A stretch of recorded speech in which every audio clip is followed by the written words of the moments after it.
Welcome back, everyone. Welcome back to another week, another edition here of the StarCraft Evolution League, the SCL number 21, your bi-weekly dose of StarCraft Evolution content. I'm of course just VIP with him, joined by these amazing players and by the people in the chat as well. Welcome one and all to a replay cast, and I believe the final replay cast for StarCraft Evolution League. Once again, we did announce that we did go over it last week during the podcast that the SCL is going to be discontinued into the open tournament format. They're going to be switching to a Code S format instead, into a league format, if you will, with qualifiers, with invitational, with invites, with a big constructed group stage and a league instead in a seasonal format. So that is going to be on the horizon. Until then, though, I believe this is the final Open Cup, at least for StarCraft Evolution League. I think there's like a Code A as well, but regardless, we're ready to jump in. We're ready to jump on in. Here we go. Again, there's a replay broadcast, and we're jumping into the quarterfinals. Up first, we have Classic versus 3-Point. Again, it's been a pretty intense couple of days. It's been non-stop StarCraft. Last night, we were live casting GSL. If you missed it, I do recommend it. It was a lot of fun. It was a lot of fun live casting GSL, which typically, we've been covering GSL for a couple of years now, but usually it's via replays. But shout out to Soup for reaching out and for allowing us to cover it live instead with a clean feed. Beautiful, man, beautiful. So again, that was over on Soup. We should be able to rebroadcast that here on Twitch and YouTube within the next couple of days. There is a bit of a cooldown period where we're restricted. We cannot upload that yet, but in a couple of days' time, we'll be able to do so over the weekend. Meanwhile, speaking of, later on tonight, more GSL. True. Day 2, Group B of GSL is going to be later on tonight as well. But for now, we're focusing on StarCraft Evolution, and we have our initial series. Again, Classic versus 3-Point. Game 1 is going to be on Ruby Rock. Let's go. For those tuning in for the first time, for those who are unaware, StarCraft Evolution is a mod here in StarCraft 2 that does pit together Brood War versus SC2. It does pit them together against each other. Bienvenidos. And it is actively worked upon, of course, actively patched, actively is facilitated, and likewise we even have some active players as well from the pro StarCraft 2 scene, like Classic, like Solar, like 3-Point, like ByuN, etc. Mainly a lot of the Koreans did embrace StarCraft Evolution more so than the foreigners, than like players outside of Korea. But regardless, we're jumping on in and spawning in the top left-hand corner of Ruby Rock. We have the South Korean Protoss player. We have the red Protoss representing Protoss Pro. It is Classic. And spawning in the bottom right-hand corner, we have his opponents. We have the blue Zerg player, the blue Zerg player from South Korea. It is 3-Point.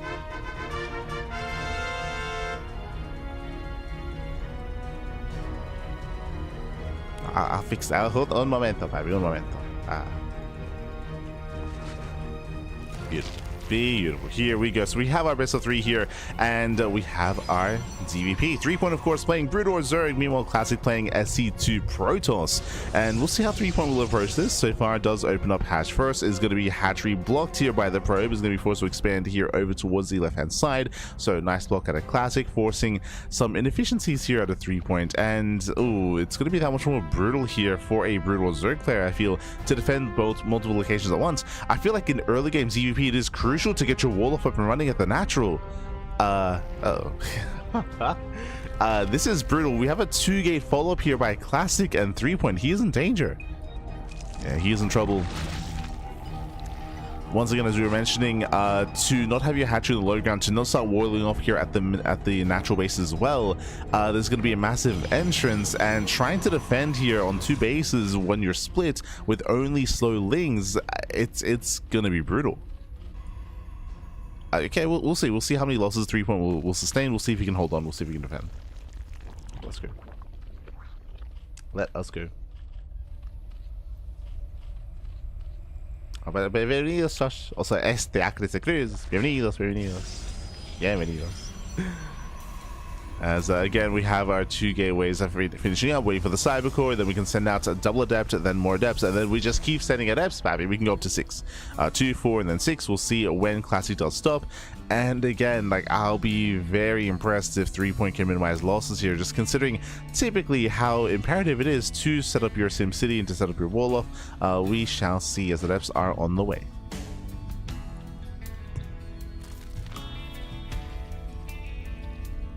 Link speed, of course, has begun. Link speed is on the way. Here come reinforcements. As we mentioned, yep, we have the next pair of adepts.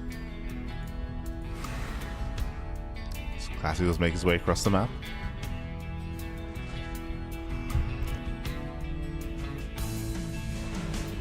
So yeah, that's a lot of Zerglings. Mining is going to be denied, and you can already see here this is indifferent damage. May not be killing any drones, but he's forced out so many Zerglings here out of 3 points purely just because of the double adept opener and the SimCity as well, and the initial openers, the initial setup. Doesn't quite commit in. Link speed is almost done. Classic pulls away. It should be able to reinforce though with another set of adepts. He's coming in. Once again, threatening a shade, catching out one of the larvae. Lings they commit in. He comes in with a surround. Oh, not bad. Does surround. It does clean up. Whew. Yeah, we'll force a recall. Despite that, not a single adept will be saved. All 4 adepts will fall, and Classic does slip up here. Classic, he got surrounded. He wasn't quite able to hug against the wall in time. And this is good damage here by 3 point, but once again, as you mentioned, 3 point was forced not to drone. But at least he does survive. Does survive. Does zone away. Behind this, we have our Twilight Council follow-up. We're imagining Glaive Adepts here from Classic. We'll see. Twilight Council's on the way. Extra gateways being thrown down. Hyper-aggressive by Classic. By this setup, I wouldn't be surprised if we throw down another pair. Another pair of gateways. So far, it's going to be 4. We should be going up to 6. Depending on how committed we're going to be, of course. It's a very hefty gateway kind of early on. Is going to be charged. Oh, okay. Going for minimal gases here. No gases at the natural. No, now taking them, which means we should be taking up. So now we see why there's no extra gateways. We should be working towards the Templar Archives.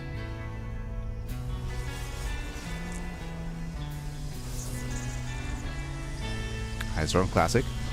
Yep, there it is. Templar Archives on the way. As you mentioned, the gases did indicate further tech and Archons.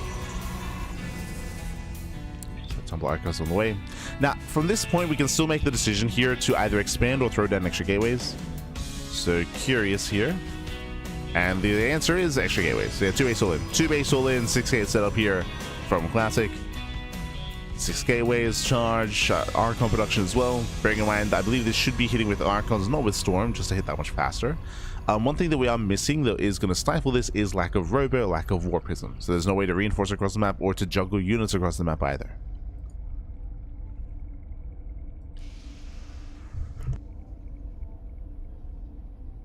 Oh, as we do begin Storm. Okay. This is going to delay the push though. As I assumed that we were going to be finishing up I assumed we were going to be pushing as charge finishes up, but no, that's not quite the case. We are looking to break out.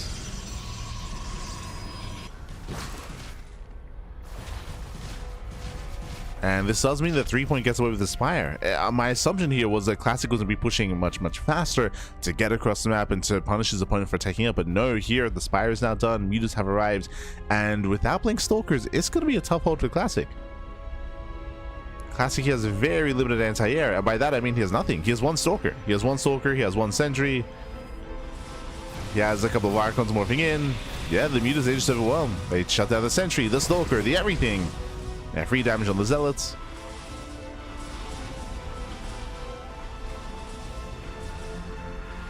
You can make an argument that maybe we could have gone into the mineral line after catching out the Stalker, but regardless, yeah, chases down the Zealots, still value, still damage. They're buying a lot of time. They're dragging 3 point all the way back home, especially with all these Zergling reinforcements. Yeah, the Mutas, they could have been sent across the map. Back at home, we have double Stargate. We have the Stargate in the way, I should say. Archon Stalker here at the natural. And Mute is where we headed. But again, Classic is on the back foot. He just cannot expand. And from here, 3 point should be able to freely drone up. We should be seeing 3 point saturate his third base and start working towards the fourth. The low drone count is concerning me though. Like, he's doing a great job containing, but 3 point is still not droning. As I'll say, trade well.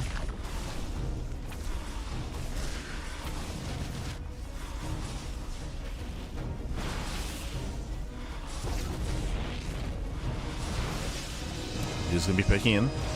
He's going to take an Archon shot to the face. Hopefully we didn't do that again, as the Muse are quite low after that shot. And Muse never went into the main base mineral line. I'm a little bit surprised. They were fixated here on the natural, but the main base was exposed. Not anymore. Yeah, so these Muses have been a little bit lackluster. There was a lot of potential, more damage, a lot more potential. And 3-point is still not droning. Like, he's still not saturating. So he's not really claiming a lead he otherwise should have by containing his opponent. As he still stays on a very low drone count. Okay, now we're droning up. Classic going for the ninja base.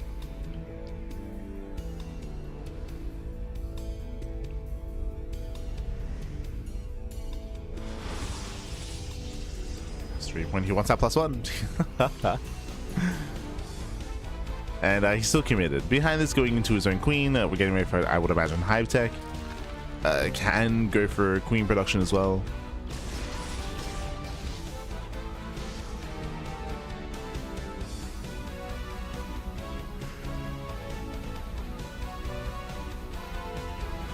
Oh!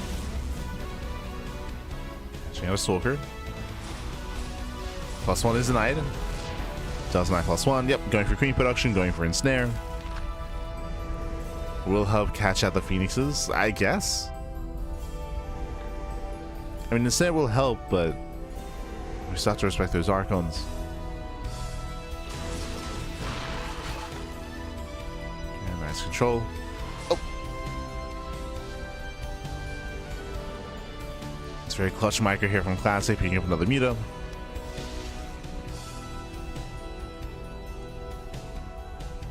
As behind this, 3-point is still not fully droning up here. And does find the ninja base at least. Does find the ninja. Knocks down the expansion. Classic, he breaks out.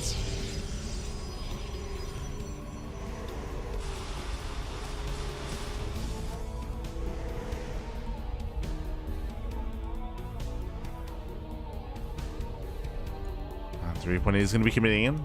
Bearing in mind, Storm is done, but I don't think there are any High Templar. He has 0 Templars, 0 Storms. Oh, the army is going to get surrounded. Yeah, the army does get caught out. No, despite that, Muse, they do focus out both Archons. Very nice target firing. And both Archons go down. And without a ground army, yeah, there's no expansion. There's no expansion. From here, 3-point is snowballing out of control.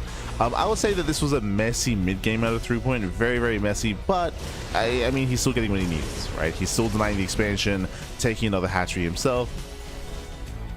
He, for the most part, hasn't lost his main flock of mutas.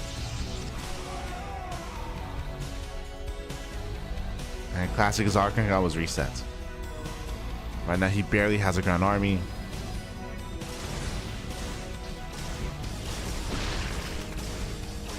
Again, you can also see how much more difficult the Phoenix Micro is against the Brutal Mutalisk. As of course, the room for error is much smaller. Much smaller. Oh. Likewise, without ensnare, he will get caught out.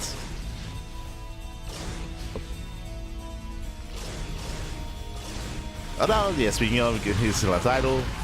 Left idle, losing 1, 2, 3 more Phoenixes. And with that 3-point, he has done it. He has simply got control of the Phoenix count. It's not really too threatening. Plenty of Lings, cannot expand. 3-point did still stay on a very low drone count, but it's fine. It's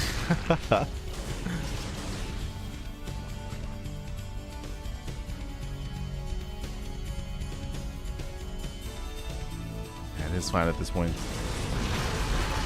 Diving in, gets 1, 2, 3 more Phoenixes, 4, 5, it almost resets the Phoenix counts.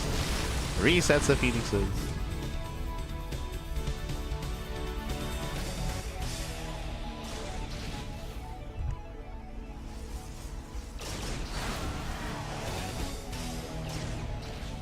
No.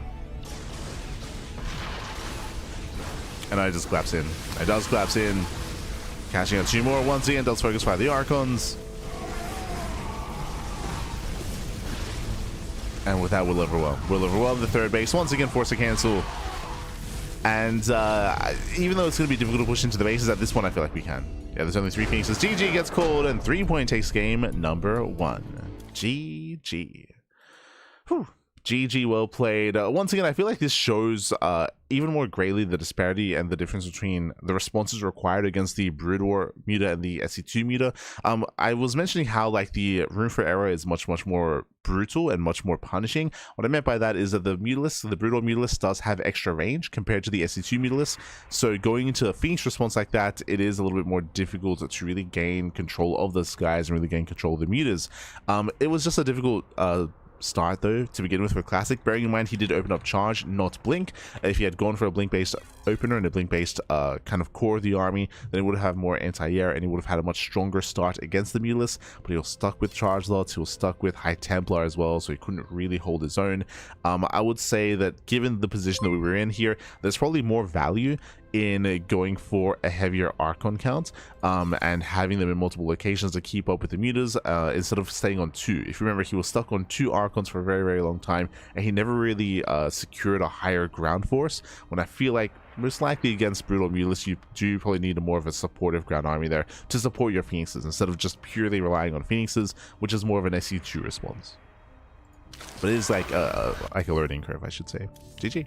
GG, well played. With that 3 point, I'll take game number 1, and now we're going to be loading into game number 2. Let's go. Let us go. So we are loading into game 2 here, and 3 point, he does take a lead. Does take a lead.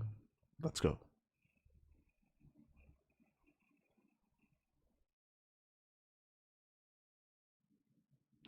Like 3 point, get more confidence. I mean, we did mention that specifically when it comes to, like, I would say mineral line aggression, there was definitely opportunities to go into the bases and to go into the mineral lines to harass.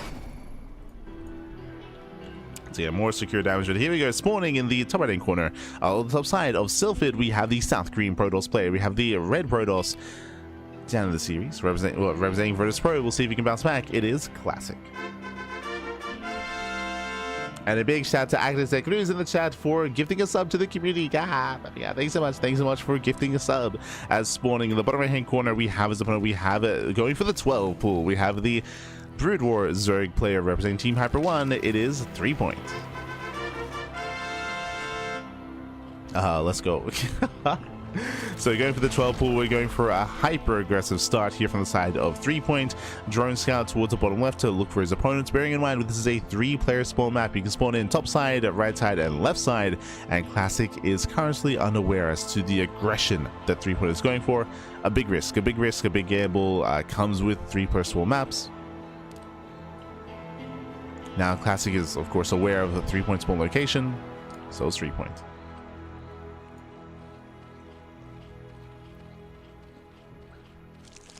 As the pool is done, the lings are amassing, and I'm curious if we pull the boys with this as well. We may just pull the boys.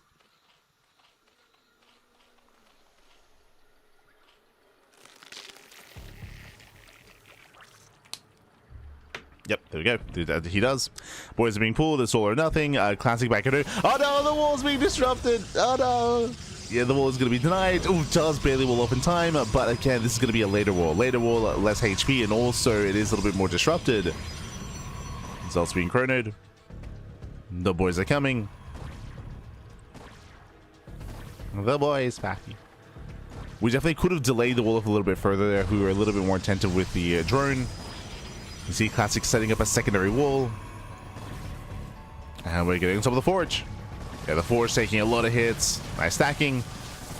A couple more volleys. Now Forge will go down. We will get a cannon though. There's going to be one cannon out. Yeah, there is going to be that one cannon. Second cannon's on the way. Gateway has fallen. Oh, another wall! Oh my god, he does get in, and the cannon is exposed. Cannon goes down. There's only one cannon on the way, and 3 point has done it. Yeah, 3 point he has done it. He will kill that Forge. Comes in for the surround. Has to be careful to get surrounded though. And he does have to take care. Nice work of drilling here by Classic, getting on top of the Zerglings. Zealot does get surrounded, and the Zealot will go down. Just barely. Lings are coming from behind. And 3 point has done it. Yeah, 3 point he has done it. He surrounds the army. 0 cannons. We have a second Zealot on the way, but the first one gets surrounded. And likewise, we have no probes, right? There's one worker left here for Classic. 3-point, he's still rallying across the map. Now he goes back home to mine. And now 3-point can just focus on the final workers. There's 2 probes left. Down to 2. Down to 1. And then down to 0. GG gets called. And 3-point, he will claim this series 2-0, knocking out Classic. GG. Whew. GG, well played. 3-point does break through, does overwhelm. Again, Classic did mess up his wall. Winding it back, if you remember, Classic threw down his initial wall off, then he threw down the cannon, but as you saw, there was actually a little alleyway to go straight in to dive on said cannon. So the SimCity there was lacking increased service area on the cannon as well, made it easier to break on through.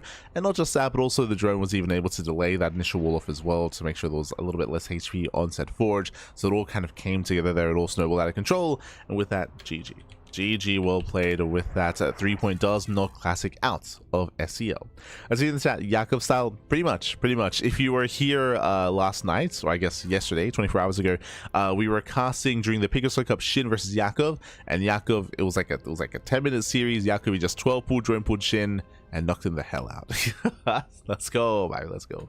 3-point has been watching Jakov. True. Been watching. Cap.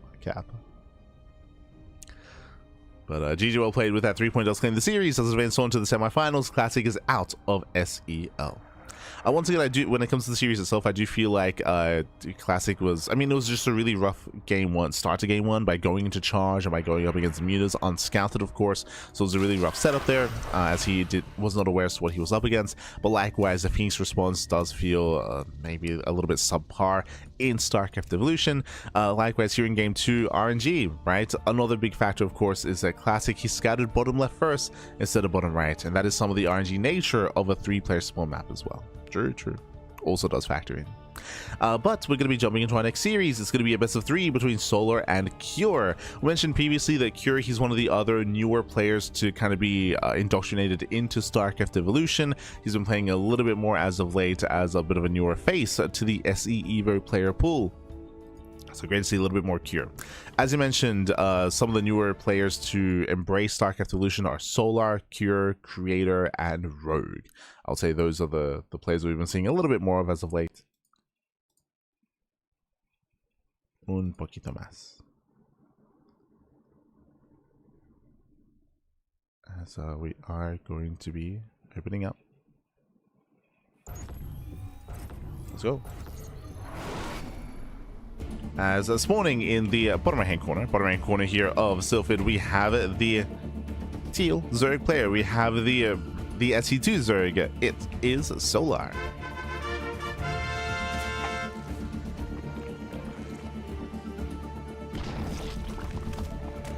And spawning in the bottom right hand corner, we have the Broodor Terran player, the red Terran representing Team Liquid. It is Cure. So let us go. We are once again loading into Sylphid. Once again, this is a 3-player spawn map.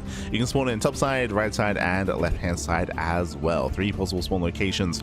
From here, we're going to be opening up, and we'll see how Cure does handle himself. Again, Cure, this is not his first time playing StarCraft Evolution, but I would say that he hasn't really played too much of it, and I myself am not as familiar with his preferred style in StarCraft Evolution either. I don't really know how well versed he is when it comes to the meta, when it comes to the tendencies, when it comes to the typical play styles here in SC Evo. So I'm curious to see how he does handle himself, how he does play, how he does approach the game itself. Show us what you got. So far CC first. Looks like he has been watching some ByuN. ByuN is very fond of CC first, especially on the Sylphid. All Terran players are. So CC first into, do we go for a 3 racks follow-up? Do we go for extra racks? The answer is yes. He knows how to 3 rack stim, pap. Yeah, that's all you, to be fair. To be fair, this is the only build you need to really know in all 3 matchups. True. Smudge. So here we go. We have all 3 Raxes on the way into the academy, into Stim. I believe that 3rd Rax is a little bit faster than usual. I mean, that's fine. It's fine. Especially with the CC first. So we're kind of building up into our 3 Raxes, into our Stim timing.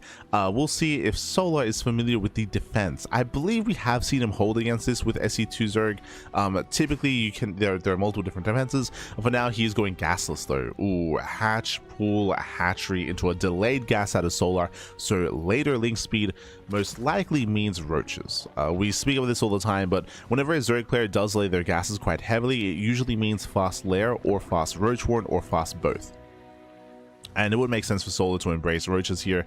He will get across the map, he will scout the faster CC, and if he gets eyes on the Raxes, then that would prompt roach play, which is a secure way to defend against this.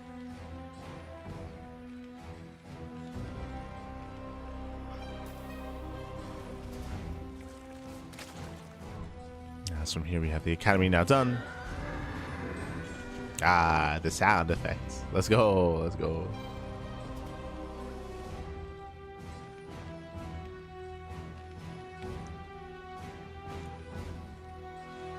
Stim has begun. We're massing up our Marines. And there it is, no surprises here, roach warren out of Solar. As we mentioned, the gasless openers typically lead into roaches and typically lead into fast lair. I will say that we're going for a roach warren before a lair here, so this means that roach speed is going to be more delayed, which means that Solar's going to have a harder time counterattacking if he does have a successful defense.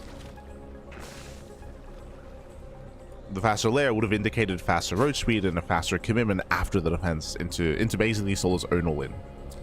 But that is not the case here.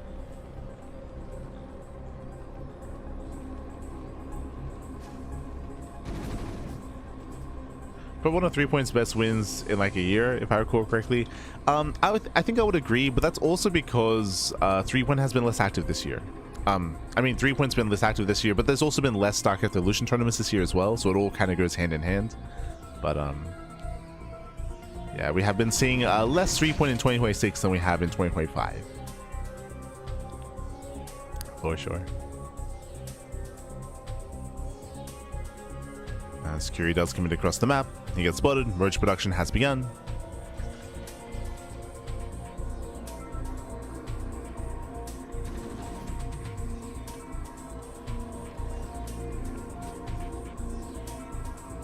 And Curie, upon seeing the roaches, he backs off. Really mature decision. Very, very mature.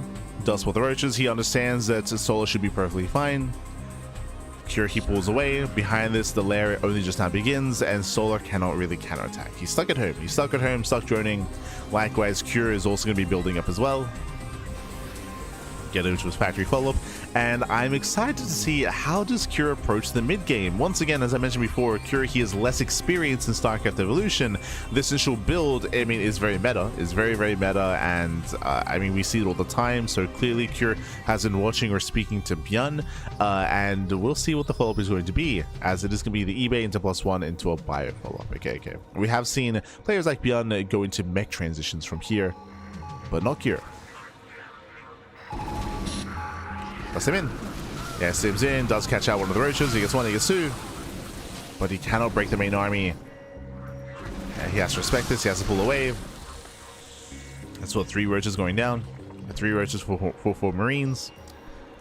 Roach speed has now begun for Solar, and this is my biggest concern here. Roach speed is now on the way, and once it finishes, Solar can start to be aggressive and start to be active and push out. And I'm concerned that Cure won't have enough to defend. A lot of it comes down to his siege line. He needs to build up those tanks. We have siege mode on the way, more tanks in production. We do have a second factory here in production as well, which will help. It is a very tank-heavy composition to defend against mass roach. It's very different to SE2. In SE2, you can get away with bio because of the Marauder, but in Brood War, there is no Marauder, right? So you're forced to get into tanks. Likewise, no salvage. Smudge. Kills the bunker.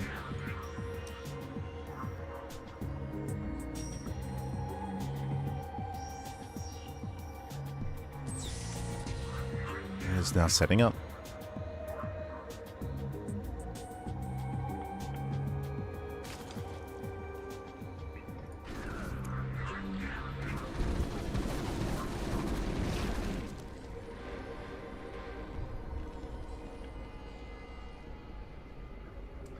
Or he can't do mass overseers in evolution. Oh no. I mean, he doesn't do mass overseers in SC2 anymore either. Like, that's very...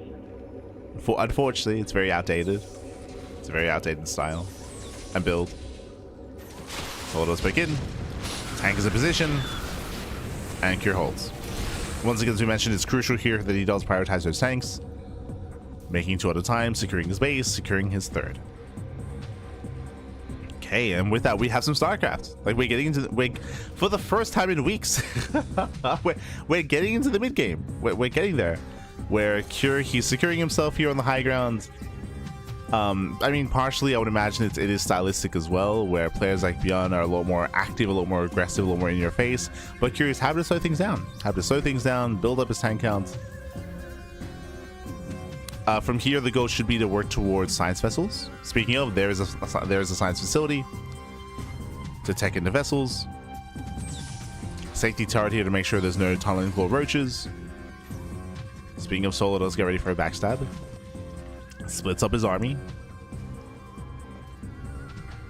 I mean, there is an opening here. Like, this is a bit of a weaker position for Cure. We'll see if Solo gets in.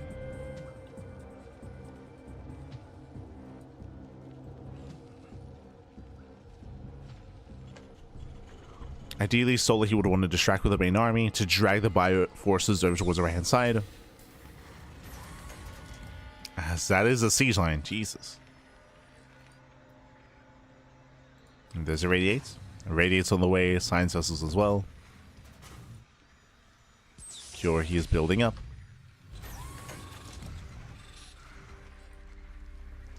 Scans revealing that the hive is now done, and is still Ling main Roach Ravager into Viper tech. So Solo just securing his army, about to max out, and once he does, it's time to push. Now, are these tanks too clumped up? They are far behind, which will help. They're going to be a little bit more protected against the Vipers, but again, it's all about the blinding clouds. We're going to come in, mass blinding cloud, and then commit. You could also argue, and this is something that we see a lot from the other more experienced Terran players, and maybe Cure will do it here as well, but because there's no anti-air, you can be a lot more cavalier with your science vessel to hunt down spellcasters. To push forward ahead of time and to look for infestors, look for Vipers, look for any high-tech unit to set up some irradiates. Bearing in mind that one irradiate will, I believe, kill a Viper. Like the duration of the irradiate, I mean.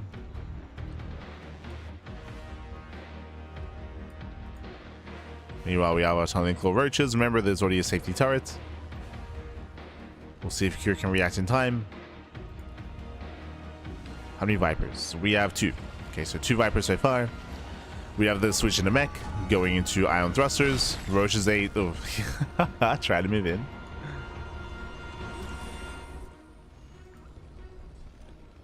Ion thrusters on the way, spider mines as well. So I mentioned previously, if you recall at the beginning, how it's not too uncommon to go from the through-axe opener into mech, but usually it's a faster transition. Here it was slower, just because we did fixate on pure tank. Pure tank first, then into vultures.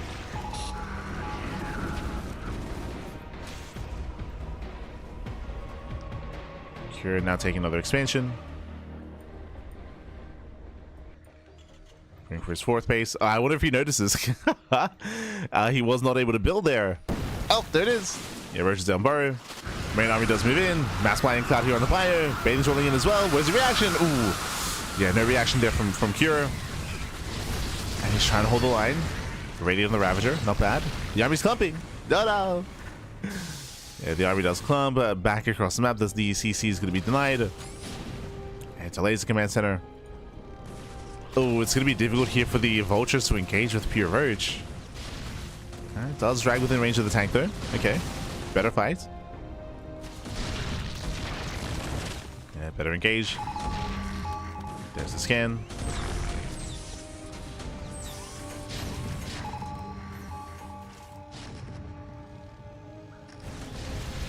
Scan does go down. At the same time, main army does push in. A couple of tanks are exposed.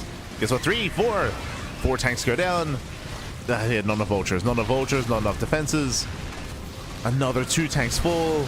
Brutal damage. The tank on is reset. And Solo's done it. Yeah, Solo, he has done it. Again, Cure, he overreacted. I say overreacted. He had to overreact to the roaches earlier. Sent everything over.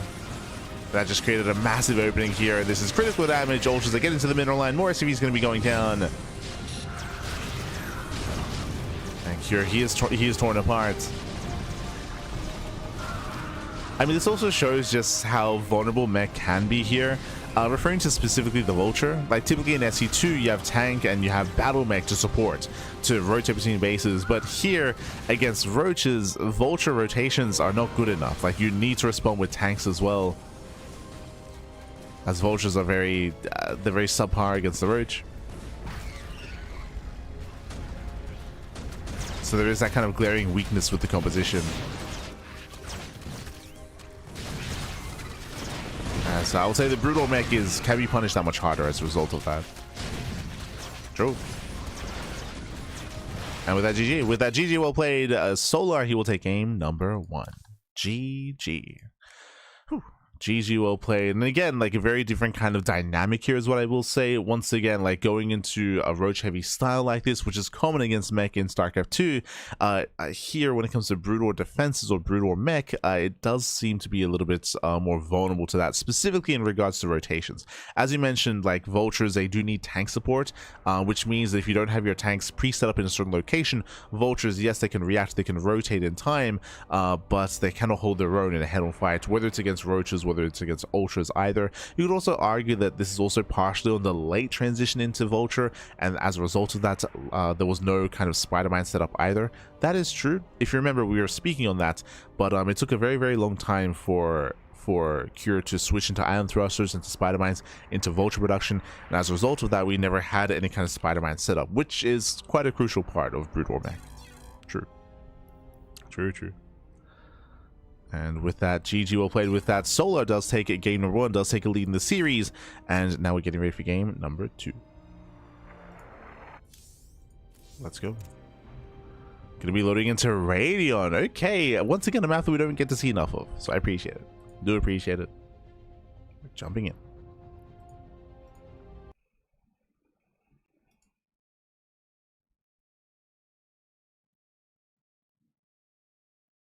Here we go.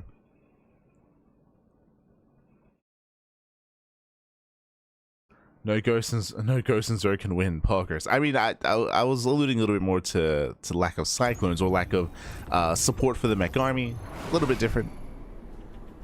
But here we go. Here we go. Spawning in the top left-hand corner of Radion, we have the Broodor Zerg player, the Broodor Zerg player himself, leading the series 1-0. It is Solar. And spawning in the top right-hand corner, we have the South Korean Terran player. We have the Red Terran, the SC2 Terran. For Team Liquid, it is Cure. Here we go. We do have our initial setup. We do have our initial game number 2 here. Welcome to Radion. Radion is a 4-player spawn map. You can spawn in top right, bottom left, and top left as well. So 4 possible spawn locations.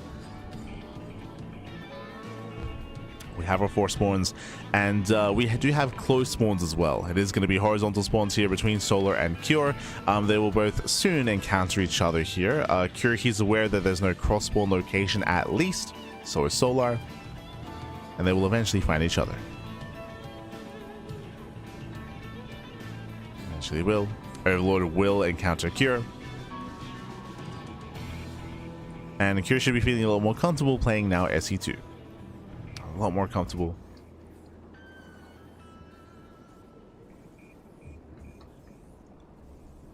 And again, we'll see if Solar's experience can carry him through this. I do give the edge to Cure now that he can kind of get into a zone. I can play some StarCraft. We'll see. For now, racks expand, stay that open out of Cure. Likewise, we have our hatch gas pool out of Solar. Everything's looking normal so far. SB moves out, Overlord does scout, and I believe Cure, he may have seen the Overlord. Regardless, the SB will confirm. And that is a fast second racks. Do we go for 3 racks again? Do we? We're leading towards a 2-1-1 at this point, but we might see a 3 racks. We might even go for an all-in and go for a 4 racks. Because those close spawns. Third base is spotted, not delayed. I'm curious, do we go for the factory or another Rax?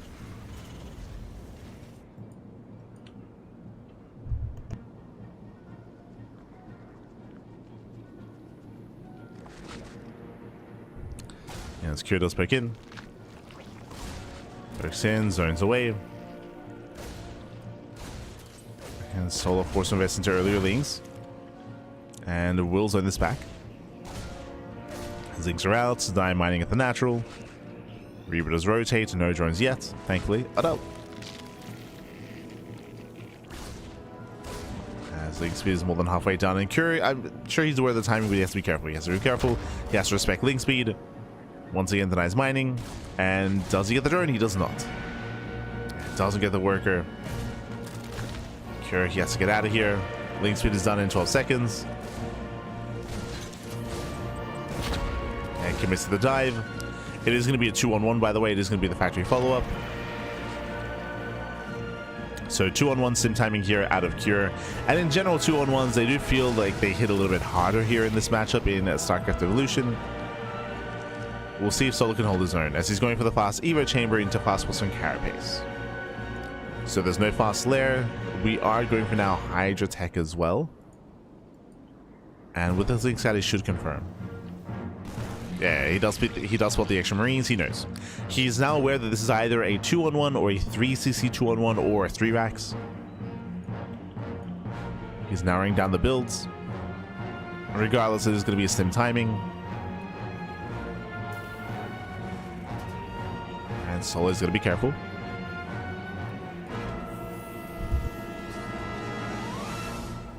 A fast pulse and Carapace will help, for sure.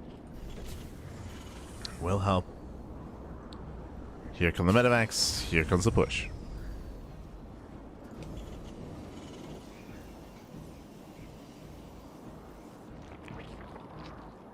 Again, Solo, he does need Hydras to defend. I mean, I would say Hydras or side defense. One or the other. And he's going for, of course, Hydras. Okay, the Hydra speed upgrade as well.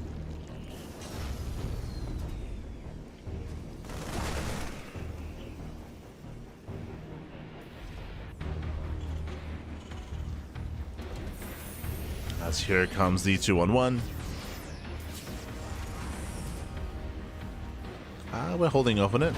There we go. Waiting for 60 Marines, and now we can boost. Now we can boost across.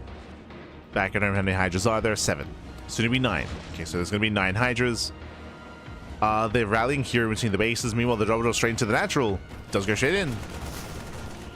Links are deflected. First run goes down. And we have to be very careful with these Hydras. Hydra speed does finish up just in time. And does deflect. Not bad. He has enough Hydras. Solo does have enough. And Solo holds. Solo, he does hold on. Lair is now done. Lurker production is now on the way. Getting into Lurker tech. And Cure, so far, this has not been worth it. We need more damage. Remember, Cure, he sacrificed, he delayed his 3rd base for this. And he's even going for extra Raxes. Okay, this is a borderline 2 base all-in. This should be a 3cc by now. Let's pick up a Hydra. Dancing with the army. That's Ventral Sax, correct? I remember we were like, wait, what? It's a bit of a newer art model. Or arch graphic, but I believe that is Ventral Sax. Ready for some Dropper Lords? Yeah, we know, Pap, we know.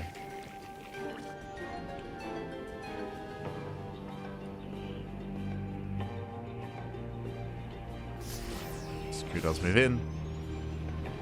Soul, for the most part, is in position, does react in time. Yeah, losing only 2 drones. 2 drones go down. Now, my concern here is that Solo has to be careful not to be overly aggressive when it comes to his eventual counterattack. Remember, Cura's 2 base all in. Like, Cura, he's getting more Raxes, no 3rd CC whatsoever. Like, Cura, he plans to end the game one way or the other. Either he kills Solo or he dies trying. If Solo invests a little bit too much to counterattack and to go for, like, some drop play, for example, that is going to hinder him. But now we have 10 Lurkers on the way, which is solid. He's massing up his army. Solo's still staying on a low drone count, which is concerning. As drop play continues. Lurkers are pushing forward. That means there's less to defend back at home. Solar getting caught out a little bit here. Drop comes in. Drone's going down. Solar Heat does rotate back home. But the lurkers, they're waddling back. They're going to be late to this. It's going to be a rough trade. Yeah, Cure, he punishes. Yeah, he punishes the Ducklings. Oof. Yeah, so many Lings going down. Dropping further into the main. Scanner reveals there's a lurker in position, thankfully. Yeah, there is a lurker. Third CC now begins for Cure. Starting up his third base, starting up his Ghost production as well. There's that Ghost Academy. And again, Solar, he never really droned up. Oh my god, the efficiency. Takes another Hydra. Yeah, 2 Hydras going down as well. Nice pickoffs out of Cure. Nice pickoffs.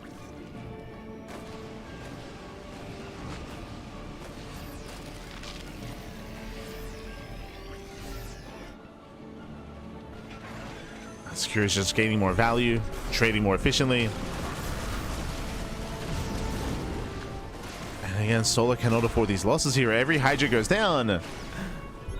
Yeah, bleeds out all the Hydras. Even here, losing another. Distracting the Hydras. Oof. Jumping back into the main. And Cure is gaining more ground. Gaining more ground, building further up. Getting ready for his main push. Scourge will help when it comes to Liberators at least, and Cure is not moving out. Never mind, he's expanding.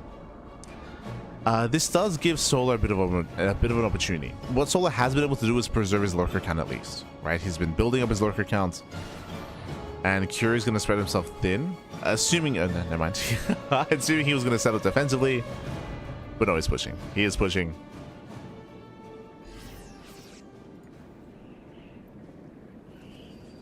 Cure is going for his main push. Does spot the army.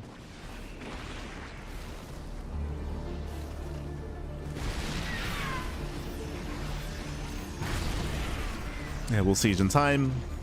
Lings, they will be able to counterattack, but I don't really see Solar breaking this position. He's going for the surround. He's coming in. Yeah, he does come in. Tanks are exposed, and he gets all 4. Yeah, all 4 tanks will go down. Nice flank here by Solar. Very nice. Whew. He does clean up the tank line. At the same time, 9 SCVs go down. This is critical damage. Ta-da! Okay, just going for the depots.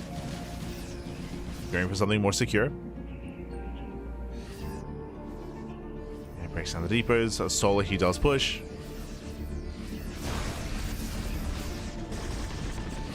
And now Cure, he's hurting. Down to purely Bio, just Bio. Marine Ghost. Tanks are getting in position, forcing the dive. Solar, he gets 1 tank just barely. There's 1 tank left. Oh my god, he had massive lurker shots. Lurkers, they punish the Bio. Brutal trades. The final tank barely. No, 1 more shot. He gets it. Barely goes down. And you can see Solar, he's barely breaking through here. He has to send so much just to kill 1 tank. The snipes. Punishing the lurkers. Late reaction by Solar. Yeah, late reaction. Down to 5 lurkers. Only 5 left. Oh, massive spine shots going up. Oh, but the lurkers are going down. Yeah, it's just too much. It's just too much here. Again, Curie still had the better economy for longer. He does overwhelm. He's still saturating his third.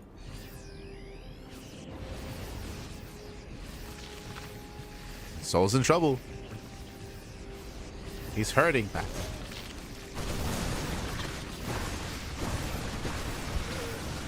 Soul just trying to commit in. Catching out 1 more ghost.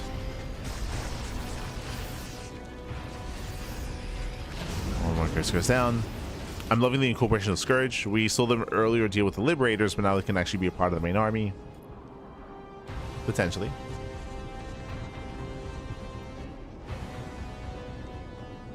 But again, the game state is very tense. Oh, the Scourge. They try to come in. Nice unload. Oh, does go back in. We'll lose one of the medivacs. Does lose one. I believe that was the that was the final Scourge.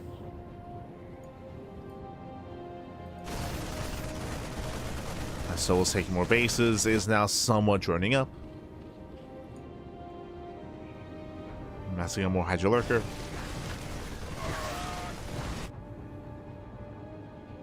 And goes to another rotation. When it comes to the tank count, it's still only one tank. Oof. Yeah, CranKy has not been able to rebuild. Second factory just now on the way. So, oh, Jesus. The snipes, though. Who needs tanks when you have mass ghosts? Snipe away, baby. Snipe away. Yeah, it's a meat grinder. It's brutal. That was happening. There was 8 Hydras going down. Oh, dragging the army within range of lurkers. Despite that, lurker does get picked off.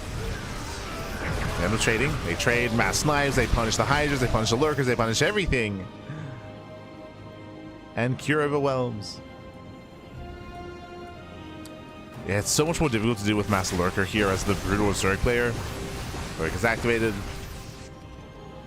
Cure breaks through. It does feel like you need defilers against something like this, but even then, it's not a sure thing. GG gets called, and Cure, he does have the series 1-1. GG. Whew. GG, well played. Again, a very low eco, a very scrappy game here between both Solar and Cure. As we were pointing out, so we did notice that Solar, he was very adverse to droning. Even when he had map control, he was not droning up much at all, so he had a really low economy. That's why things were so scrappy and so close between the players, and so low eco, and so low tech as well. At least from Solar, he was not able to get into hive tech, not able to get into defilers or anything else. He was stuck with his more mid-tier army instead. Trying and failing to end the game early, and with that we're getting into the ace match. Let's go. Going into game 3. Going into game 3. But again, very scrappy. Very, very scrappy.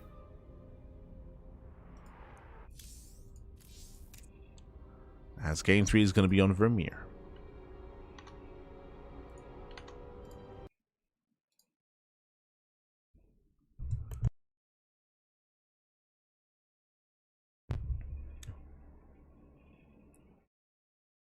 Here we go.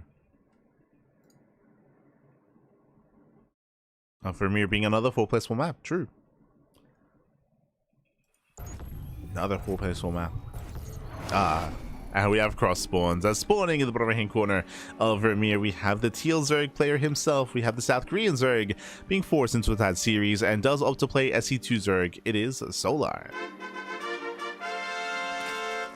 And spawning in the top left hand corner, we have his opponent. We have the red Terran player. We have the brutal Terran representing Team Liquid. It is Cure. Here we go.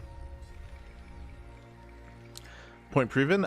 If you maybe are a little bit newer to StarCraft, or if you weren't watching the games previously, as we mentioned before, like the ghosts had nothing to do with the first game. We were referring to the supportive army for the mech composition that Cure had, and here in game 2, I would emphasize a little bit more the fact that Solar, he was staying on a very low income. He was very adverse to droning, even when he had map control, even when he had momentum. He was staying on a very, very low drone count, and likewise was adverse to it expanding as well. So he wasn't able to make use of the full kind of breadth of Zerg when it comes to building up a swarm of an army and overwhelming his opponent. At no point did Solar ever really have a supply lead. Like, he was always like barely keeping up with Cure, as Cure had the more efficient army and Solar had the weaker economy, despite, I feel like, having opportunities to build up a greater economy and saturate. So if I failed to properly convey that, do apologize. I'll do better. Here we go. Here we go. From here, we are going to be going for our CC first into 3x follow-up.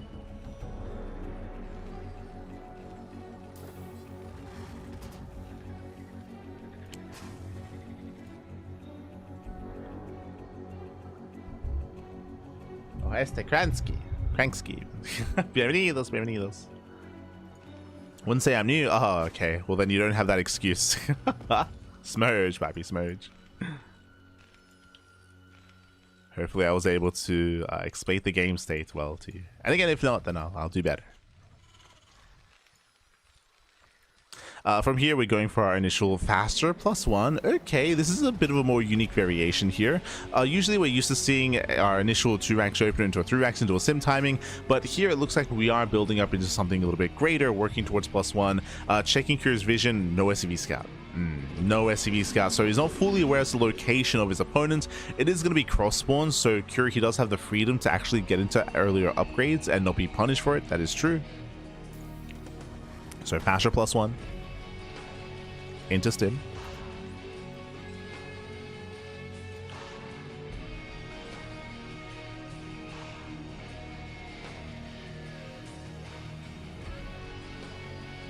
Faster +1 into stim. And staying on a lower rax count instead. So we're kind of leading towards a longer game state here from the beginning. We're not going for any kind of earlier sim timing that we're used to seeing. Not as early as, again, the 3 racks. Likewise, Solar, he's joining up. Once again, Solar should be feeling a lot more comfortable now, embracing his SC2 side, his SC2 Zerg. You can see he's searching for Kyr. Has found him. Checking with ninja bases. Fair enough. Does check. That is a very early Bailey nest. Okay. I mean, to be fair, he doesn't really know what build he's up against. So this is a very safe play. Very safe play here by Solar. As you would often get your nest much later.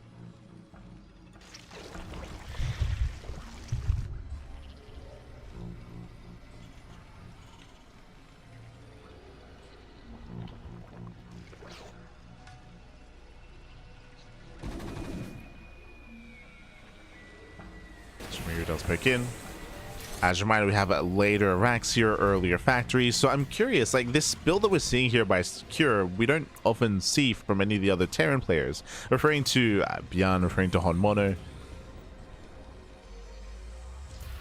I mean, there aren't many other top Terrans. Referring to Kiwian and Tasia before him as well.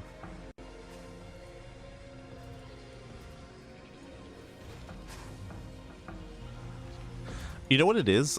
Personally, I feel like because Kyr, he's not like in SC Evo and winner as much, and he's not like indoctrinated into the meta, right? He's not like as engrossed. We have been actually getting some more longer mid-game play from Kyr, which is quite rare, right? It's very, very rare. This is something that we've been discussing a lot and bringing up a lot when it comes to covering StarCraft Evolution tournaments, is that we see a lot of aggression, a lot of all-ins, a lot of shorter games. But Kyr, he's been going for later timing attacks, later timings. He's been going for more robust kind of secure setups, and he's been a lot less aggressive. Because of that, he's actually forcing longer games, which I appreciate. I appreciate it.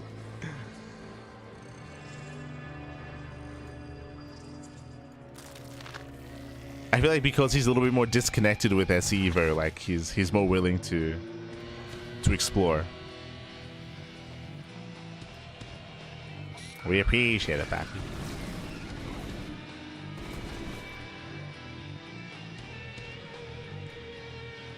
It might also just be a stylistic thing as well. Like here, he is less, like even in SE2, he is like typically less aggressive than ByuN, and more willing to slow things down. That could be another factor, of course. From here, we're going into that mech switch. So extra factories, island thrusters, irradiate. I will say that compared to game 1, between these two players, this is a much faster switch into ion thrusters and into vultures. That was one of our criticisms, if you recall, when it comes to his supportive army to his tanks, how he did go for a late transition into vulture tech, and as a result, he didn't really have any minefield setup. Here, much earlier. Much earlier. You could argue that because it's cross spawns, like there's less importance and there's less pressure to build up his tank count, as he has more freedom. At the same time, Solar, he's rushing into Hive tech. That's the other issue here, is that Solar, he's free to rush into Hive and free to get into his spellcasters, free to drone. Like we already have 71 workers, 73 even. And fun fact, Solar, he never touched this amount of workers last game. Like, he never got close. He never got close. So already Solar, he has better saturation than he did previously in game 2. He already has a stronger economy.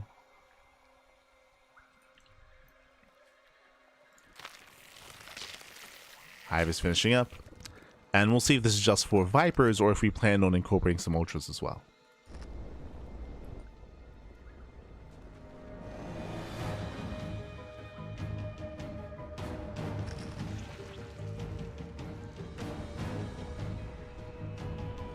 As here come the initial Vipers.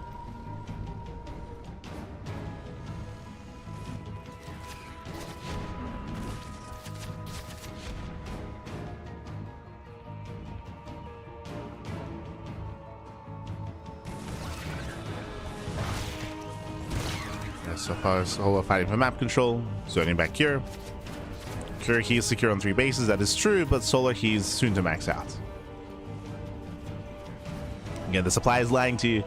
Because Solar, he's already up to 84 workers, now we can focus and fixate purely on army production. And we'll soon max, he can soon push, and it's going to be a difficult defense here for Cure. Now, setting up, what do we have? We have some decent Sim City. We have how many tanks so far? We have 4, soon to be 7 tanks. So he's setting up his siege line. He's going to have a radiate. A radiate is done. He's setting up all his spider mines. Again, he has to turtle up as best he can. Even then, I don't know if it's going to be enough. Well, he's doing his best to turtle. Lurker tech. Okay, that I was not expecting. Interesting. Going into lurkers, into Nidus. I would say that it's going to be difficult to break a turtling player with lurkers. Obviously, I believe the plan is going to be to Nidus into the main. That can work. Lurkers won't help with the main assault. There it is. Solar, he's maxed. He's just waiting for his reinforcements. And we'll see what Solar can get done. There is an opening here on the top side. Only, what, 3 spider mines? 4. Overseer slowly pushing in. Hydras, they lead the charge, cleaning up all the mines. Here comes the Link Bane. Does try to commit. Yeah, Blinding Cloud onto all the tanks. Lings, they don't quite break through. And the tanks are holding. Yeah, the tanks are holding. Cure, he does defend. So far, so good. Yeah, he does hold on, does defend. There's only 1 Viper left. And now it's time to do that again. Time to do it all over again. The goal here for Solar is just ensure Cure never expands. If Cure can never get a 4th base, and Solar can just keep rebuilding, remaxing, and do that over and over again, and eventually break through. Eventually.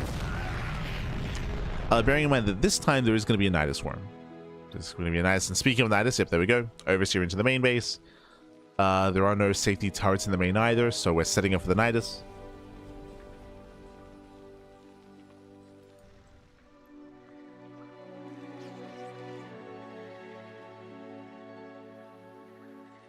Setting up for that Nidus Worm.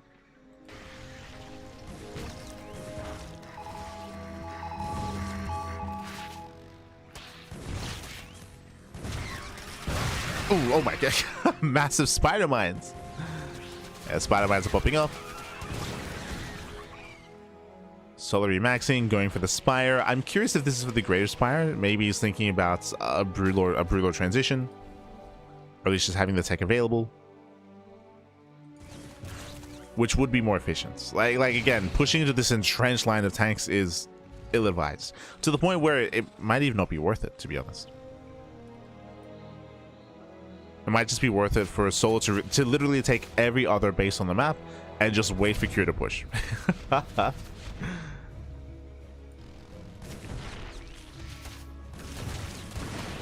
As Vultures are getting caught out. Yeah, Vultures are getting caught. They do get behind the mineral line. They get a couple of drone kills. Lings, they come in for the surround. Oof. And here comes the attempted 4th. And that should activate Solar. Does see the would-be 4th base. Cure's trying to break out. Here comes the Nidus. Here comes the backstab. And Cure, does he notice? He doesn't. He does not notice the Nidus. Yeah, do we have any lurkers? We do. 7 lurkers about to be morphing in. Diving into the main. Lurkers I should unburrow. Here they come. Yeah, here they come. Oh no! The irradiate! Yeah, brutal damage on the Hydras. It was just a distraction. Lurkers, they get on top of the production. They try to at least. And they get on top of the starports. Yeah, starports are going to be on fire. Force to evacuate, force to lift.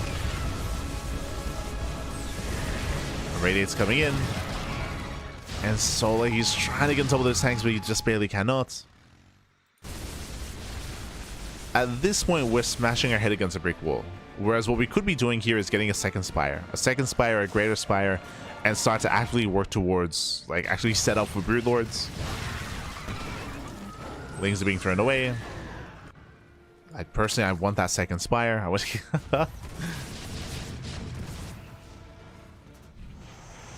Instead of going for the Ultra Cavern, which is also kind of like smashing your face against a brick wall. Ultras are built to try to break these siege lines and tank all the tank shots.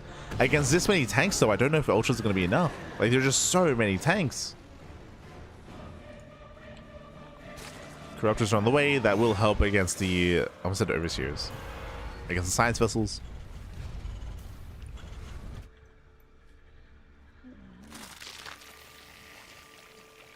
We got 99 drones for Solar. Let's go.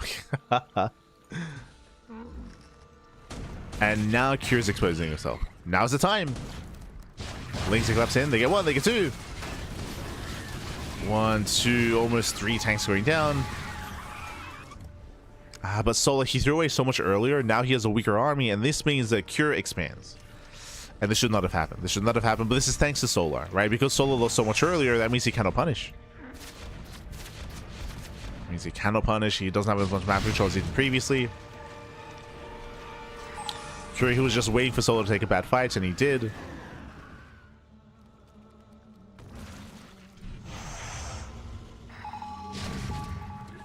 Took a bad fight. We have 100 drones. Jesus.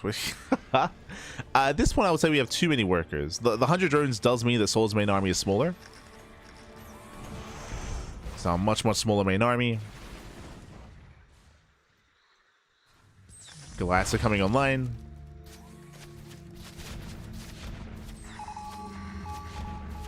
The other worrisome thing here is that Solar didn't take the nearby bases. Typically, if you're up against a turtling player like this, you need, I say you need to, you desperately, it benefits you to take the nearby expansions and to take resources away from Cure. Because the reality is, eventually Cure will take those expansions. So the less resources he has available to him, the better off you're going to be. As Hydras they lunge forward. Nidus into the main is going to finish. But there's an army in position. Yeah, units are in position. Cure he defends our lines. So I would say it's a mistake here for Solar to not take this base, for example. Like this base right outside of the bases of Cure. Same with center left. Like these two bases should have been prioritized. And because they weren't, they're just fresh mining bases. Same with all these bases bottom left. Like these bottom left bases needed to have been taken. Because they weren't, they're basically all Cure bases. They're all Cure expansions.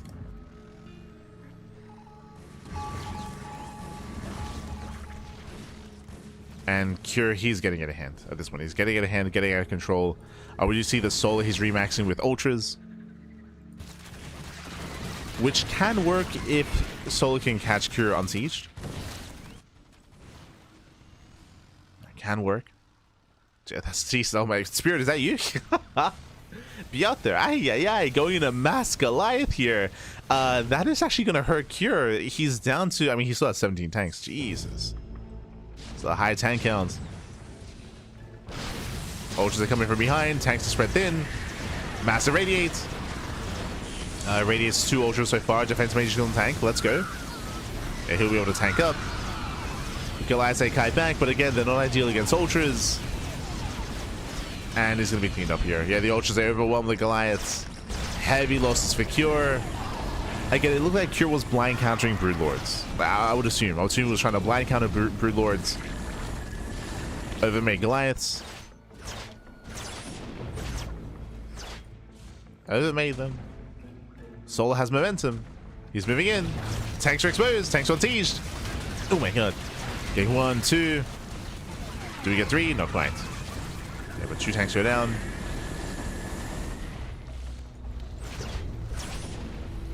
And now Cure's stuck at home. Due to all those losses, Cure is going to be stuck at home, stuck turtling up again. Ooh, as he unsieged everything. Yeah, he did unsiege the entire army. Now he's exposed back at home. Now there are openings. There are ways in. Here come the Zerglings. He doesn't have the supply, not anymore. Yeah, Lings get flooded into the mineral lines. SCV's going to be going down.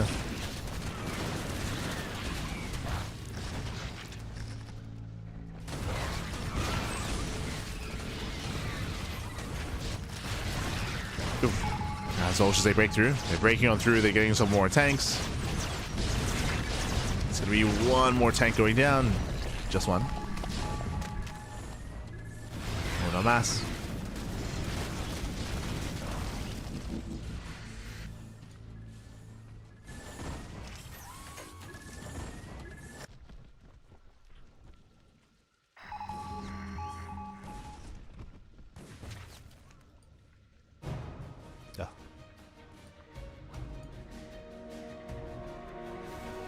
And due to all these better fights that Soul's been taking, Cure, he's struggling. He's struggling. He plummets in supply.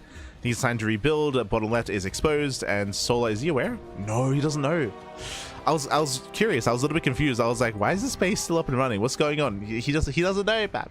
Doesn't know. Forces are under attack. Otherwise, that would be a free mineral line.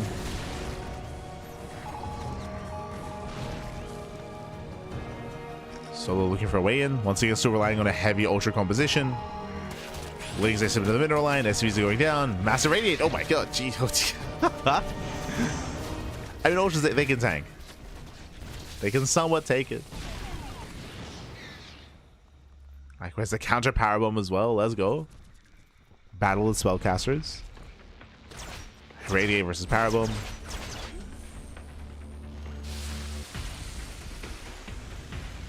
Ultras are being thrown away.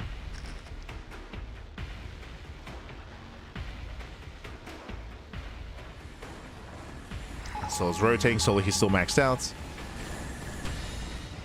I still think it is scary that Solo is not taking the nearby expansions. It just means that if Cure does stabilize, that he has free bases available to him. Full bases, more importantly. Full fresh bases available. That is a scary thought.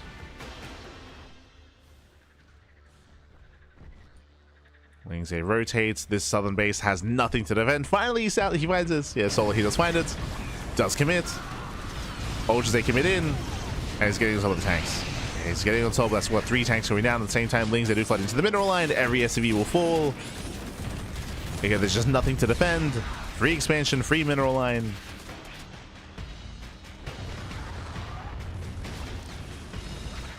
"17 SCV kills.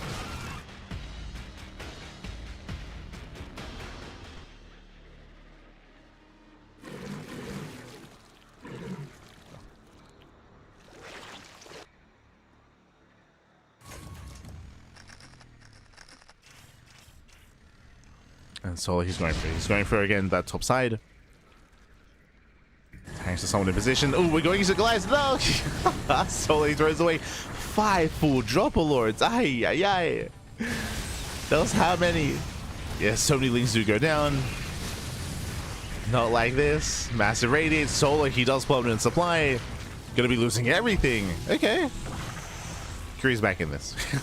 Curie, he's back in this. Solo does not have a bank. Cure, he's resaturating. Solo, he just plummets in supply.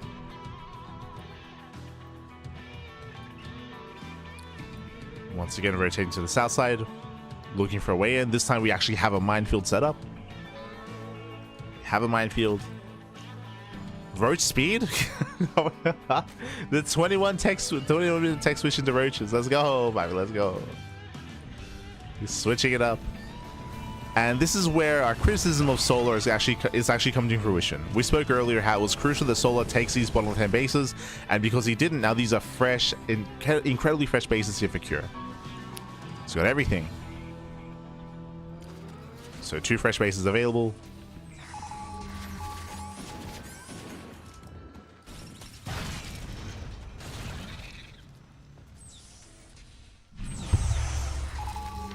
He rotates over.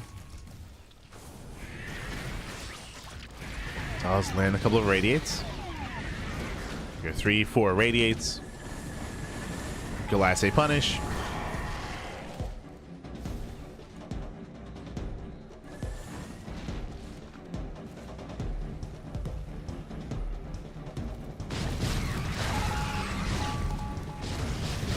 Solar tries to commit in. Not enough lightning clouds. Oh no! Yeah, not enough lightning clouds. Massive punish on the Hydras. So many Hydras go down at the same time. We have a Nidus Swarm, but alas, Cure he was paying attention. Shuts down the Nidus. Now the Nidus further back into the pocket base. Okay, into bottom left. This Nidus will finish. As there is no vision.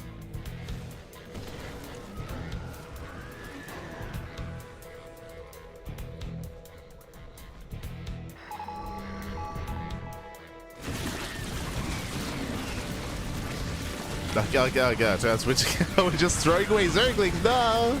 Stop the unload, Pappy, stop it. We're just deleting resources.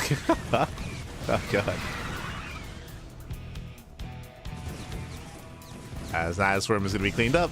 All those Zerglings as well.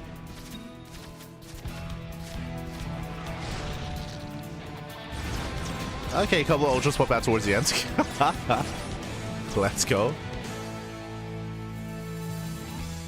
Catching out a couple of SCVs.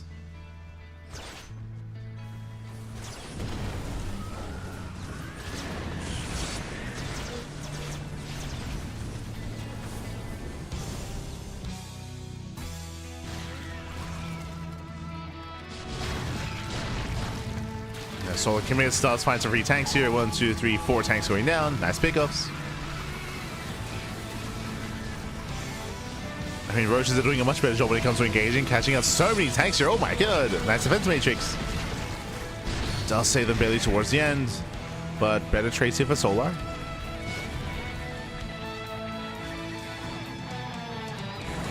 And GG gets called. Solar, he runs out of steam. He has no bank, and Cure will take the series 2-1, advancing on to the semifinals. GG. Whew. GG, well played. Once again here, Solar, he tunnel vision so much this game. Solar, he was in the lead. He had momentum, of course. I'm still thinking about like 20 minutes ago or 15 minutes ago when Solar was containing Cure on 3 bases. And if you recall, we were criticizing Solar for being overly aggressive and for just ramming his face against a brick wall and being hyper inefficient. He did have full map control and he was taking up a little bit. If you recall, we were waiting for his tech switch into Broodlords, but he never did. He never did tech switch into Broodlords. He's still stuck with a very heavy ground-based composition, throwing away a bunch of supply, going into lurkers, going into ultras thereafter, but maybe even greater than all of that, so you can still maybe even get away with that if you're able to take the bases from your opponent. But once again, we saw that Solar, he was also tunnel visioning too much and maybe thought the game wouldn't last that long, but he never did take the bases on Cure's side of the map, despite having control of the entire area for like a solid 10 minutes. Like, he had full map control, but didn't fully take advantage of that. Again, maybe just a little bit too overconfident. Maybe believing that the game wouldn't actually get to that kind of game state, and maybe believing that Cure would never be able to break out. But he did. Cure, he eventually did break out from his 3-base contain, took his 4th base, and then snowballed out of control from there. GG. GG, well played with that. Congratulations, Cure, he will claim the series. He will advance on into those semis. Let's go. Let us go. Does advance on, and with that he has another Zerg opponent here. Un momento. Here we go. It is going to be Cure versus, not Solar, but Cure versus Shin. Cure versus Shin in a best of 5. Bearing in mind that something unique to this tournament is that we have best of 5s, not best of 3s for the semifinals. So more games, more matches. Let's go. As game 1 is going to be on Mothership.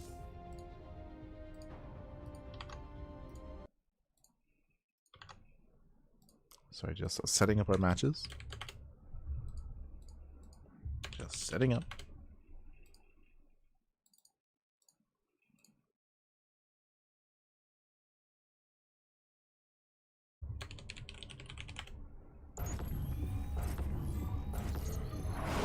Here we go. Spawning in the top right-hand corner of Mothership, we have the...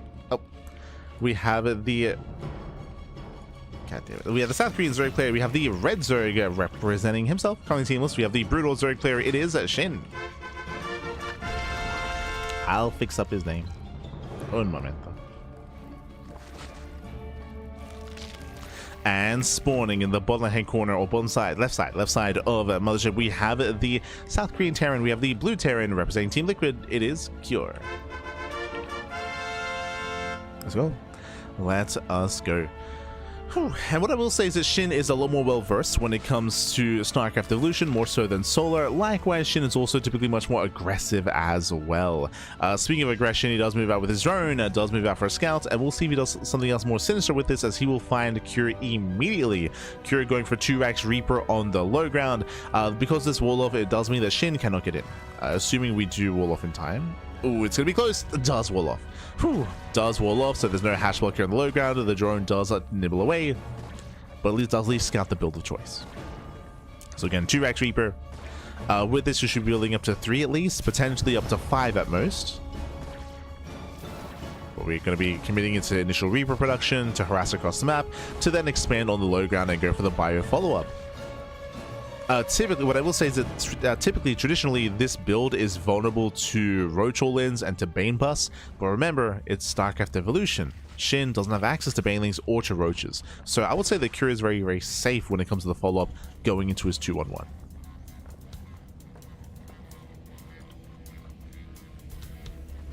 So I do like this initial opener here by Cure in StarCraft Evolution. The common punishes are not there. And Shin even does go for the gas seal, sure. Being as annoying as possible. Reapers are on the way. Reapers are amassing. We have our initial hatch gas pool out of Shin. Getting dealing speed, and he stays in gas. Okay, so we're staying in gas here. The goal, I would imagine, is to get into Hydra production as quickly as possible. Do we turn this into an all-in? I mentioned earlier that Roach all-ins and Bane Bus can work very, very well against this.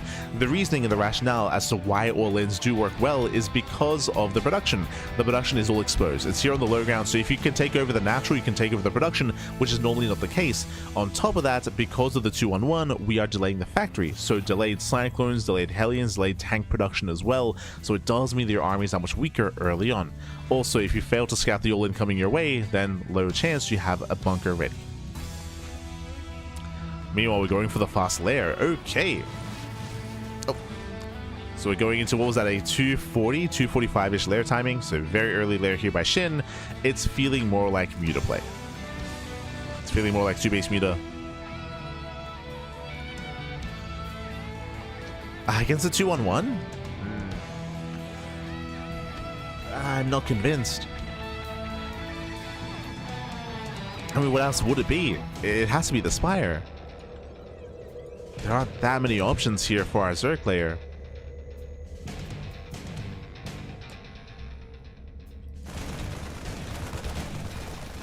Lings they poke in. With this amount of Lings, we might be able to deny Stim. True. Okay. Yeah, Stim gets surrounded. There's a KDA charge. Despite that, Stim is going to be denied. Nice pick off, and this will allow the Mutas to have a little bit more maneuverability here. Have a bit of a stronger presence. Here comes the Spire. Here comes the 2-base Muta. And again, a big delay with Stim as we have to rebuild the tech lab. It's a 2-base all-in. Okay. I mean, this means that it's even more important that the Stim was delayed. So we're going for a 4-axe. We're going for a 2-base all-in.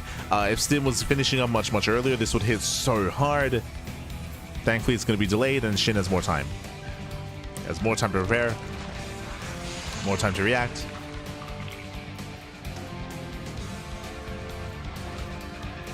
Shin is still joining up.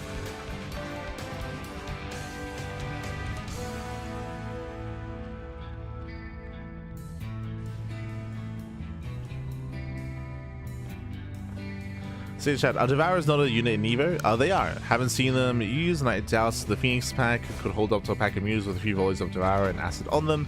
I mean, as you saw in StarCraft Evo, Mutas, they can hold their own against Phoenixes just because of the increased range of the Mutalisk.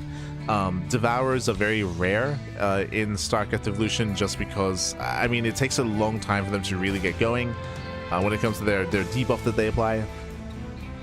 They're a much kind of slower unit, and they're often not considered worth it. I do know that there was a recent buff to the Devourer. I think they buffed the Devourer and the Guardian in a recent patch. But in general, like, they're not considered very good units just because of their just because it takes so long to really ramp them up, and they're quite vulnerable. It is rare to see them, but maybe with the buffs, maybe that does change things moving forward. Maybe.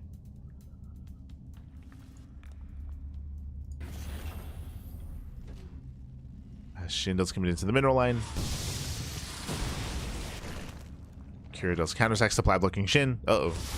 Yeah, Shin is supply blocks. Muse another home to defend. What do we have at home? We have one spine. We have 3 more colonies on the way. Yeah, the colonies are coming. Boys are being pulled. Muse they get focused down, and the colonies are being focused down one after the other. Ay, ay, ay. And Kira breaks through. Kira here overwhelms, takes down every single colony. There's nothing to defend. As you mentioned, Mute is their ideal harassing, but they cannot defend. They cannot defend back at home. As Marines they break into the main. There's nothing here. Boys being pulled. We can substep, we can kite. And every drone will fall. Down to 1.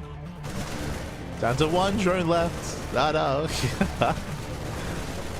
Across the map we have, how many? We have 5 mutas. We have 5 mutalists. Reinforcements will be enough to deal with this. The Wintermine does burrow. Does he notice? He does. He does notice. Down goes the spawning pool. Potentially will deny +1. +1 may finish. Yeah, 5 seconds away. It's close. Can it finish in time? No, it's denied. I wouldn't have helped anyway. Nice +1. Substance 4. GG gets called, and Cure, he takes game number 1. GG. Whew, GG, well played. Again, a very bold move for Shin to go 2 base Muta against a 2 ranks Reaper opener. Very, very bold move. To be fair, Shin didn't know that it was going to be a 2 base all-in, right? In his mind, a 2-on-1 would have been a little bit easier to defend against with his sunken colonies especially. That would have been a bit of a cleaner defense, of course, but little did he know that Kira was going for an all-in. I was going for a 4-axe instead, so going for extra marines, a stronger timing attack, a stronger all-in, and with that, Shin was punished for going into 2 base Muta. GG. GG, well played, Shin, he was punished, and with that, Kira takes the lead in the series, and we're loading to game number 2. Let's go. Let us go. So again, Hyper Greed punished here by Shin. Lack of scouting was a part of that as well. As we get ready here for our next game.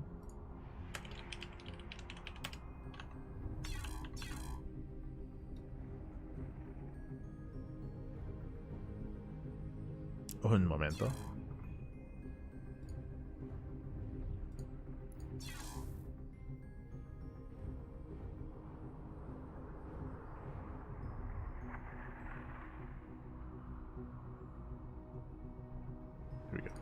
Here we go. Game 2 is going to be on Sylphid into a 3-player small map.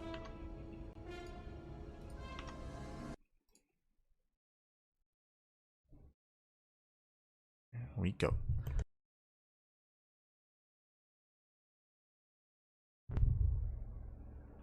And we'll see how Shin does adjust. We'll see. I mean, typically Shin, he can at times be a little bit more one-track minded, and I would not be surprised if he tries to go into 2-base Muta again this series. Hopefully not in game 2, not directly after, but we'll see. We shall see here. As we are jumping into our next game, and hello? Back screen. There we go. Spawning in the bottom right hand corner of Sylphid, we have the South Korean Zerg player. We have the Red Zerg representing himself currently down in the series. We'll see if he can bounce back. It is Shin.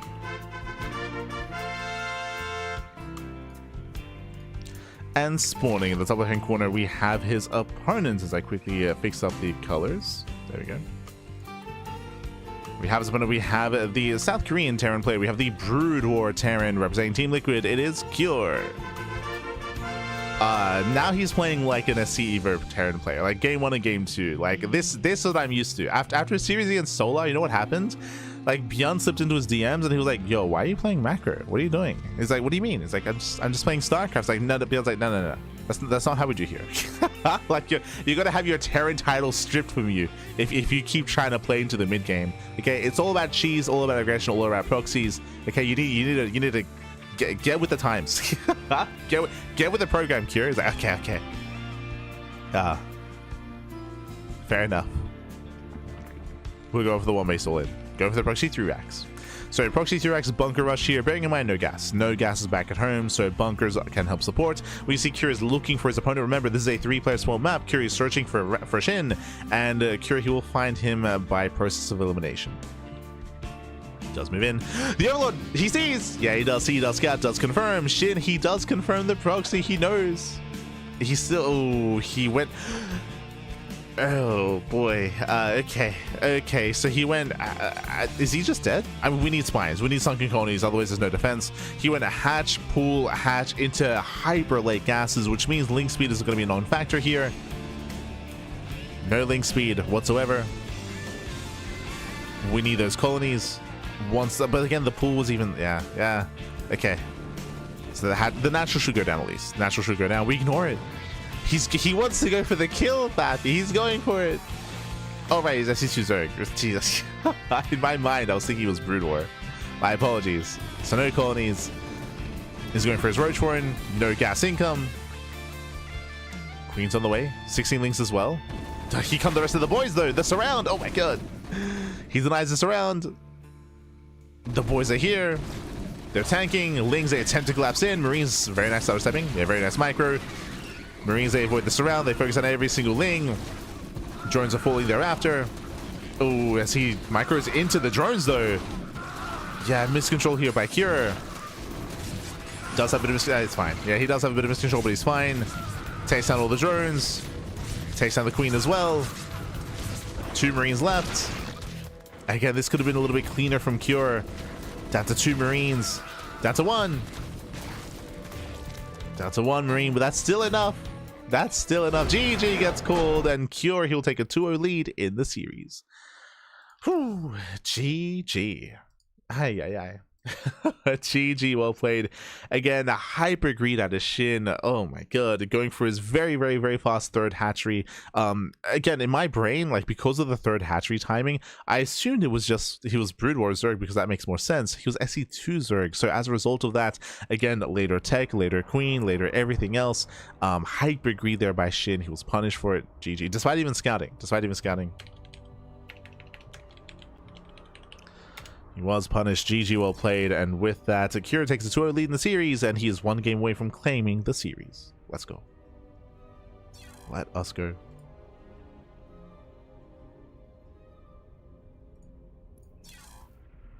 The evolutionary progress of every SC2 player from a newbie human to a ladder animal. The devolution. Yes. It's to become an animal, Pappy. True. As we're loading into game number 3. And I would imagine the aggression will continue. We'll see. We shall see. The pressure's on Shin. Down heavily here in the series. Can he recover? Can he make a series out of this? Can he bounce back? As he has to here and now as we load into Vermeer, a 4-player small map. I'm curious, is Cure willing to proxy here on this map as well? No shot. Spawning in the bottom left-hand corner of Vermeer, we have the Brood War Terran player. We have the Teal Terran leading the series 2-0. Representing Team Liquid, it is Cure. And spawning in the bottom right-hand corner, we have the SC2 Zerg player. We have the Purple Zerg. God damn it. We're just switching sides. We can do this. We have the Purple Zerg player. It is Shin. I'll fix up the colors. There we go. Here we go. We are going to be settling in. And again, as Shin, the pressure is on. Now's the time to start to recover, to start to bounce back. Now, we do have close spawns, close spawn locations. I'm sure Shin is very tempted to embrace roach play from here. We'll see how greedy it's going to be. Again, we're on Vermeer, 4-player spawn map. We are expecting greed out of Shin. I would not be surprised if he does go for a gasless opener, to be fair. Would not be surprised. Meanwhile, CC first at a Cure. And Shin will find Cure immediately. Ooh, okay. So I would say so far things are looking up for Shin. Things are looking up. He'll find his opponent. He will scout the greed, and we'll see how aggressive we plan on being here. Same build. Hatch, pool, hatch, gas is what it's looking like here. So we're going for delayed gases.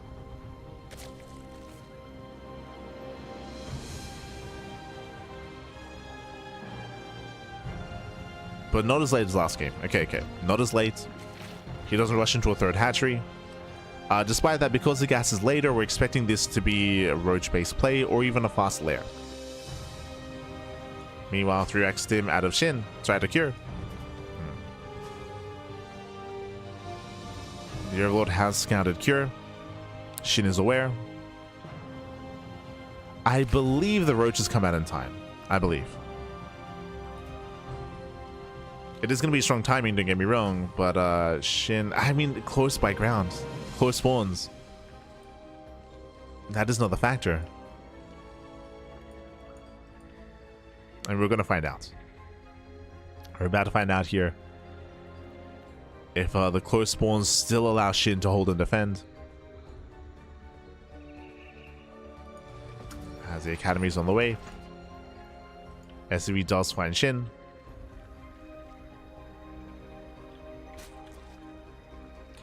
Curious if he goes lair first or roach horn first. Curious. I like the idea of going lair first because it means faster roach speed and it means faster counterattack. So wait for the queen to finish. Queen is done. We have the resources. What's it going to be? We have the gas. We have the minerals. And Marines are amassing. The bio army is building up. We're banking up quite a bit here. Whether it's one or the other, we should have one by now. Shin? Okay, now he goes to the roach horn, but again, this is much more. This is delayed. It's a bit of a later roach horn. Is that too late? The roach horn is now thrown down. We're still waiting for Stim, of course. It's gonna be clutch. It's gonna be very clutch hold. Obviously, as well, there's no counterattack potential. I chose not to go for the faster lair, and it's gonna be close. It's gonna be a close defense. We're 10 seconds away from Stim. Again, roaches, they will pop out, and I believe that Shin should be fine in his natural. I'm just curious if his third can be saved. I think so. Yeah, especially because Kira's waiting. Kira's waiting. 7 roaches are on the way. Shin should be fine. He should be fine. If the Marines were already here knocking down the third base, then I'd be more concerned, but again, Kira did wait for extra reinforcements. Kira's now pushing, and I believe we have 7 roaches to defend. Yeah, we have 7 roaches. We have our queens. Kira sims in. Does get 1.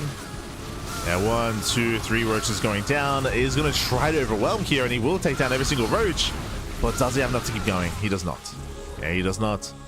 That was 6. Yeah, that was 6 roaches falling. I mean, it was an efficient trade here by Kira, but not enough by her.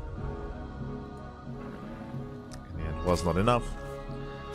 Shin now working towards his lair, building up his roach ravager, and it's going to be a bit of a shaky follow-up here for Cure. It's going to be a little bit shaky. He needs those tanks to get up and running. Factories are finishing.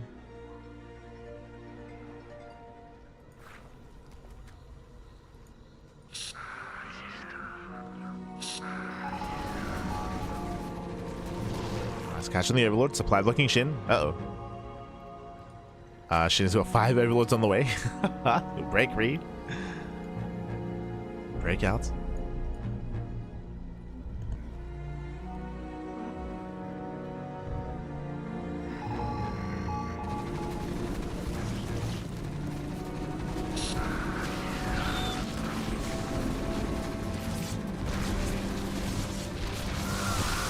Yes, once again, Star steps in. We don't really have that many roaches to defend here. He's down to 2. Yeah, the roaches were a little bit delayed. Once again, even though Cure doesn't break through, like, these are efficient pickups. These are efficient trades from Cure. He's killed 4. It's like a 1-to-1 trade. 14 roaches for 15 Marines. So very efficient trades here by Cure. Like, Shin, he's being denied building up a massive amount of roaches, but finally he's fixating. Yeah, there we go. Finally he's done droning. Getting up to 3 base saturation. Just under. Massing up Roach Ravager. And this should be a cleaner defense, but the tank has now arrived. Okay, siege mode is researched. Pulls back with the tanks. Road speed is now done, and now Shin can break out. Yeah, now we can counterattack. Does try to hold the line. Tank does siege from the low ground. Yeah, rough position with the tank, but nice target find nonetheless. Oh my god. The medics, the support, the tanks. Curie takes the fight. That was meant to be Shin's fight to take, by the way.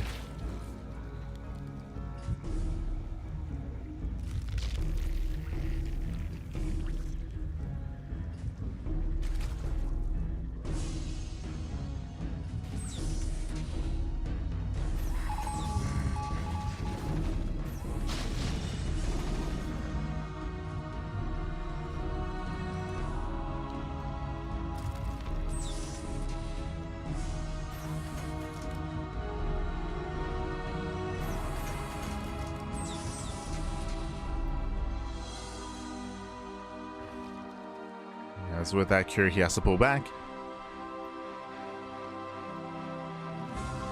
Pulls back, he sets up.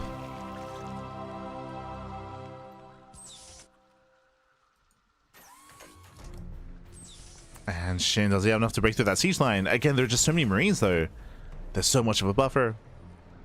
Shin, likewise, has not been joining. Bear that in mind. Shin, his fourth base is late. Fourth base is late. Drones are delayed.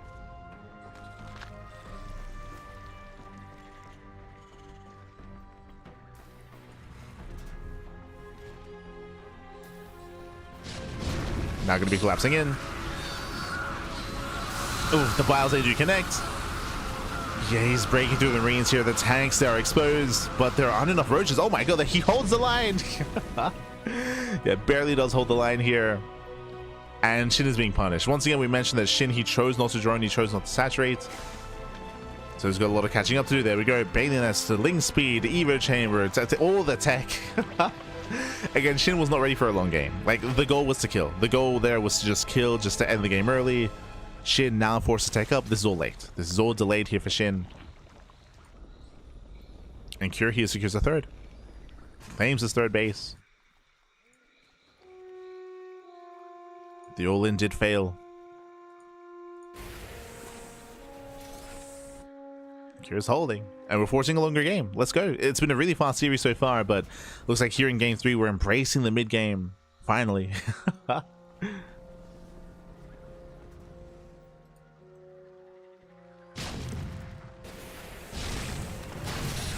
Ravage, they pick in. Barely does not get the tank. Irradiate's now done. What is this up? Whoa, whoa. Is that Caduceus reactor? Is that what that is? I haven't seen that that visual portrait before. The graphic. I know that a bunch of upgrade models or upgrade icons were changed recently. Oh, the irradiate. Let's go.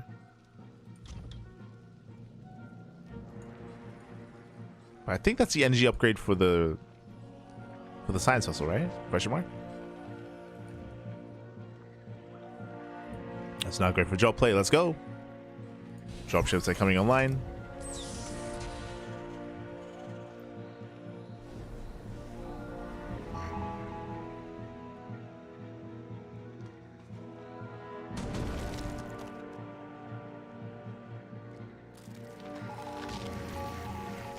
Oh, Titan reactor. Okay.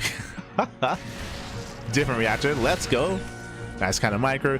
Bearing in mind that a radiator does last on the units for a very, very long time, but you can kill your own units. You can deny the irradiator. Tanks are pushing in. Yeah, pushing in. They're overwhelming. As he gets himself the expansion. Again, Shin, he cannot stop this. He's stuck with a very inefficient army. He's stuck with a Ravager. And all this came down to the failed all-in. As we mentioned previously, the failed all-in. He's got a decent amount of banelings though. He's going to be rolling in. Can he get on top of the tanks? He can. Yeah, he can get on top. Radius on the Ravagers. Biles, sorry, banelings to do connect. Shinny breaks through. He breaks out, he breaks on through. Oof. Oh my god. The Bio army though. Oh no, he forgot one. There we go. As Curie does maintain himself, does maintain his army. But again, so what we were gonna say is that unlike Parasitic Bomb does persist after the death of a unit. Radiate does not. So very often it is more efficient to kill your own units that gets irradiated. So you have the counter micro. Kira setting up in the center. We have ultras on the horizon. That's going to be a big power spike here for Shin, but he has to get there first. He has to get there. And we can see Kira slowly encroaching upon Shin's side of the map, pushing forward with the CC.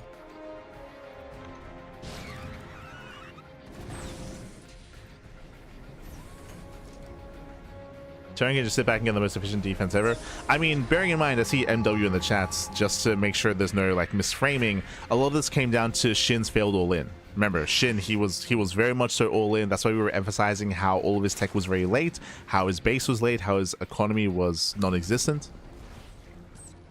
As Shin, he was not set up for a longer game. But nice run by, nice counterattack, gets into the mineral line. Cura's out of position. He's out of position. As he will lose 15 SCVs. Ay, ay, ay. Nice run by here by Shin. Nice run by, nice counterattack.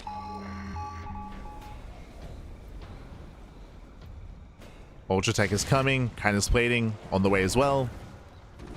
Again, there's a window in time where Shin is vulnerable pre-ultras. But once he gets them, he can collapse on this army.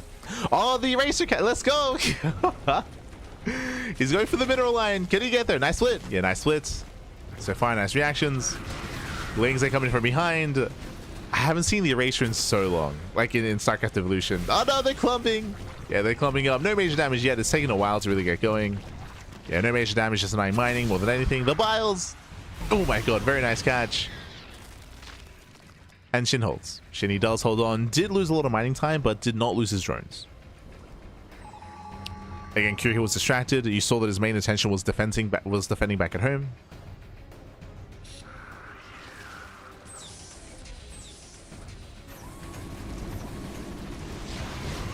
Oh, yeah, Shin does commit in.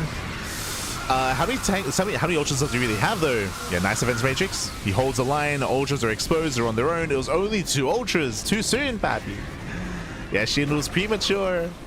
He was premature. Not enough ultras. Only 2. With that, the Bio army does break out. Ultras, they get focused on by the Marines. Man with gun is pretty good. Does focus on the ultras. GG gets called, and Curie, he will claim the series 3-0, advancing on to the grand finals. GG. GG, well played. Again, we finally got to see some mid-game here, but that was off of the back of Shin's failed all-in. Shin, he cut workers at 64. I think it was like either 61 to 64. Cut workers early on, committed into his Roach Ravager after the initial 3-racks defense, but alas, he got punished. It was a very impressive defense by Cure. He was able to get a siege line up and running, and Shin, he committed into said siege line, whilst the entire Roach Ravager army forced to tech up, and Cure had the advantage from that moment forward. Cure, he had momentum. He was able to build up his army, push forward towards his opponent, of course, and because of the close spawn locations, it meant that Shin had less room to breathe, less room to work with. There was a little more pressure on Shin, much more difficult to take up into Hive Tech, especially after the commitment from Shin early on. GG, well played. With that, Cure, he does snowball out of control, he does break out, he does break through, and with that, Cure does advance on to the grand finals. Up next, we do have our next semis. It's going to be another TVZ between ByuN and 3 Point. Let's go. Let us go. Just catching up.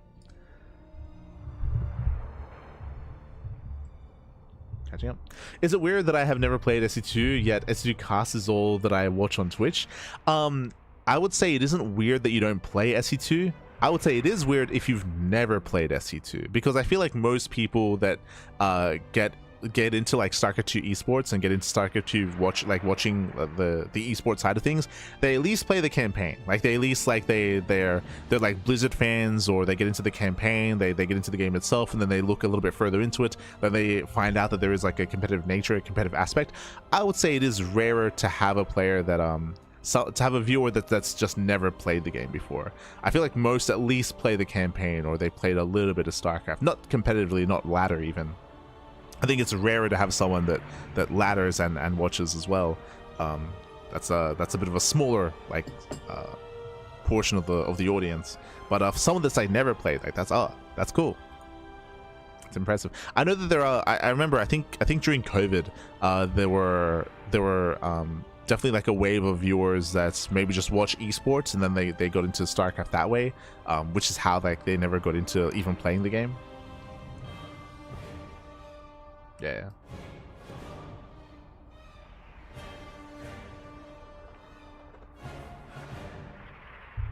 It's catching up.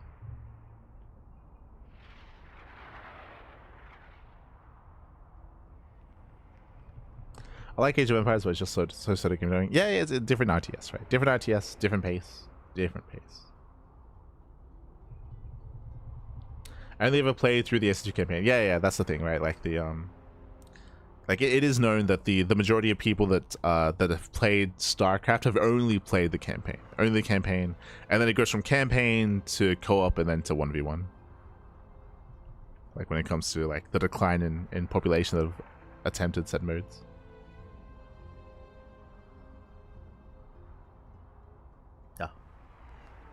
But otherwise, we are going to be going on a short break. We're going to be going on a short break here. Again, congratulations to Kira. Kira does claim the series, does advance on the grand finals. Up next, we have ByuN versus 3 Point. We're going to be going on a short break, and when we come back, we'll have our next matchup. We'll have our next semifinals. See you soon after the break. See you soon. Bye. See you soon.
And welcome back, everyone. Welcome back to the semi-finals or semi-finals here of the StarCraft Evolution League. StarCraft Evolution League number 21.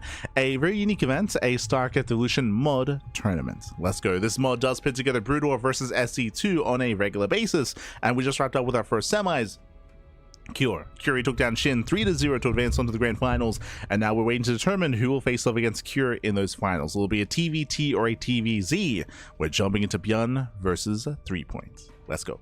Let us go. Game 1 is going to be on Karis Passage. Another one of these ported, I believe, maps, or I think this was actually an older TLMC map, if I'm not mistaken. Let's go. Let us go. As we are soon to jump in. So just setting up our player names. Setting up.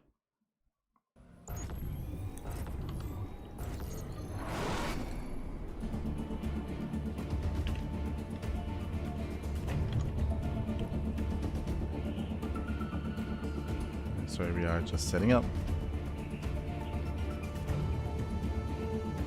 OBS. But forward. God damn it. I know why, but sometimes OBS breaks on us and just doesn't want to recognize the game. Por favor, papi. We're in. Send us in.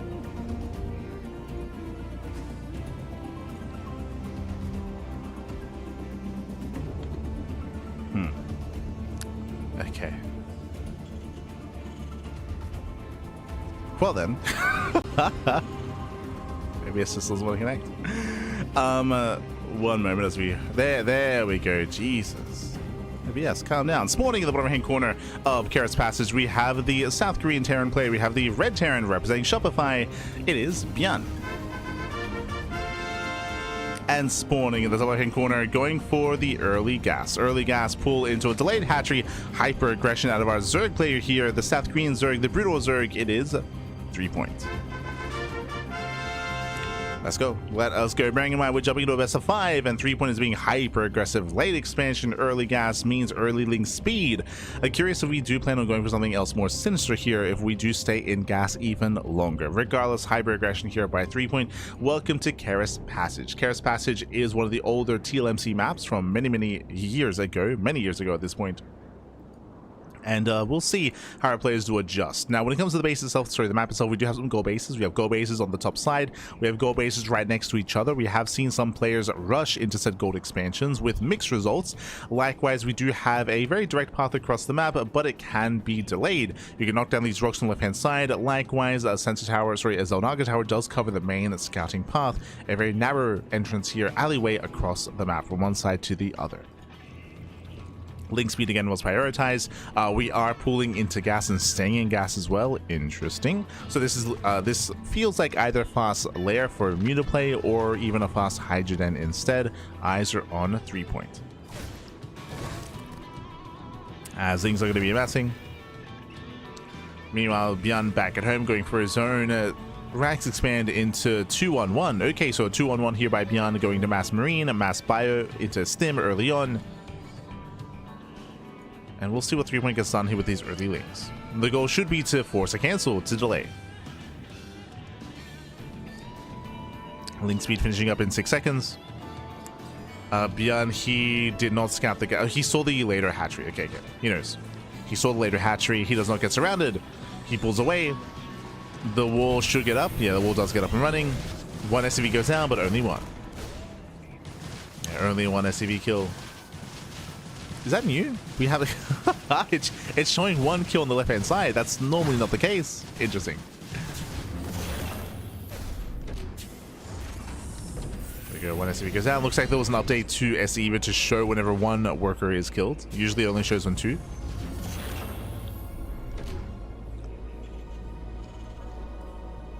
ByuN does pull away. Does save his command center. And remember, ByuN is going to be breaking out with Stim. Right, Stim is on the way as starports into an add-on swap into double medevac production. It's going to be a very strong 16 Marine timing here by ByuN. Meanwhile, across the map, I was curious what the gases saw. Fast link speed into fast layer into 2-base muta. Oh boy. Into ventral sacks? Okay. Interesting. Fair enough. Mental Stack's also being researched. But again, we're going to 2-base meter. Now, this sim timing can kill. It can just straight up kill across the map. But if we were casting Cure, if you remember, he went for a 4-rax follow-up to punish Shin. Here, a 2-on-1 is going to be a little bit weaker, but still has a lot of potential. And this still might just get out of hand. It's going to be close. Yeah, the Reaper does scout. The Reaper sees everything, confirms the Spire. Does confirm. Colony is cancelled. Has 3 points scattered across the map. He did. Okay, he saw the racks. He knows. 3 point, he's fully aware the 2-on-1. Behind this, he's massing up more lings. As many as he can. And it all comes down to this sim timing. We're just waiting for the medevacs. Does mean the mutas will be part of the defense. I think I think 3 point is going to be able to hold. I think so. If he can fight with everything together. The lings and the mutas. We'll see. See, maybe I'm underestimating the power of man with gun. It's pretty good. ByuN gets spotted. ByuN is not pushing. Okay. So, yeah, I believe that 3 point should have enough to defend against this, and ByuN believes that as well. So, ByuN, he will not push. He will stay at home and wait for combat shields and a later timing attack. So, 3 point defense. 3 point defense. Now we can drone up. Now we can saturate. For now, he's still staying on a lower drone count. He's not droning yet. Massing up more mutas.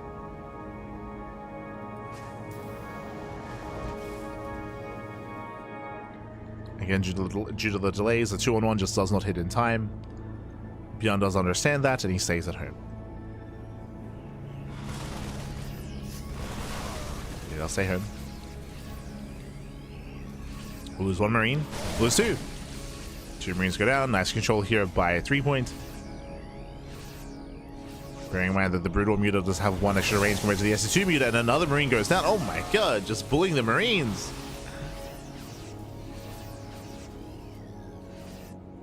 Does bully.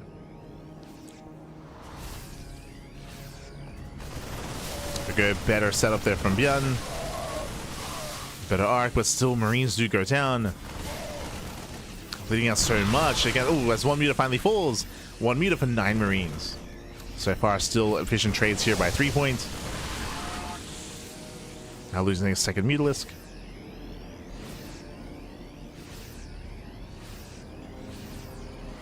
Does lose a second.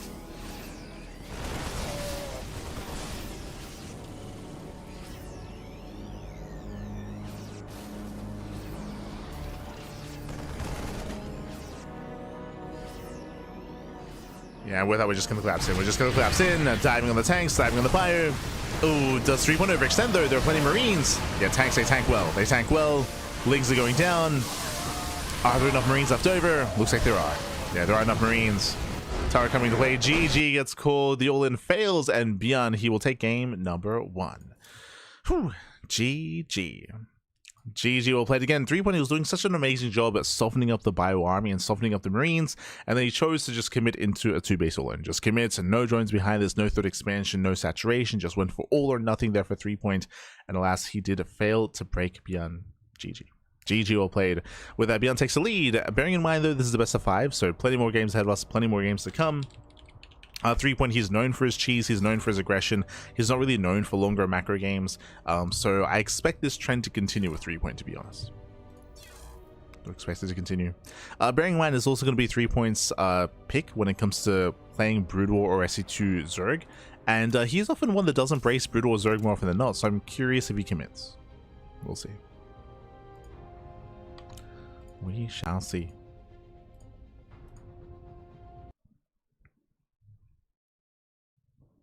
As we're getting ready for game number 2. Going to be on Ruby Rock. So going to be going back to one of the StarCraft 2 maps. It is a much more aggressive map as well. True, bear that in mind. Much more aggressive.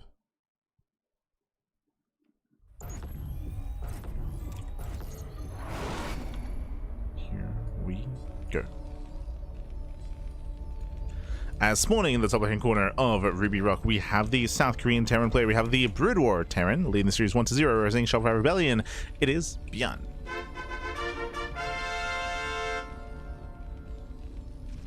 Give us some blue, Pat. There we go.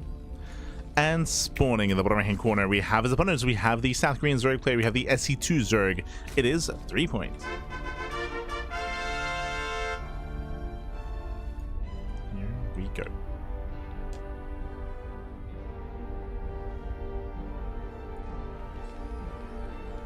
Here we go. We are going to be opening up. We are going to be settling in.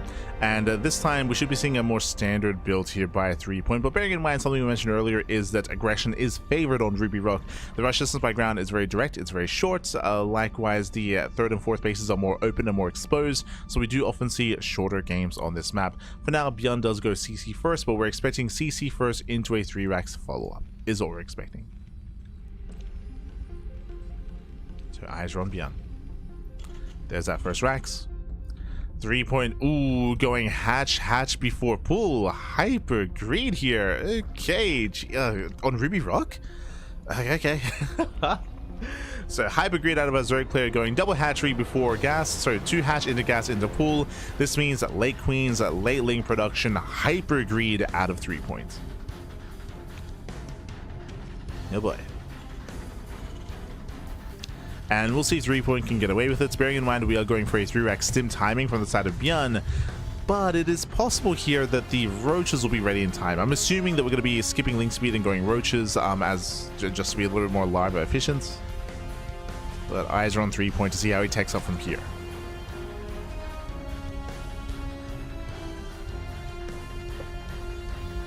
I mean, he will have excess larva to work with because of the fast third.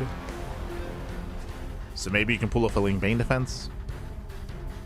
Curious.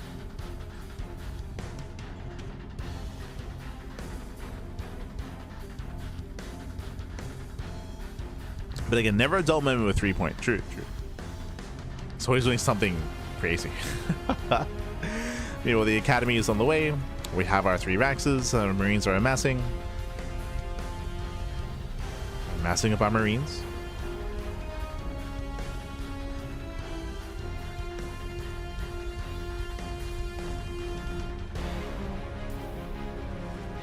Not going to be amassing. From here we have link speed on the way, so it does not go straight into roaches. So it is going to be a link queen defense instead, which is still possible, by the way. Like if you can build up your queen counts with like a healthy like 6-7 queens, then 3 points should be okay.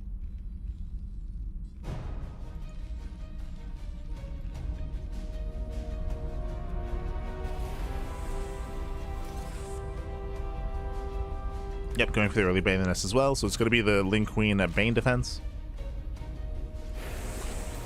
It's a little bit more micro-intensive, of course. And it is more clutch. ByuN is moving out.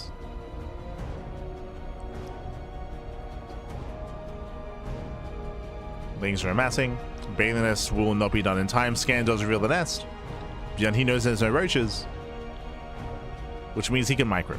With good enough control, with good enough micro, ByuN can actually kill 3 point here. How many queens? 3. Soon to be 4. So it's going to be 4 queens to defend. Go straight for the third base. 3 point does evacuate, does get away. ByuN can always get behind them. He can always get behind the mineral line. So first him. Threads the queens. Lings are trying to engage. And Lings are going down. Yeah, Lings are going to be going down here. The queens are still holding their own, and the queens will defend. Whew. And queens, they hold on. 3 point does defend. And thankfully, more importantly, 3 point, he saves his drones. He does pull away. He does save his workers. It was 5 Marines for 10 Lings and an Overlord. It was a more efficient fight here for ByuN. Another Overlord goes down. But again, at least 3 points survives. And now we're rushing into a lair first. Okay. Does go lair before Evo chambers. Curious. Do we go into mutas again? No shot.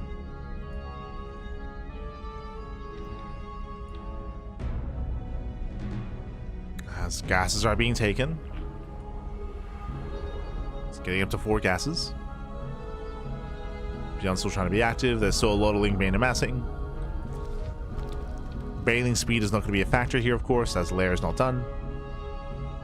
It's too early.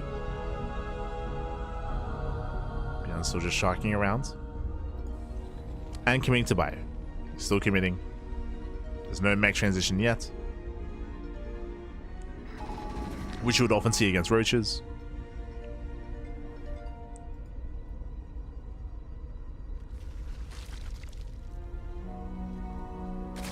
As Bailey speed has begun, we have a singular Evo chamber. Looks like there was a bit of a pause. Hopefully everything's okay. +1 carapace is now in production.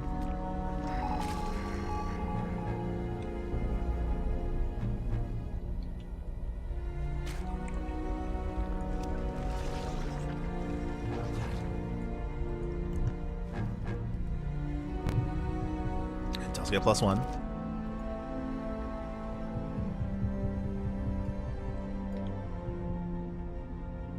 I won't factor into this as we're rushing to infestation bit. Oh, we're being a little bit greedy here before the 4th. So 3 point is taking up quite quickly. ByuN's going for a second push. 3 point, he won't have bailing speed actually. It's not going to be done in time. The base is going to be denied. Takes on the expansion. 3 point going for the counterattack. Bunker is ready back at home. But bailing speed will finish up. Okay, will finish, will complete. I'm not used to seeing that marker for 1 drone kill. Get used to it.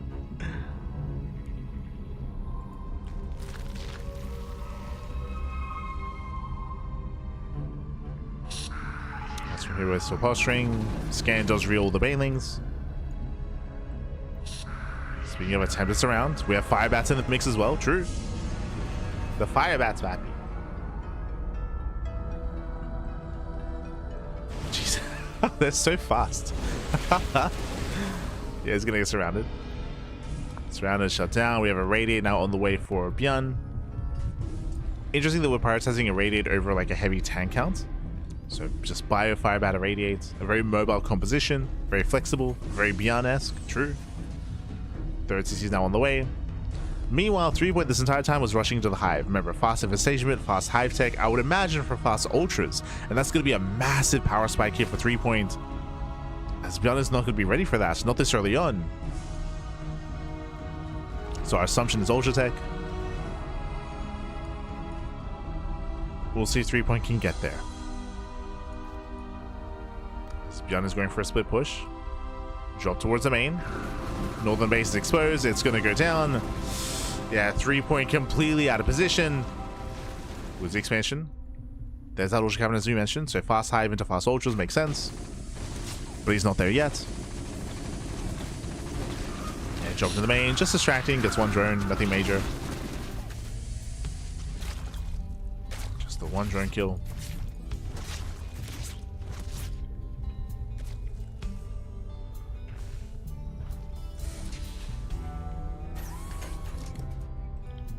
ByuN pulls away.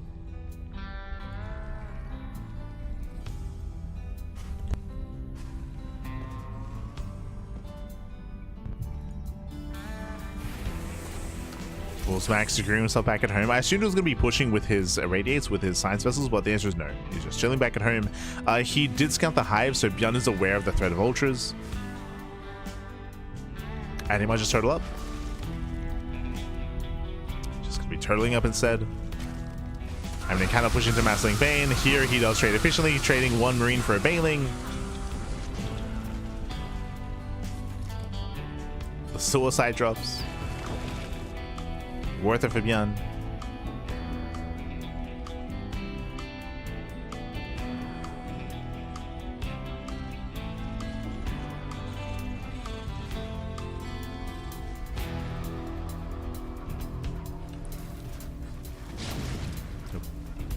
And again, I believe ByuN is just going to stay at home. He's just going to stay at home until he maxes out. So he's just slowly securing himself with 3 bases, throwing down all the Sim City, getting another expansion, getting another CC. I'll say it is quite difficult to turtle up here on Ruby Rock, but he's going for it. Fire Bats, they try to trade well. Nice catch out of 3 point. And once we build out that ultra count, it's going to be a difficult defense for ByuN once he gets his 4th base. I feel like on 3 bases, he should be pretty centralized and pretty secure. I would say it's going to be quite difficult to break a turtling 3-basing Terran, but once they spread out and get a 4th base, that's when 3 point can be more active and find more damage. I would imagine.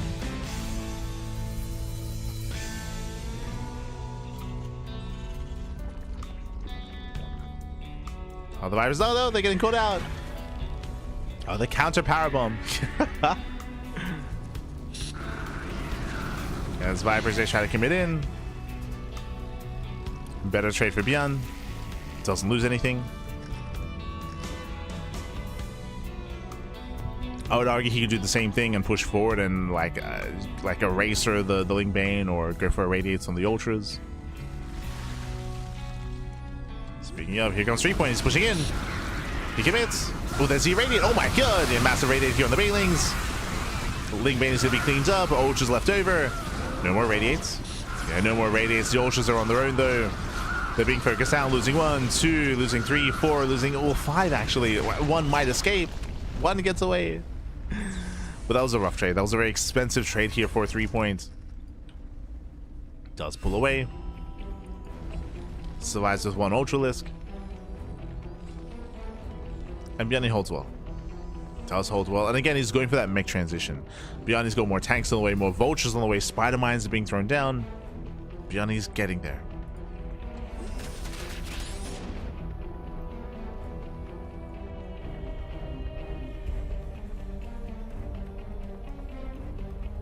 As ByuN scouts across the map. Threatens some irradiates. Does threaten.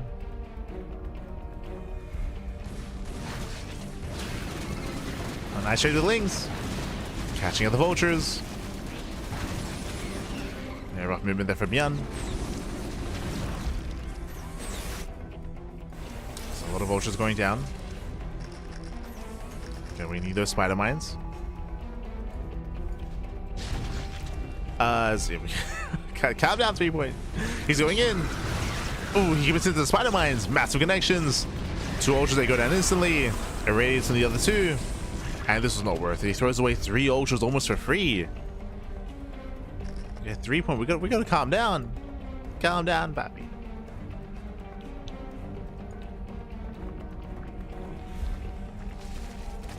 So pull away, calm down. It doesn't feel good, but in the end, ByuN, he will establish his 4th base. And 3-point just has to let that happen. So 4th base is getting up. 3-point going for a Dream Drop. Interesting. Setting up for the drop.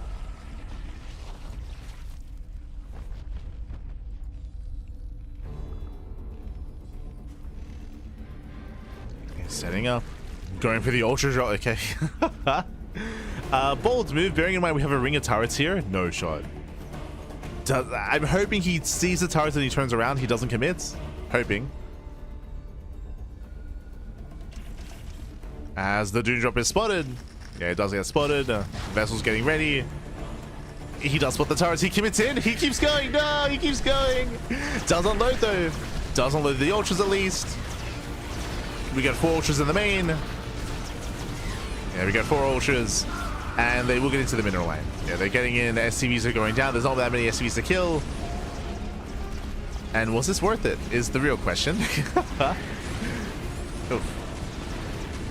As he gets 11 SCVs. 11 SCVs for what exactly? That was 11 SCVs. He does trade with vultures. He does take down 3 tanks for 6 ultras, 7 Dropper Lords, 2 Vipers as well. Oof. That was a much more efficient trade for the Terran. That was much more efficient for the Terran. Jesus. That was an expensive Doom Drop that didn't really achieve much.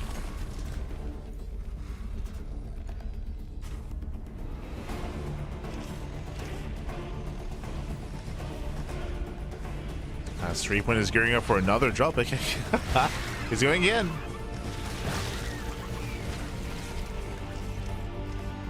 He's setting up for another wave.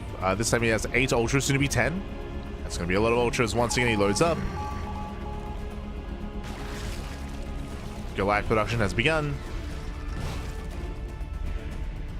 And we're dropping on the main army, actually. Yeah, he's dropping on the army instead. Ultras are down on the tanks. Not bad. Tanks are unsieged. We do have the Mesa Radiate. The army does race back. And ByuN should be able to hold on here, and he will. Yeah, he does hold. Cleans up the army. Shuts down 10 ultras. Jesus. Again, nice kiting. Nice kiting. Does pull away. Takes down 10 ultras. Did cost him 3 science vessels. So a better trade for 3-point compared to last time. Only slightly though. It's still a rough trade here. Yeah, the gas, the minerals. Links here try to collapse in. Nice defense matrix. Yeah, nice matrix. Catching out the ultra.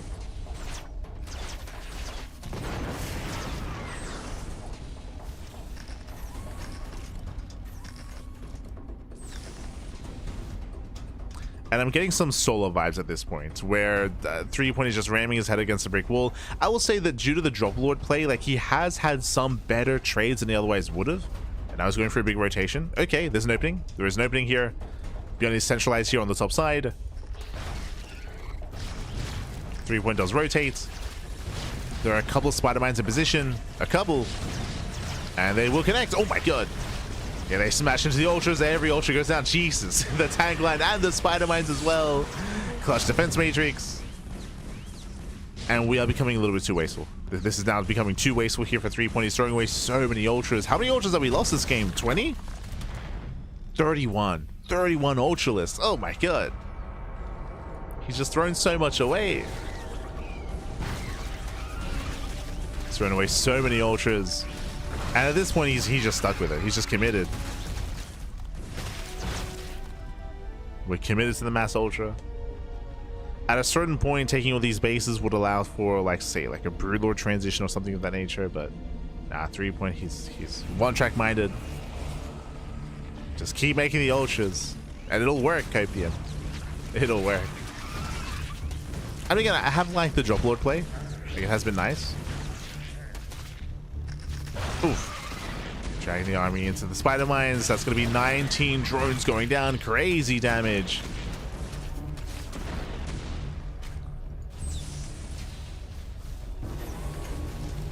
So 20 drones go down. ByuN is maxing out with a greater army. Vultures are trying to collapse in. They break through the vultures at least. Jeez, that's a lot of vultures going down. Clutch defense matrix, tank boys going up, and the ultras, they just melt. They melt against the tanks. GG gets called, and ByuN, he weathers the storm. He will take a lead 2-0. GG. Whew, GG, well played again. 3-point, he just kept ramming his face against the brick wall that was ByuN. I did like some of the drop lord play. I was not fond of the doom drop into the main, but I did like the drop on top of the tanks. Like, so there were a couple of nice moments here and there, but in the end, he was unable to break the economy, unable to break the bases. GG. GG, well played. ByuN, who was just trading more efficiently, taking better fights, and eventually did overwhelm. And with that, we have a 2-0 lead for ByuN. He's on match point. He's on match point. One more game is all that ByuN needs to claim the series. 3 points. He is up against the wall here. He is in trouble, and we'll see if he can bring it back. Oh boy. If it doesn't work, just keep doing it until you're dead. True. Just keep going. Copium.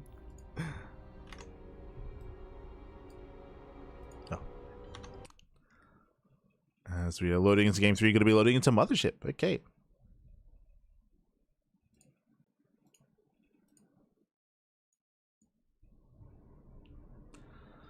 Going to be loading into our 3-player spawn map. Let's go.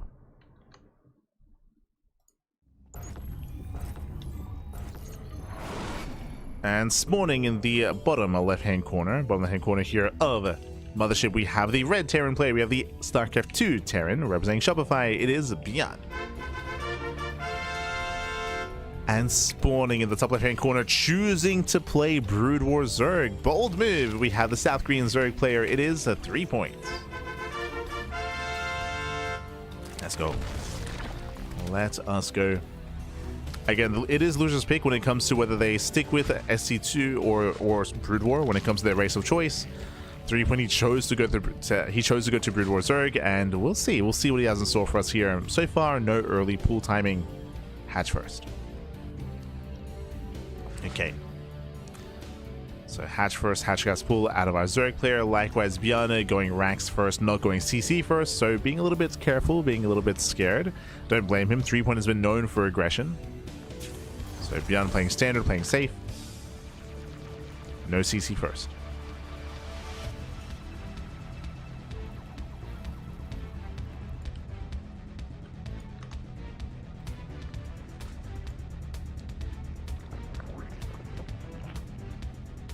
as it is a hatch gas pool.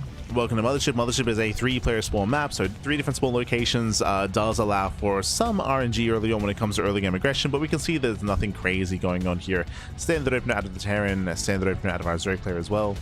There's no early rush. When it comes to the bases themselves, it is a very large map. The bases are decently spread out, and it can be difficult to turtle up on Mothership. Can be difficult. But I'm curious what 3Point's plan is. I'm curious if he plans on going into fast meter again, into 2-base meter. We'll see. ByuN does SCV scout top right. Likewise, 3Point also checks with the Overlord. And both will confirm that no one is here. And no one is here.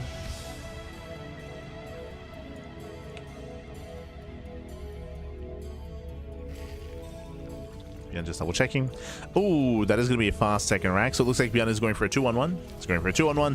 Technically, this could turn into a 3-racks, but it's a little more common to go for a 2-1-1 instead. It will be 2 axes, 1 factory, 1 starport into a very strong 16 marine stim timing with 2 medevacs. Does hit it around 5 minutes. As the first Reaper does back in, gets a drone kill, not bad.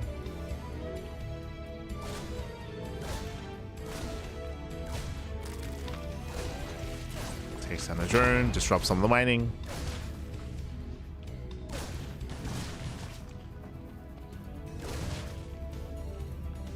Let's get this pull away. Likewise, there's that follow-up. Tech lab for stim, factory for the starports. Ooh, that is a very fast lair. Okay, lair first out of Shin. Sorry, out of 3Point. Once again, it does look like he wants to go into 2-base muta. Feels like 2-base muta here. Which we saw in game 1, if you recall. And we'll see if ByuN can scout.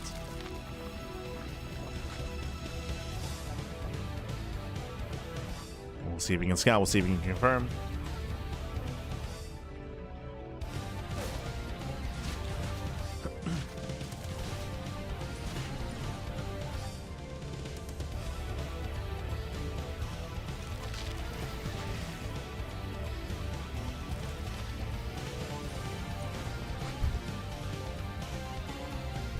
As Reaper actually does slip in. Oh no. Yeah, it does slip into the main, and the Reaper will confirm the fast lair. This screams 2-base muta. Oh, I say that. Hydrogen? Wait, what? He cancels. There we go. That makes more sense. I was like, why is there a hydrogen on the way? Does cancel it in. Goes for the Spire as well. Now, ByuN was fed some false information. ByuN, he saw the hydrogen, so this makes it look like he's going into 2-base lurker. So ByuN, he's not fully aware as to what's going on.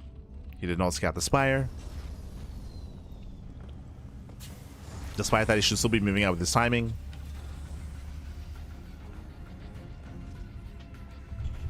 And I'm curious to see how clutch the timing is going to be. I believe the muta should be out in time, even with a cancel. Just like game 1.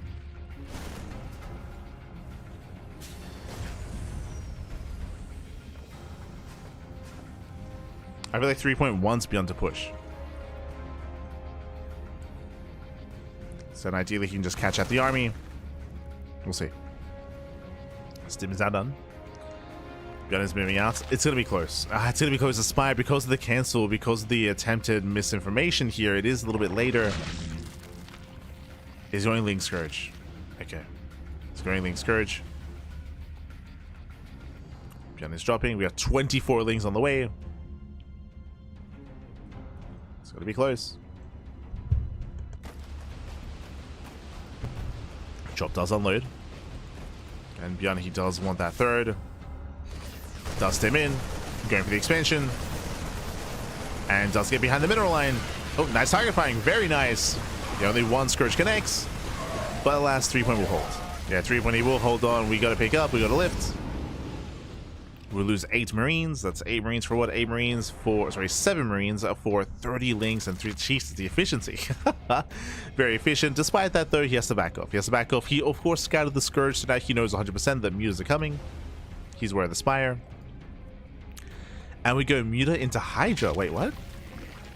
Okay, 3Point is taking up quite a bit. He's going for a big tech switch into a ground army. Mutas only to harass. It's not going to be mass muta.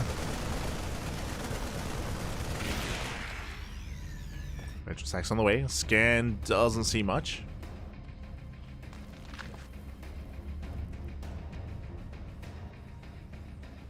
Scan into the main. Muse, they do hit the main. They do hit the production. Beyond the supply block. Uh-oh. Beyond here, supply blocks. We need more depots. As he's still supply block, by the way. He still hasn't noticed. I mean, the trading does help at least. Somewhat.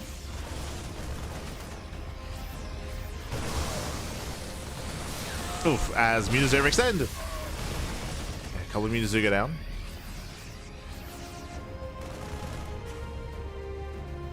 Catching out some of the mutalisks.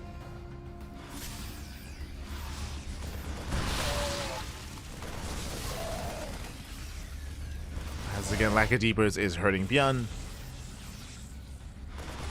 As we have another supply block.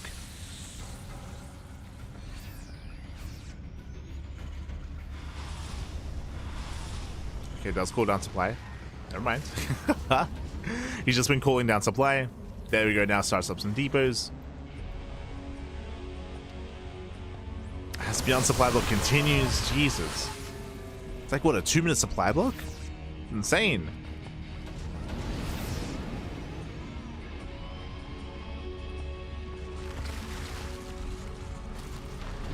Does reposition, setting up here towards the natural. Lurkers have arrived, the army is trapped, and 3-1, he should solve this up. He should be able to, I say that, nice target finding on the lurkers. One more volley goes off. And ByuN comes out on top, he shuts out every single lurker. There's one lurker left. Oh no, there's scan. Yeah, there's no scan. Feels cool down supply. But that fight should have been much cleaner. Should have been much cleaner here in favor of 3 points. Crazy fight out of ByuN. Despite getting surrounded by lurkers, he still came out on top there. It's insane. And again, imagine if he didn't cool down all that supply earlier, if he had a scan available. Could have maintained that position. ByuN behind this, going for a very delayed 3rd CC, so hybrid commit on 2 bases.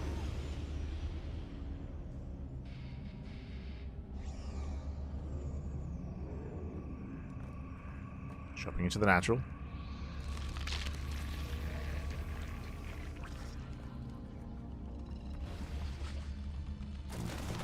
So let's go for the drop. Now we have a decent amount of Scourge and Mutas, so this is wasteful. Yeah, it's wasteful here. ByuN will lose everything. Yeah, ByuN, we have to back off. We have to back off here. He throws away a bit too much. He had momentum, not anymore. I mean, on top of that, there's no 3rd, right? There's still no 3rd CC. Like, ByuN was 2 base all in. The all in is failing, and it looks like we might have a series here. Target firing on the Scourge. ByuN is stuck at home. And 3-point has a 4th base. That's what's important here. 3-point can drone. 3-point, he can just drone up, he can saturate, he can contain ByuN on 2 bases. And the likelihood of ByuN expanding here is very, very low. It's very low. Just gonna calm down. Oh. Trying to bait the army in. Tank shots going off. Lurkers they burrow. Once again, nice target firing on the lurkers. Despite that, they still hold their own. ByuN barely holding on.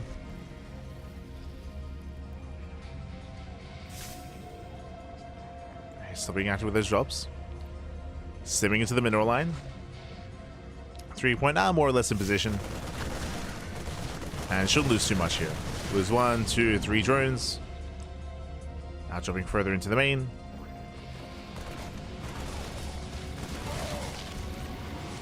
Tanks some Scourge towards the end. Yo, the whole position. The whole position lunkers, pappy. Let's go. Can he lure him in? No scan. Oh my god, massive shot. Yeah, massive lurker shot. Second volley goes off. Again, brutal losses there for ByuN. Brutal losses. Lings now they're coming in to clean up. Collapsing in the army. And we can just keep going. We can just keep pushing. This time we can break through. We have a series. GG gets called. And 3-point ace game number 3. We are going to game 4. GG. Whew, GG, well played. Again, ByuN, he was 2-base all in, he was hyper committed on 2 bases, and he failed to get damage done. He was trading well, don't get me wrong, but he couldn't stop the economy. He couldn't break the natural, the 3rd base, or the 4th base.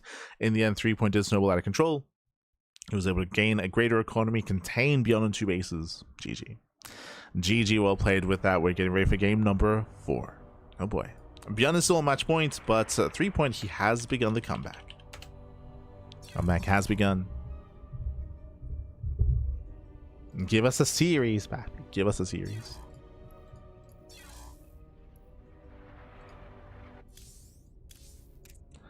As we are loading into Sylphid.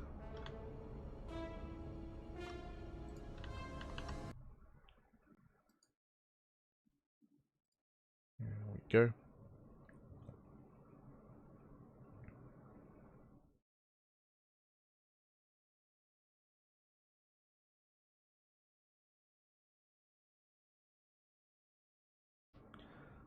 So we are loading in again. Bearing in mind, Sylphid is another 3-player full map, much smaller compared to Mothership. True, true. Much, much smaller.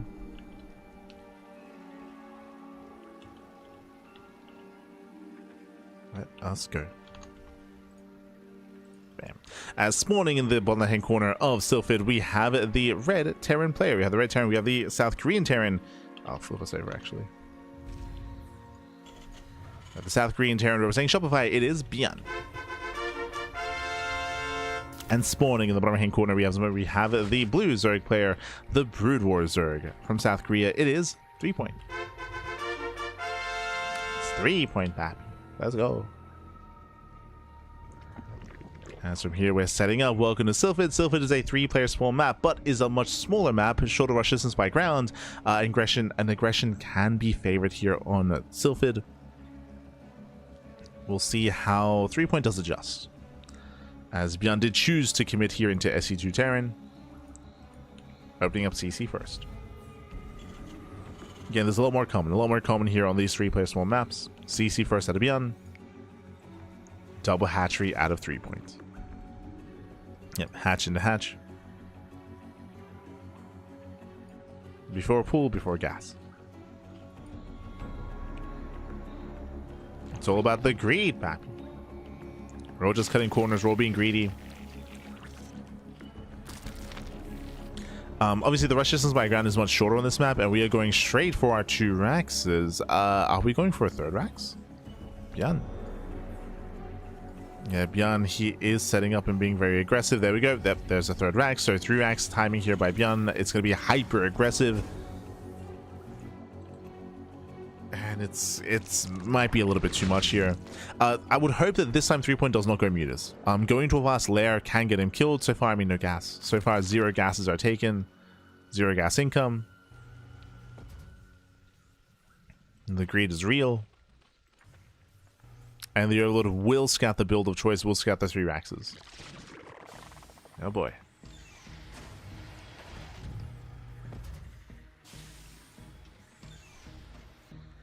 And I'll be very impressed if 3-point can defend here. He's taking 2 gases at once, getting his macro hatchery as well. Extra gases to make up for his late gas geysers. To get that gas income as quickly as possible.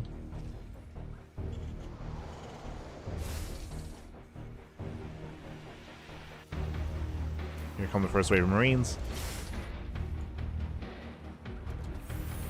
And we're waiting for the Tech Lab. There it is. Tech Lab is on the way. That's for Stim. It will be for Stim. Now, I do like this response. It is going to be Evo Chamber first. Oh, gets cancelled, gets repositioned. So these fast Evo Chambers are going to be for fast upgrades to allow for the Lings to be that much more effective. It's going to be a more Ling heavy defense. I'm curious if we get into Hydras.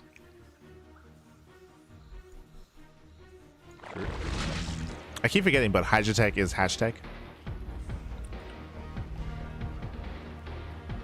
So I'm curious to see if he goes for a range or melee upgrade of choice, and it is going to be melee. Okay. It's going to be Mass Ling.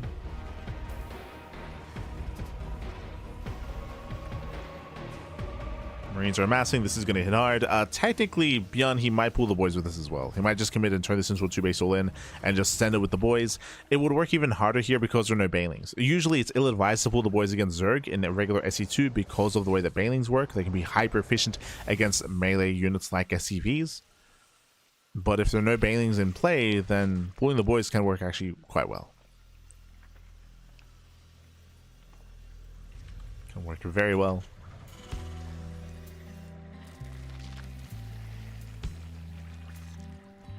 As we have 18 links in production, Lair is now on the way. ByuN is still building up, he's still massing, and he's not going for a 4th Rax. So no 4 Rax here, it's going to be 3x Stim into the follow-up. 3 point is at least staying on a low base count and a low economy. And it looks like ByuN might just wait for the medevacs. So he's going to wait for medevacs. Because of that, he can start up combat shields as well. It's going to be a later timing here from ByuN. Much, much later. So these upgrades will kick in.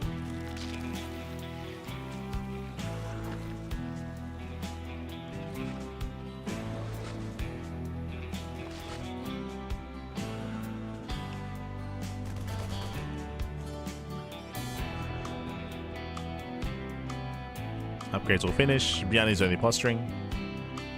Only posturing. He should not be out here. Yeah, 3 point coming for this round. Does catch the army. Yeah, it does hug the wall here, and ByuN, he's going to trade as best he can, but he will lose every single Marine. And again, ByuN, he's just caught out in the open. Gets caught out in the open. Massive loss for ByuN. Remember, he was building up towards a massive sim time with medevacs, but he lost all the Marines. Yeah, he lost all the bio. Now that push is going to be that much weaker, and 3 point, he's ideally forcing a longer game out of ByuN. That timing is come and gone. Yep, 3rd CC. 3rd CC immediately for ByuN. So alas, he can no longer kill. He can no longer be aggressive. And things are looking up for 3 point. They're looking good. 3 point is getting into the mid game. He's now able to drone, saturate, get his 3rd base up and running. And ByuN has no pushing power. Yeah, he has no pushing power, not anymore. He fumbled the ball back. Fumbled.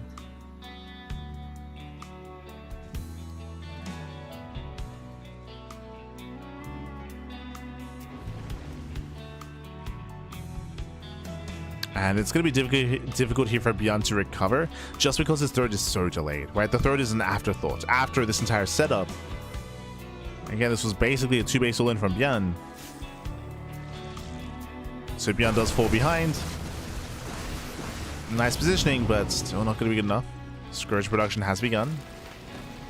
Getting to Scourge. Double Marine dropping to the mineral line and getting 1, 2 drones. Going for the tech, actually. Okay. Denies lurkers.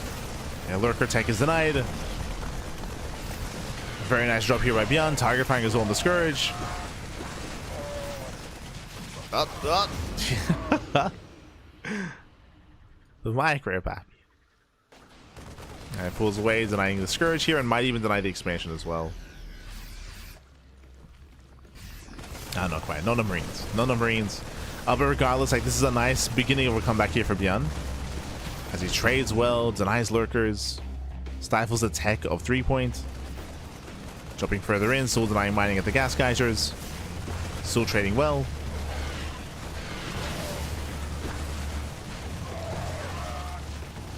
Still does trade well. And ByuN is back in this. He's back in this game. Now securing his 3rd base. 3 point is joining his delayed. So late drones, late saturation, late tech. Lurkers now being re-researched. And 3 point, I feel like we should not be here. Yeah. 3 point is committing. Does go for the dive. Massive tank shots going up, and 3 point he gets punished. Oof. So many Zerglings go down. Ay, ay, ay. Not like this, Pappy. Not like this.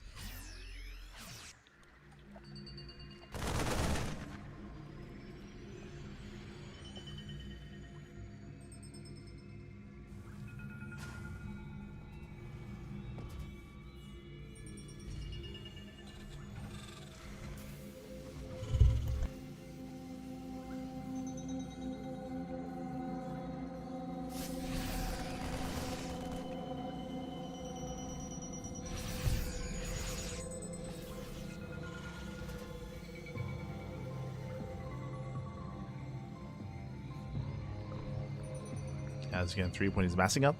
Massing up is being Scourge. We have some lurkers on the way. ByuN is now securing 3 bases. Now, as 3-1 has been able, he has failed to deny the 3rd base. This is where ByuN is going to be staying at home. He's going to be turtling. The goal here should just be turtle up, take some better fights, slowly get a 4th base, and max out. ByuN is being somewhat active with drops. He has to be careful. Remember, they're a Scourge, right? They're a Scourge to punish. So ByuN has to be so careful when he moves out. That's why he's contained. Right now, sensor towers, covering his bases. At this point, 3 points should just mass expand. We should be seeing more bases, more expansions, more drones. Hive tech as well. So Hive is done. Getting into the Defiler for the first time tonight. Defiler mount. Let's go. We're getting to Defilers. We've been waiting for this. With Defilers, of course, you can try to break through this with Dark Swarm. You can Dark Swarm and try to break through a siege line.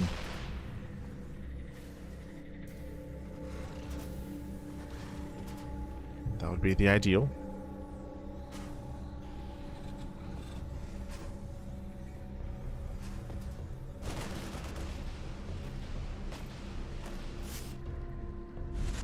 But now that we're still setting up.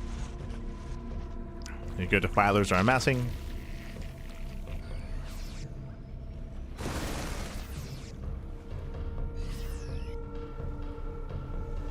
Building up Defilers. At the same time, this is where we will need Ghosts. Ghosts are going to be necessary to snipe and to EMP. As a lot of the strength of the Zerg army is now going to be in Defilers and Queens.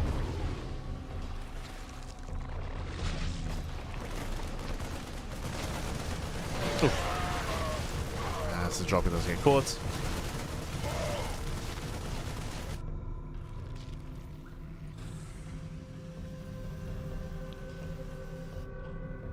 Points still trying to perfect his army.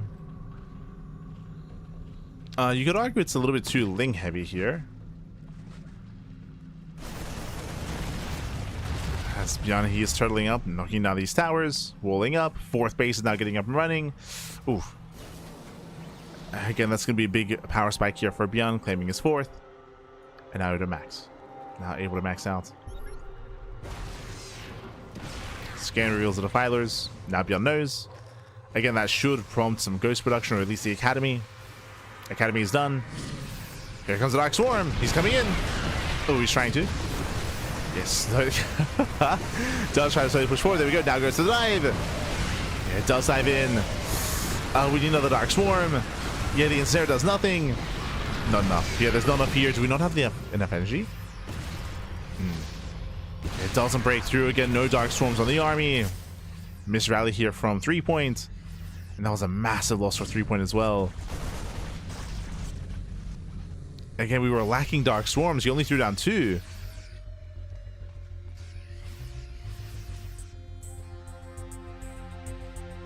So last hit miscontrol.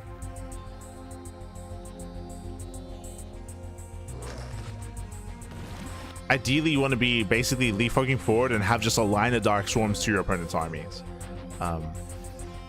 But it's possible that maybe like at a certain point he realized just how strong the siege line was, then he second guessed himself, but he still kept pushing in like that. It's messy.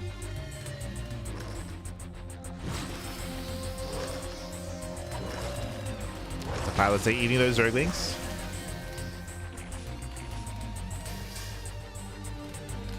Likewise, we now have our first Ghost for ByuN.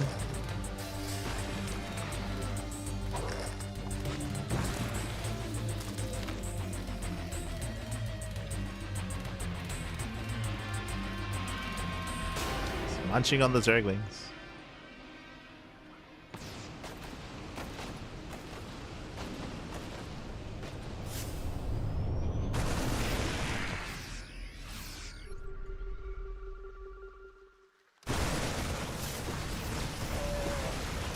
As 3 point does catch out the drop at least. Catching out the drop, pushing forward. Bleeding out a good amount of the Zerglings. But the rocks opened up. It knocks down those rocks, does open up the map a little bit. 5th base now getting up and running from ByuN. Ay, ay, ay. He's getting his 5th.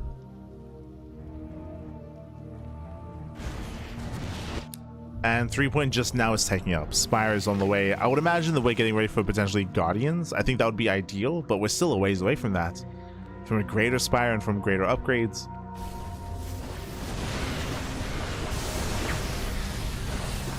Airlings, they just melt. Darkstorm does protect, but does not allow him to push forward. Not like this. He's trying to push into the hive. Yeah, but Planetary is done. Lurker's getting sniped. They don't care about your Darkstorm.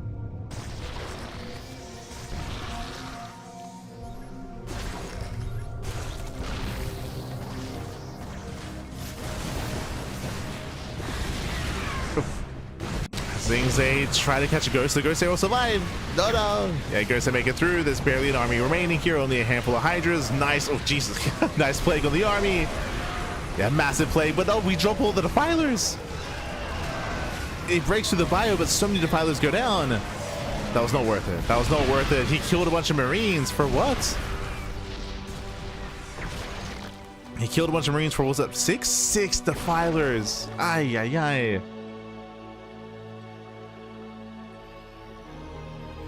Basically, he dove in, he dropped the fire, he dropped the plagues on the entire bio army, but there was still a siege line behind it anyway. There was still a siege line.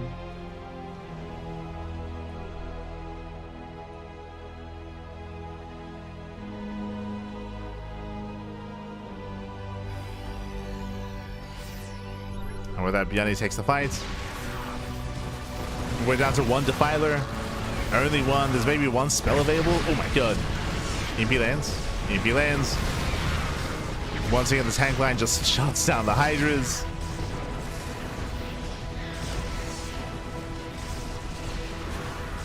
Does have step in. Takes down the 5th base. Yeah, 5th base will go down. At least I'll take down the expansion. But can he get out of here? Can he leave? Or is 3 point cornered? Okay. Does break out. Does break out of the corner.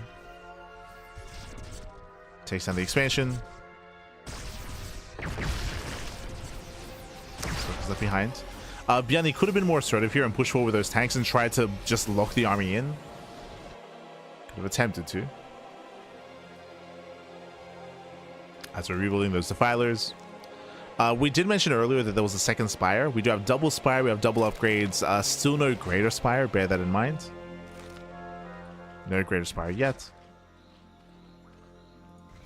But I believe that is all in preparation for Guardians. Just waiting for better upgrades.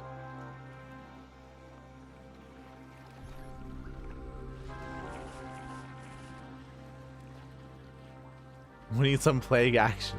Willed it into existence. I mean, we saw it, but not amazingly, right? We just saw stacked plagues in one big force. It was almost like it was trying to storm drop.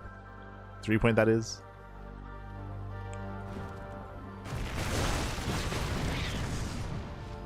Was not worth it.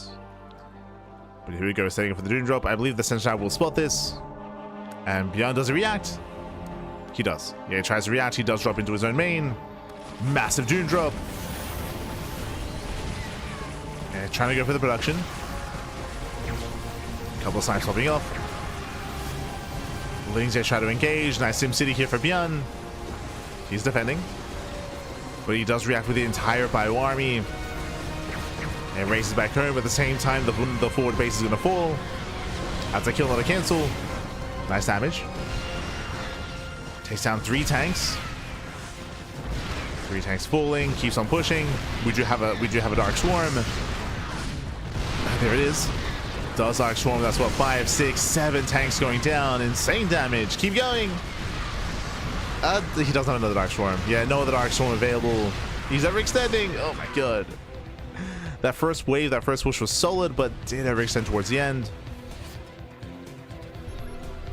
That was how many? That was 8 tanks going down for 50 Hydras. Now, bearing in mind, there was also Hydras lost in the drop, right? That was also the Doom Drop going down as well. 50 Hydras. Oh my god.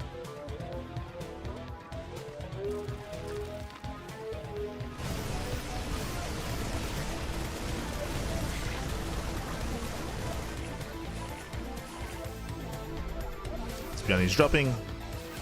So 3 points. The sensor tower was not rebuilt, but we have turrets instead. We have some turrets.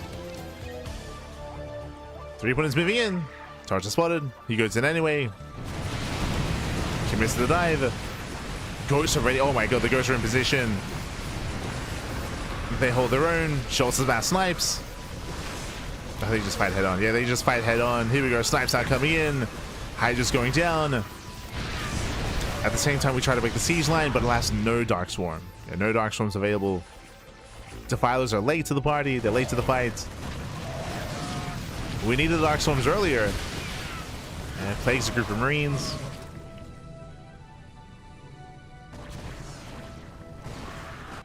Pushing up the ramp. Again, now we'll fixate it here on the top side.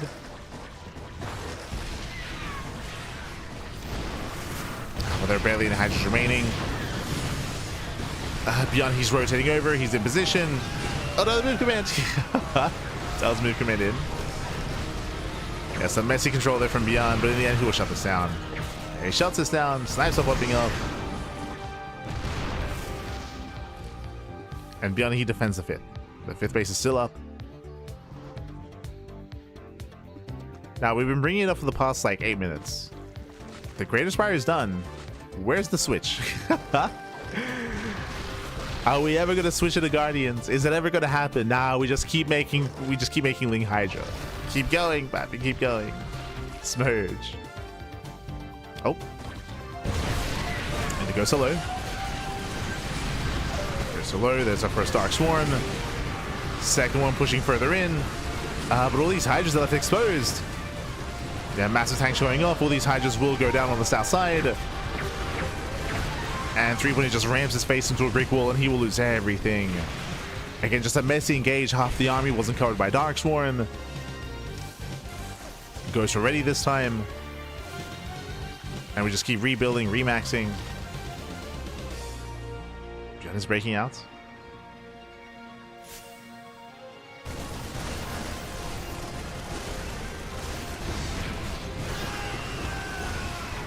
Doesn't break out. Ghosts are cloaked. Catching up all the Zerglings. Base goes down. And these are again potential ByuN bases. Okay, even catching up the Defilers. 2 Defilers for free. Catching out the Defilers. ByuN, he wants that expansion. He's pushing forward.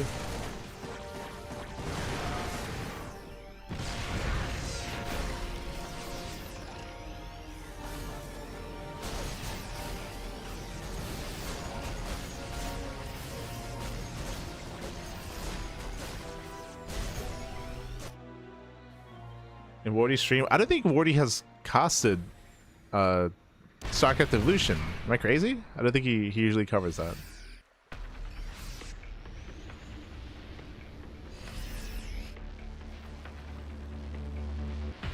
Oh, there it is! The Guardians are coming! 20 mutas! The 20 muta switch! Let's go, baby, let's go. One shot. Oh, I see, I see.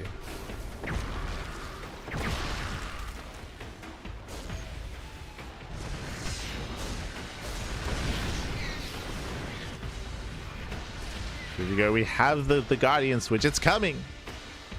We actually got there. You know, I'll be honest. I didn't think we'd get there. I didn't think we'd get there. I think I believe that 3 when he just ape into wall after wall of tanks and just end it and just lose everything. But here we go. We have 14 Guardians on the way. 19 Guardians. Let's go. The space crabs. 22. Now, oh, as we scan. Okay, we do scan. We do spot the army.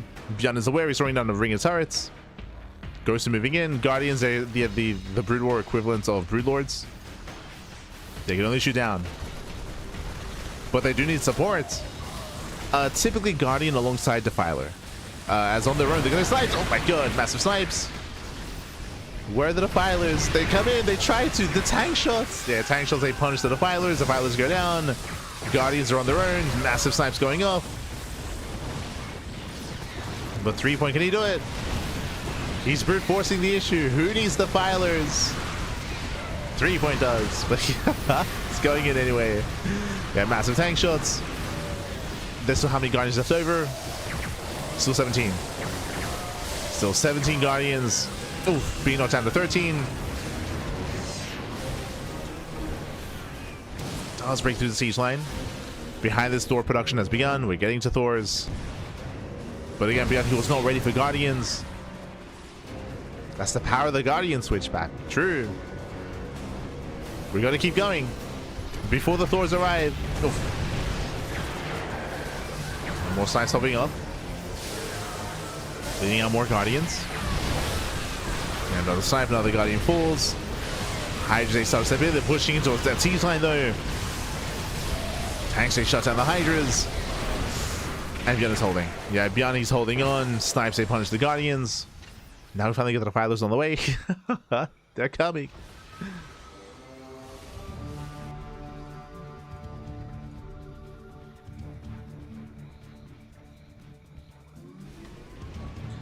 But when it comes to the dynamic here, ideally you need those Defilers to drop in and land their Plague. If they don't land the Plague, you see the snipes have been popping off. And ByuN, he trades well. He does trade well. You can see 3-point plummet in supply, and 3-point, he has no bank. 3-point, he has no bank left over. That was all that he had. That was an expensive loss in 3. Oh no, he doesn't have a bank to begin with. The drones. Yeah, 3-win is in trouble. He's in a lot of trouble here. Losing a mineral line, losing drones. And this time the Thors are here. The Thors are here. This time we have an anti-Guardian army. Again, that first big fight was the best just because ByuN was unprepared, right? He wasn't ready for the Guardian switch, but now he's ready. Now he's ready. We have a couple of Dark Swarms. Snipes, they pop up. Dark Swarms, they do protect the Hydras. Hydras, they keep pushing forward. Oof. They try to keep moving in. More Thors are coming. Jeez, the Dark Storm lost so long. Oh no, the Dark Storm runs out. Hydras, they do overextend, and GG gets cold, and ByuN snowballs out of control. He will claim the series 3-1, advancing on to the grand finals. GG. Whew. GG, well played. ByuN, he will claim the series. Again, 3-point, he had a big power spike with that Guardian switch, but it was one and done. It was one and done. Again, 3-point, he had no money left. He had spent everything on that. You could definitely make the argument that it took too long. It took too long to actually get into that big Guardian switch, of course, as 3-point was fixated and focused on pure Ling Hydra Defiler for quite some time. But GG, well played. With that, ByuN, he does overwhelm, he does shut him down, and ByuN will advance on to the finals. GG, well played. Just catching up.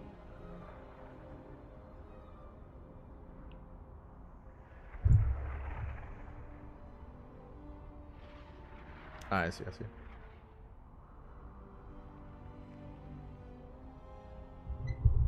Playing the StarCraft 1 mode in SE2. I mean, remastered, from my understanding, isn't too bad either at the moment. But one day we'll get around to it. Mass Recall. Yeah, Mass Recall is one of the mods that did port the campaign over. I say one of the mods because obviously this mod is doing it as well, right? StarCraft Evolution, they're also working on their own iteration of the campaign. Which visually would be better, but it does take more work, right? Because for StarCraft Evolution, they're making their own custom assets and custom models for all the units and stuff like that. So it's a bigger endeavor to make their version of the Brood War campaign.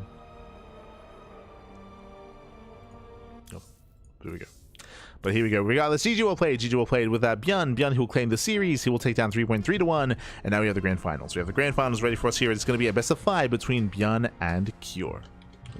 And again, it was really cool to see that we got to experience some late game there between ByuN and 3-point. Once again, 3-point had a difficult he had a bit of a harder time when it came to mass expanding and taking the fringe expansions and taking those resources away from ByuN.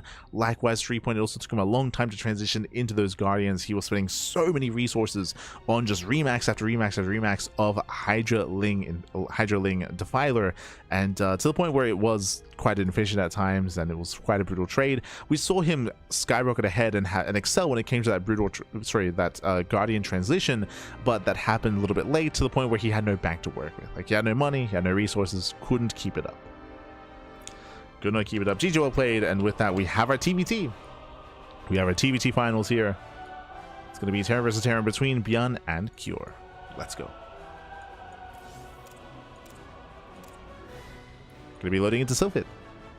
Loading in.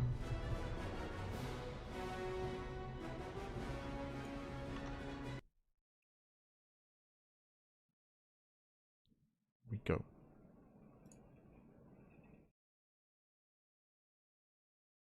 Really didn't know that. Yeah. I think that's in reference to the campaign that SEVO are working on. I think it's currently available, but yeah. A lot of work going into it.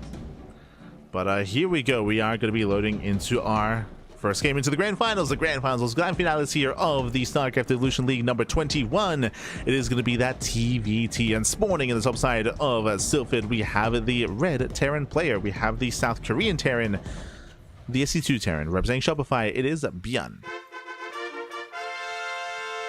And spawning in the bottom right hand corner, we have the Brood War Terran player. We have the blue Terran for Team Liquid. It is Cure.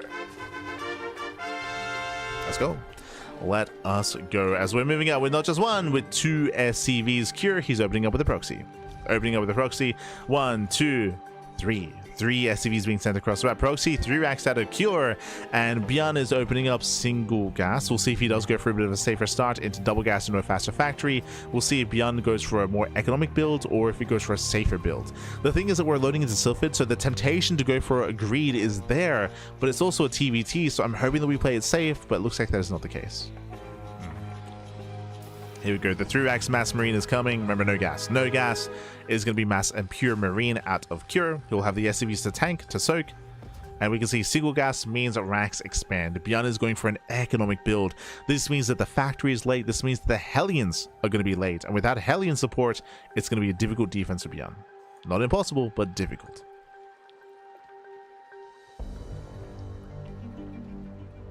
ByuN is scouting for the base location. Does scout bottom left.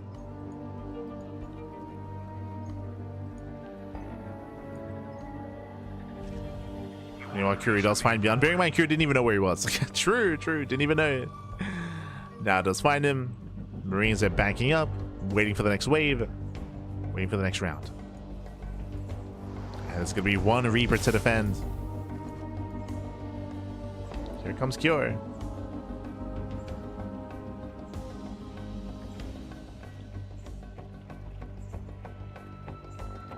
And here come the boys. Yeah, the boys are being pulled. Again, it's all or nothing. Oh, he catches it. Oh, no, he does catch the Reaper in that game. That's going to be it. The first Reaper goes down as we were hidden in the tall grass.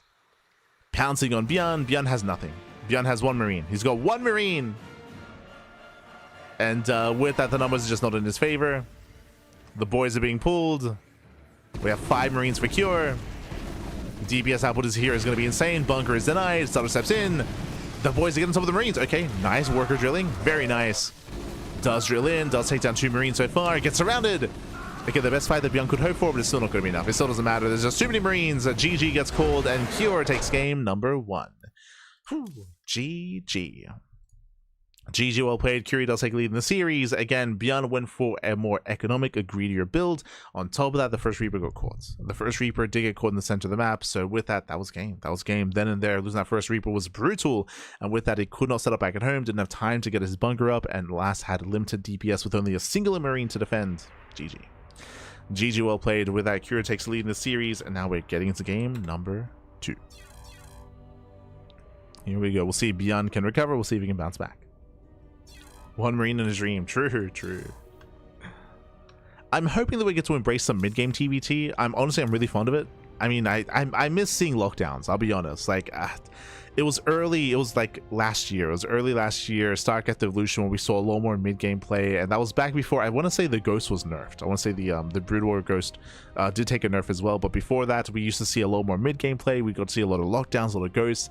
It was some of our favorite parts of StarCraft Evolution. Then that fell by the wayside. Seeing Ghosts in TVT. But here we go. We're now loading into game 2, going to be loading into Radion.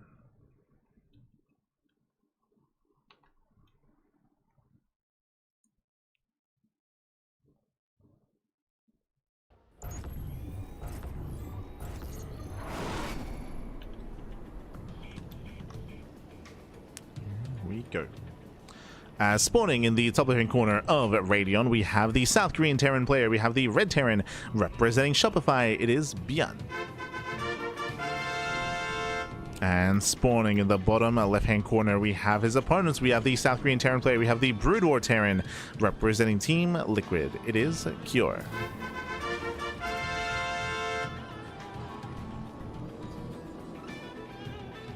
Here we go. So players opening up, and welcome to Radeon as he's doing it again. Curie moves out with not just one, with two, with three SCVs. Same build, 2 games in a row, going for the proxy 3 racks.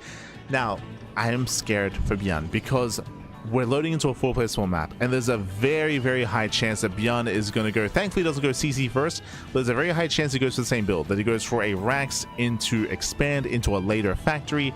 Now, this time, there are steam vents though.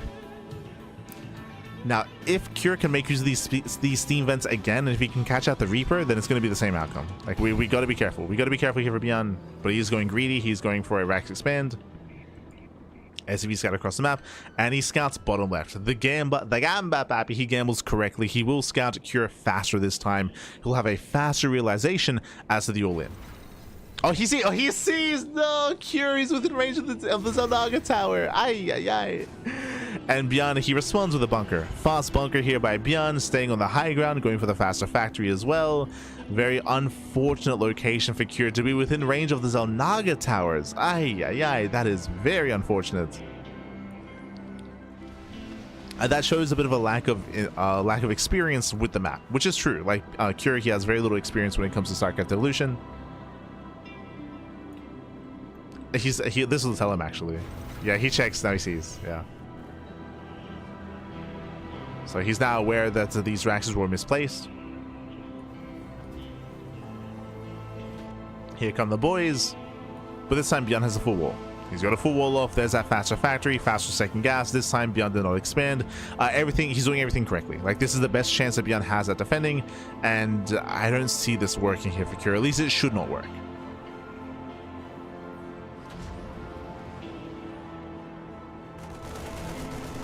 Boys, they move in. They move in. We have the mass repair here from ByuN. All he has to do is just repair. Just repair, and he's defense. And so far, the bunker will not go down. SCVs are falling. You could argue that ByuN could maybe focus fire the Marines instead. There we go. Does target fire. A lot of SCVs go down, though. Yeah, a lot of SCVs going down. We're down to 3 Marines, down to 2. Yeah, now reinforcing, but there's only 2 Marines left, and with that, ByuN, he defends. ByuN, he holds. He maintains the greater economy. Hellions have now arrived. And Cure, he has nothing left. Yeah, the Hellion even bypassing the army. GG gets called, and ByuN, he ties up the series 1-1. GG. Whew. GG, well played. ByuN does have the series here. Again, Cure going for the same build and had potential to work, but he got scouted immediately as the racks were within range of the Zelnaga tower. They're within range. That was game. That was game then and there. I say racks, there's only 1 racks. There was only 1 racks, but it was within range of the Zelnaga tower. So ByuN, he instantly reacted, instantly threw down the bunker, the second gas, and the factory. So GG well played. With that, we have a series. We have a back and forth. And is it ByuN's turn to proxy? That's the real question. Is it ByuN's turn? Does he commit?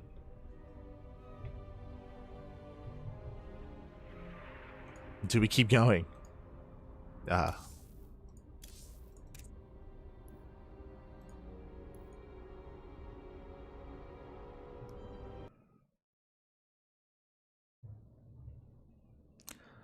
Who said the TVT was boring? I feel like the idea of TVT being, we spoke about this before, but during like SE2 cast, but TVT had a bad reputation many years ago, but TVT is typically a high octane, a high aggressive matchup, and has been the case for like the past like 4 years, 3-4 years.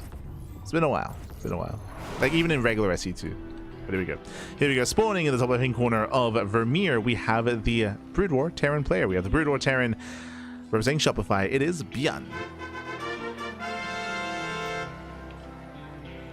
And spawning in the bottom right hand corner, we have his opponent. We have the SC2 Terran player. We have the Team Liquid Terran. It is Cure. Let's go. Let us go. But yeah, TVT garnered a really bad reputation, like in Wings of Liberty, in Heart of the Swarm. And that's kind of where it stopped. So when it came to early Legacy, that's when we had the Tankovax, of course, and TVT was crazy when it came to early Legacy. Then it kind of died down a little bit. But again, ever since the COVID era of StarCraft, I would say that TVT has been very intense, very high octane. Big reason for that, of course, I mean, was the change to the Raven. Raven did allow for that's, I would say, the turning point is when the Raven gained the ability to disable. Like, that did allow Terran players to start engaging a little more frequently and breaking siege lines in a much more regular fashion. And that's kind of when like the meta started to shift away from these like slower siege lines into like more aggressive builds and more aggressive tendencies. And again, that was like basically since like 2020, like around 2020 era of StarCraft.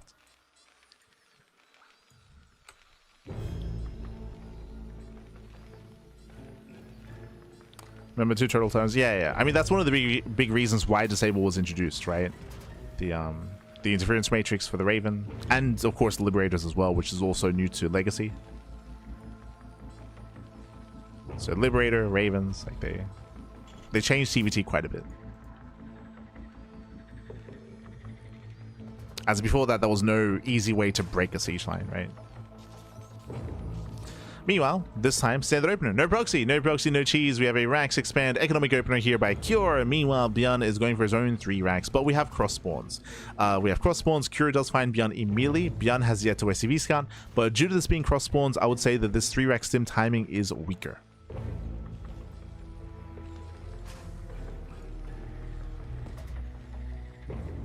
Could be weaker.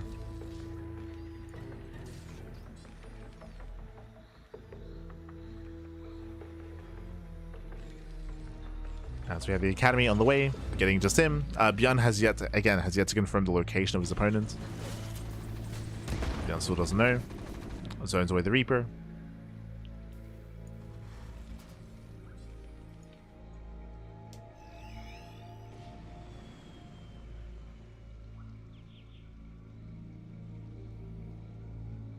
As is going for a very fast third. Hyper greed. Now, we've been talking about like these slower siege lines and these slower styles.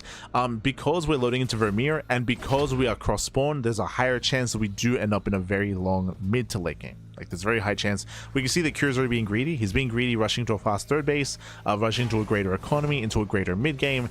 ByuN is being aggressive, that is true, but I would say that this aggression is weaker because of the spawn locations. So I don't really see ByuN doing much with this, but we'll see. We'll see if we can maybe catch Cure off guard and catch us off guard as well. We'll see if ByuN can surprise us. Prepped and ready.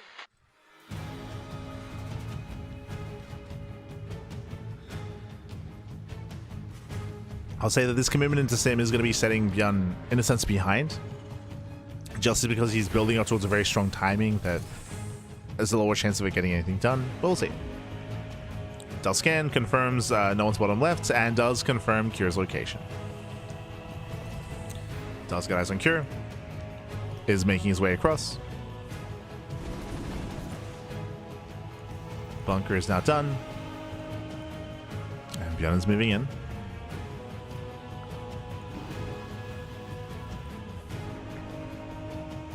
ByuN is moving into the bases. Does move out across the map.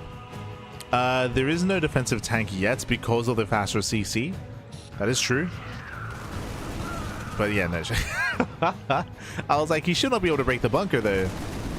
Yeah, the bunker does hold its own. Cure's fine. Cure is perfectly fine. And this is the beginning of like a late game. Like, this is the beginning here of like securing our natural, securing our third base. We do have Hyperlight Rotors on the way. There is a chance that from here, Cure plays mech. There's a very real chance we see mech out of this, so just bear that in mind. Meanwhile, ByuN transitioning as well, going for his own factory starport. Scan reveals the tech lab, does reveal the upgrade. And yep, there it is, it's mech. So scan reveals second factory, Cure is going to mech it up. Mech is a very common transition after Hyperlight Rotor Banshee to get into battle mech, into a variation of battle mech, I should say. So we're getting into mech. And likewise, ByuN should be switching into mech as well. Like, I wouldn't be surprised if we soon see a second and third factory and we see mech versus mech. Oh boy, we're leaning in that direction quite heavily. +1, oh, yep, there it is, second factory. And you can see we're using the Raxes just as overlords. Like we're just going for the mass lift. And strap yourselves in because we're gonna be here for a while. It is a cross spawn mech versus mech on Vermeer. It's let's go, baby, let's go. The Raxes, they take to the skies, they move out like overlords just as scouts. We throw down extra factories, wraiths are on the way, tanks are on the way. If you're out there, now is the time to put the kettle on, you know, start making some food. Start getting ready. We gonna be here for a while. Let's go.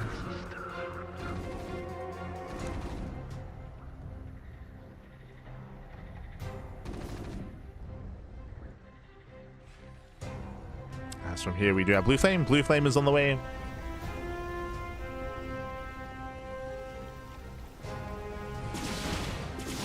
Likewise, Banshee to catch out a tank.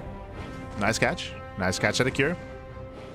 Ray said we'll shut this down, bearing in mind that of course speed does kick in and Banshees, they should get away. Banshees, they pull out. And we be making it up.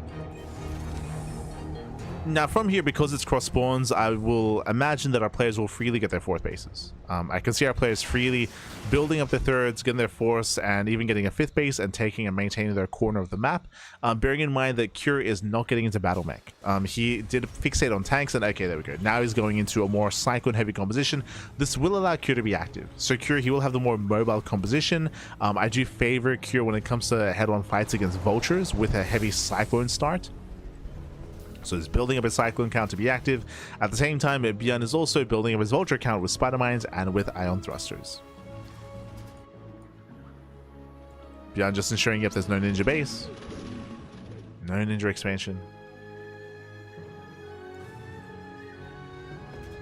And again, because the map is so large, like there's no pushing power early on. Like no shot. There's no way to push in.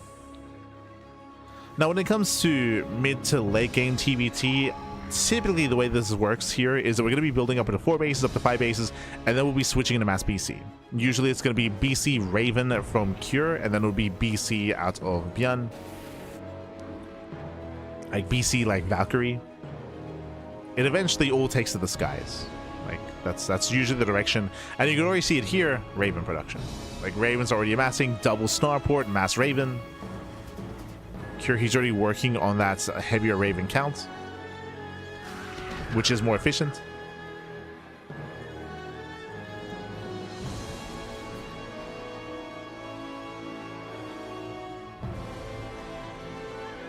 I don't make food in a kettle. Ah, no. Ah, no. Not like this.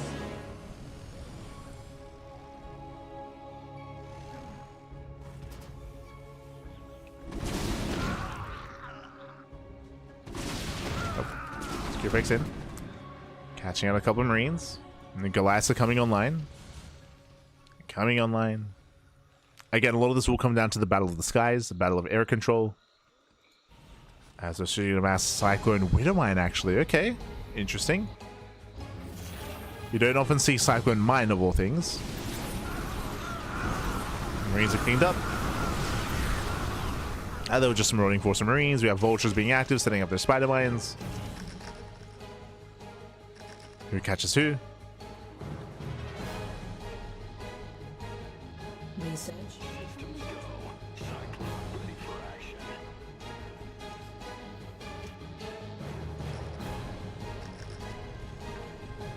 As again, we do have ship weapons on the way. Likewise, more Ravens. We're waiting for the fusion core. That's going to be the big tech switch. Oh, it's going to be the big switch. As Vultures, they try to make their way into the mineral line. He tried to.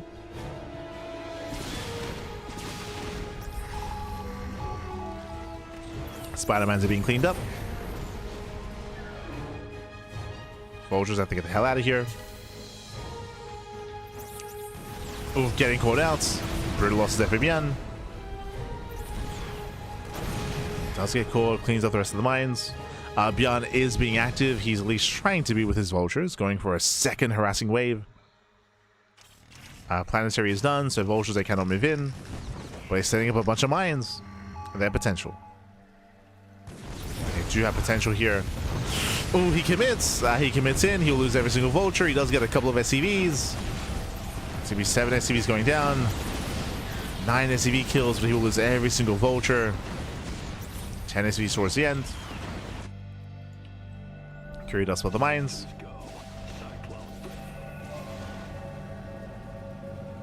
Again, the power of the Raven. He sees everything. How many Ravens do we have so far? We have 6 Ravens. That's okay. We're about to have 8. Again, Mass Raven is kind of the go-to. Run all the Ravens. They do everything. They got auto turrets. They got disables. They can armor shred. The Mass Wraith to try to counteract that. There's our first disable. Yeah, 1, 2, 3, 4 disables, and you can see Crew just dominate this fight, bullying back ByuN. Losing so many tanks, so we just keep going. We just keep on going here, and this is why you want to build out that Raven cannon TVT. That's why the Ravens are so good. ByuN needs time to counterattack. ByuN, he will drag the entire army back home, so ByuN is buying time. He's buying time.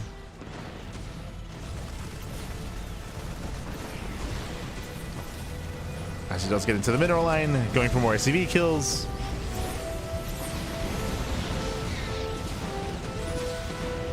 And Curie's done chasing. He's done chasing. This also allowed Curie to regather energy and regenerate energy on those Ravens. So now he can disable once again. And now he's pushing. Now he's pushing out. Now we can see ByuN, he does react quite hard to this. He's making nothing but Goliaths. He's making 6 Goliaths at a time. But what this does mean is his tank count is now much smaller. Much smaller here. Curie, he's maxed out. We got a solid siege line here in the center. Wraiths are spotted. Cyclones, they respond.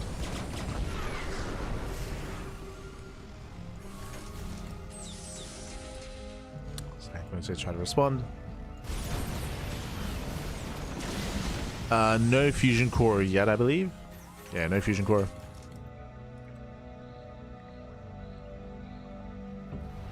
For either player. ByuN, he's rebuilt his army. Again, very Goliath heavy.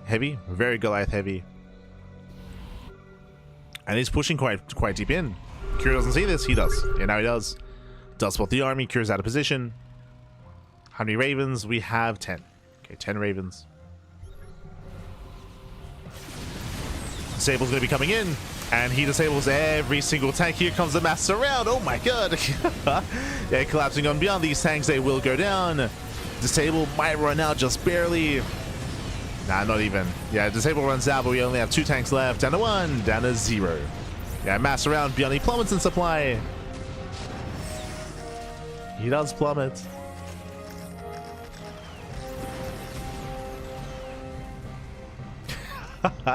Shout out to the voice lines in the chat. True.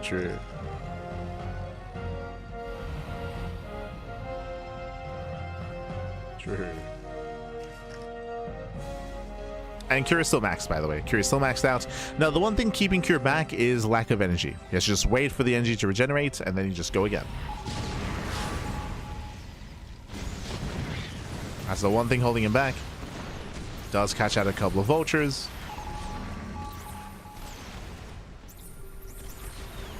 Army collapsing in.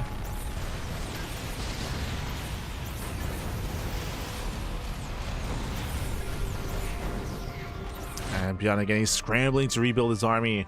Now you can see that ByuN, he's not making Goliaths anymore. He's switching into Mass Vulture Tank. He's switching into just Mass Vulture Tank instead. No more Goliaths. He's like, you know what? It's just not worth it. It isn't, right? Unfortunately, the burst damage of the Goliath is not enough to stop the disables. Like, even if they kill the Ravens, what's important is that they land the disables. The interference matrix. So we do catch out another 2 tanks. Oh, shout out to the high ground tanks. Oof. Curie inattentive. Yeah, Curie's being inattentive here. Barely out of range though. Takes down 2 more tanks. Cyclones are coming from behind. The mass Cyclones back. True. And they just hug. Yeah, they just hug the tanks. Do get cleaned up. Planetary did still go down, so it was a rough reaction there from Cure. It was delayed. And ByuN is rebuilt. And the reasoning for this, we spoke about this earlier, and why we expected a long game on Vermeer. Because it's cross spawns, it takes so long to get across the map. It takes so long. By the time Cure does get across the map, ByuN is rebuilt. ByuN, he has rebuilt. Again, just longer rush distance, longer spawn location. Oof. But massive armor shred, catching out every single vulture. Oh my god. Yeah, vultures get caught. Tank as well. Do we keep going? We do. Yeah, just mass disables here. Disables everything. Ay, ay, ay. We have more disables left over. Once again, ByuN, he'll just get completely annihilated. GG gets called, and Cure, he will take a 2-0 lead, sorry, 2-1 lead in the series. GG. Whew. GG, well played. Again, Cure dominating those fights, going for just a traditional type of composition here, just going into mech, going into heavy Raven. That is typically how you approach TVT in StarCraft 2. ByuN, he was stuck with a really weird composition, and I'll be honest, it looked like ByuN didn't really know what to make. We didn't really get to touch on it. But from my understanding, seeing players like Holmono, seeing players like ByuN, who are more well-versed in StarCraft Evolution, we have been seeing a lot more, instead of pure mech, going Ghost Mech. Ghost Mech does have a stronger place amongst the Brood or Terran TVT kind of scene, and what the Ghosts do add to the composition here is Lockdown. Lockdown is like the equivalent to Disable, right? It's the Brood War Disable, essentially.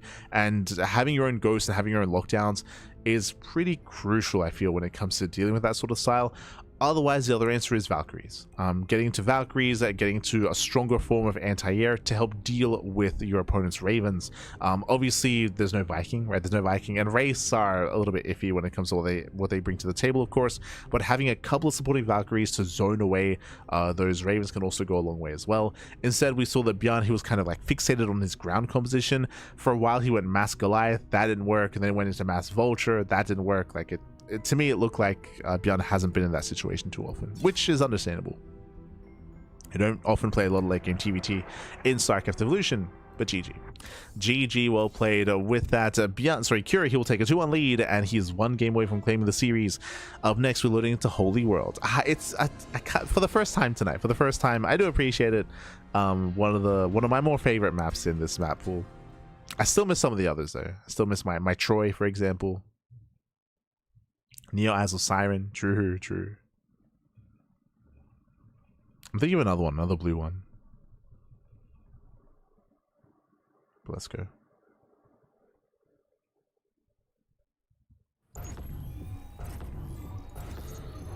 Let us go as we're getting into our next matchup.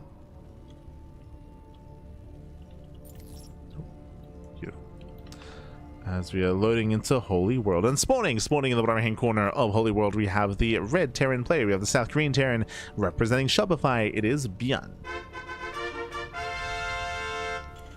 And spawning in the top left hand corner, we have his opponent. We have the SC. Also, we have the Brood War Terran player. We have the Team Liquid Terran. It is Cure. Here we go. Cure forced to play Brood War Terran instead, and ByuN should be feeling a little bit more comfortable here. True. Should be feeling more comfortable. Does open up, and welcome to Holy World. Holy World is one of the more unusual maps in the map pool. It's quirky, it's crazy. You can have 4 spawn locations. We have top right, top left, bottom left, and a bottom right as well. We have 4 possible spawn locations. We see ByuN, he knows that Cure is not bottom left at least, and Cure is also aware that ByuN is not top right. So they have eliminated one of the spawn locations. Otherwise, we're opening up. But when it comes to Holy World, welcome to a low ground main. This is very rare, and this is never seen in StarCraft 2.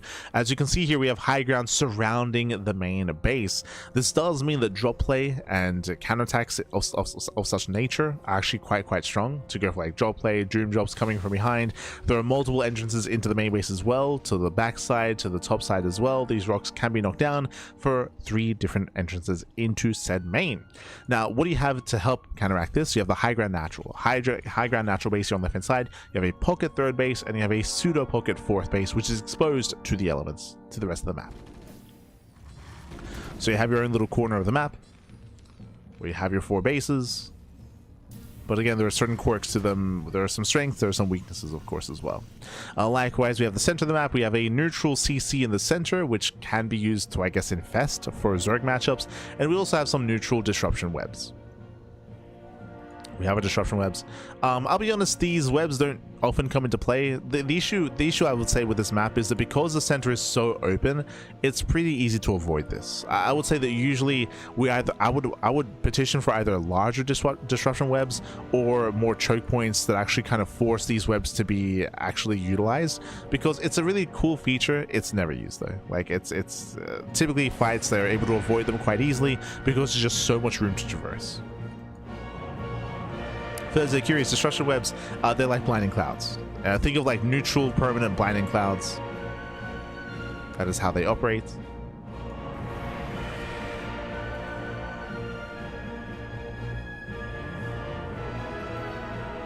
But like, especially after like judging a couple of seasons of TLMC, like looking at this, like there are definitely some glaring issues that can be improved upon here for Holy World, for sure.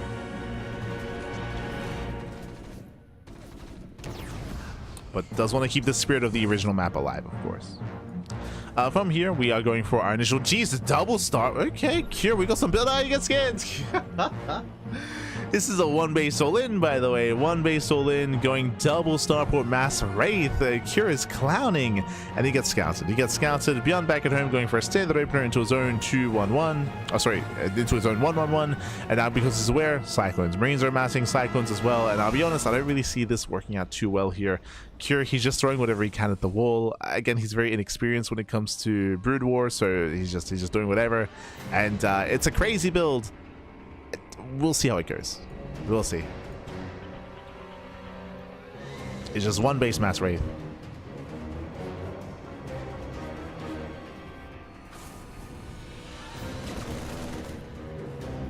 Marines, they hold their own. Cyclone has arrived. Ideally, ByuN wants to lure the army in. There's the lock-on. And thankfully, lock-on is broken. But the rates are very low. And behind this, Cure goes for a very delayed expansion. So late expansion, late economy.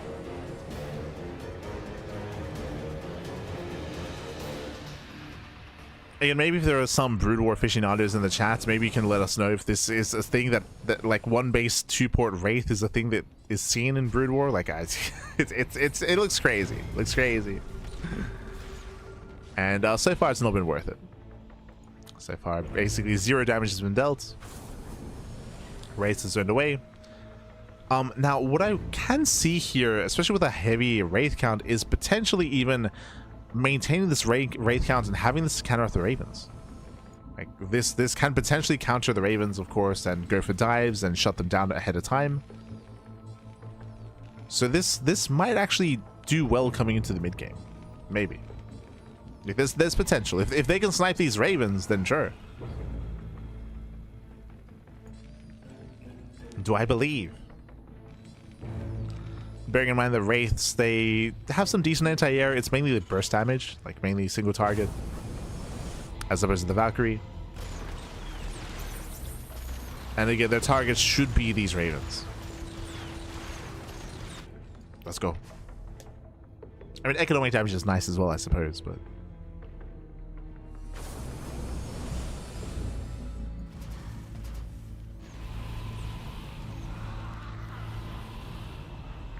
As ByuN, he's breaking out. He's getting access to his own pocket expansion. Wraiths are stacking. They cloak. More or less. And does find a Cyclone. Gets one. Takes on one Cyclone. Cashing in at CV. I'm sure he's tempted to dive on the Ravens. And he will delay the CC. Not bad. Does delay. Delays a command center. Also, something that's quite lucky here for Cure is because it's cross-spawn on a 4-player spawn map, just like on Vermeer, the counterattacks take so long. Like, the counterattacks take so long here, so ByuN, he can't really move out. He can't really punish, but ooh, does catch one of the Wraiths. Crazy lock-on.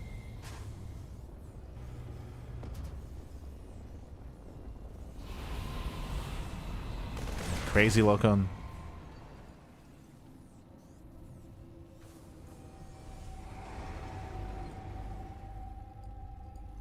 Racer come back in. It is how many in total? 9. 9 wraiths. Behind this, we're switching to mech. So mech is on the way for both players once again. So it's going to be mech versus mech.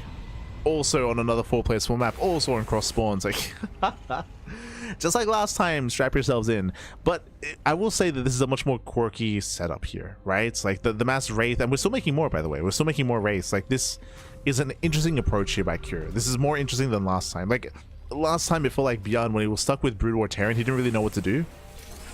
Here, Cure, he has a plan. Whether it works or not, we've yet to see. But like, this is very intentional. Like, at least to me, it feels clear that he wants to fight for air control as hard as possible. Speaking of, ByuN likewise does respond with Mass Viking.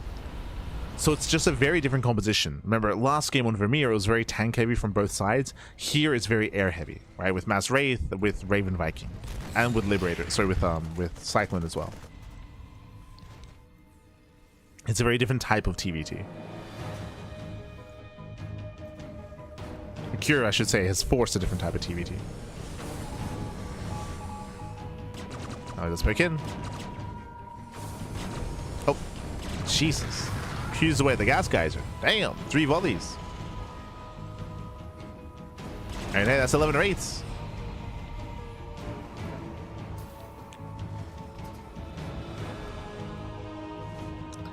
Takes down the CV, takes down the gas. Behind this, building up his tank count, of course.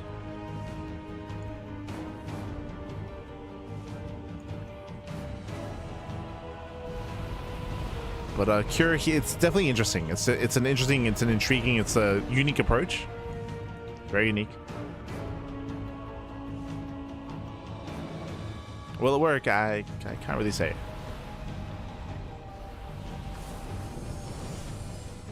Ooh. I'm sure it was tempted.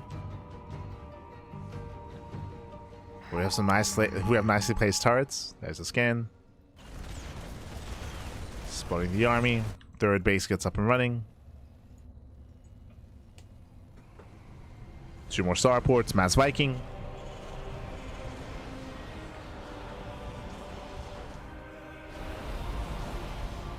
I'll be honest, I do think given time, ByuN wins a battle with this guy. The issue here is that we have not just Mass Viking that's building up here, Mass Viking, Mass Cyclone, there's so much anti-air, but also Armor Shred. Like, the Ravens also do add quite a bit of support when it comes to these air battles. So I'll be honest, I'm not very convinced here about what Cure is up to. It looks like he wants to go for a ground switch. This could work.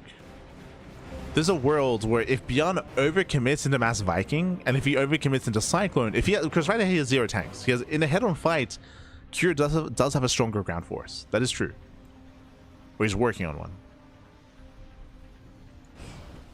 So is ByuN getting baited?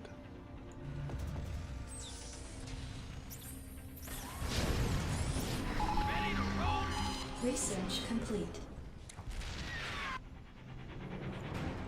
Cyclone's going to be zoned away.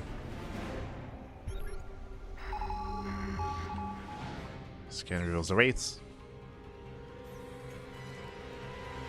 Like, I'll be honest, seeing this kind of army here, I feel like ByuN, he needs to switch into tanks soon. We gotta switch it up. Army gets away. Oof. Welcome one of the wraiths, welcome one of the tanks as well. So you have a couple of science vessels. What can they add here to the fight? They can add their defense matrix, they can also EMP. True. There's a world where they can EMP all the Ravens.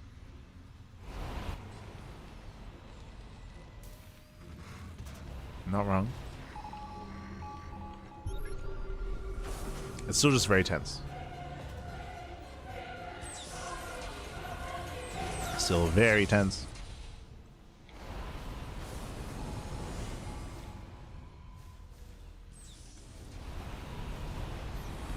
Tanks are slowly pushing forward, just ensuring that they can cover each other. Cyclone's coming in. Nice disables. EMP doesn't land. Oof, yeah, you can see the EMPs being sent out. You can see their projectiles and they do not connect.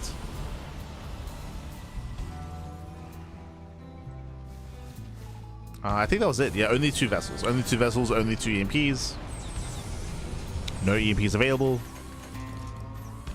We got 2 more vessels on the way.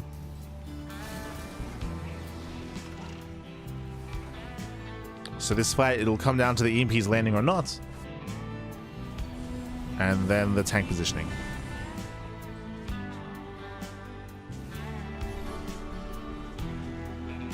Ah, buenas noches, my buenas noches.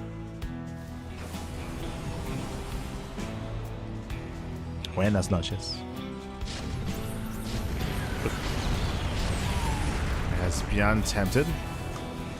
Liberation has arrived, true. Goes Liberators. Catching out 1, 2 of the tanks.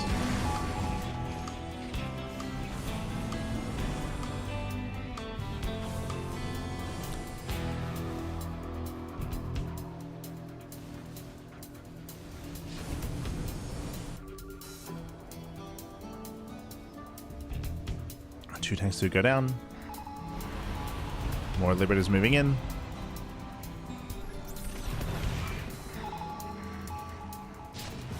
So moving out to harass. Oh, one of the Ravens does get caught out. Okay. Catching out one Raven. Array say to distract. Kira taking another expansion.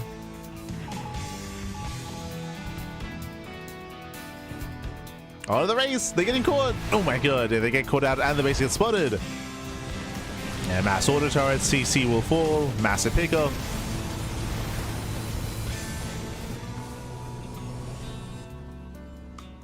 That's going to be 14 dead SCVs. And Race is still being hunted down. Oh no! Oof. Yeah, we'll lose all the Wraiths. Being completely cleaned up. And I'll be honest, I don't really see Cure winning the battle in the sky. Once again, they're still heavily reliant on his EMPs. But the projectile is so much easier to avoid, to be honest.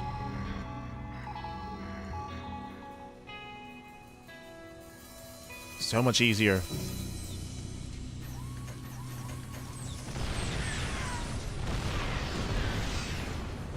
Oof. Destruction Web coming into play, actually. Did punish Cure.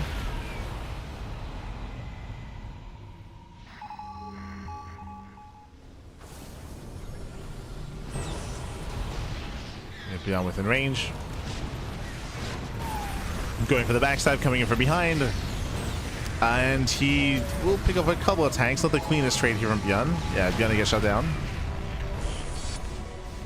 Oh, let's go! The Defense Matrix! Cute moves! Cute moves back here. Oof. Still gonna push in. We still have a siege line waiting for him.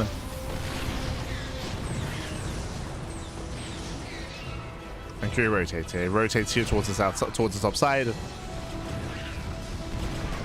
Catching out more tanks. Catching out one tank at a time.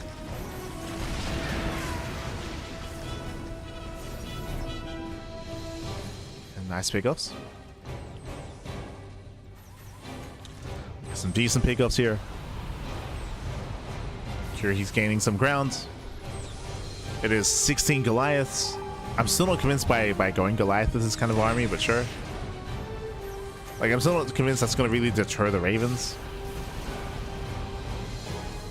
But he's going for it.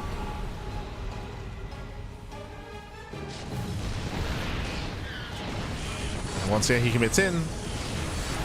The mass defense matrix, okay. Breaks through the first line of tanks. Just the one, though. Again, like, ByuN's done a great job at spreading out his tanks. They're very spread out. That was a big use of defense matrix. That wasn't quite worth it. Mass disable. EMP doesn't quite land.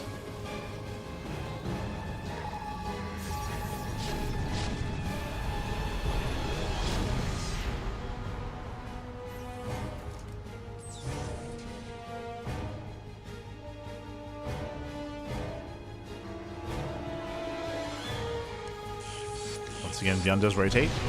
Rotates over, does break through some of the tanks. EMP does graze some of the Ravens. By some, I mean like 1 or 2.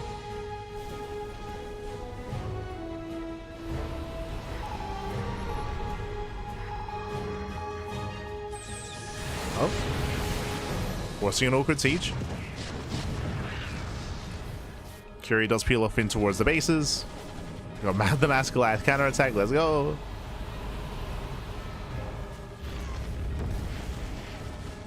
I don't think they can kill the planetary, but they can harass the mineral land at least.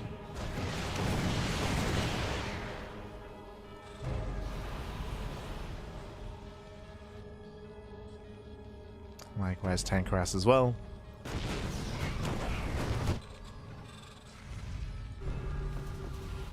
They find some damage.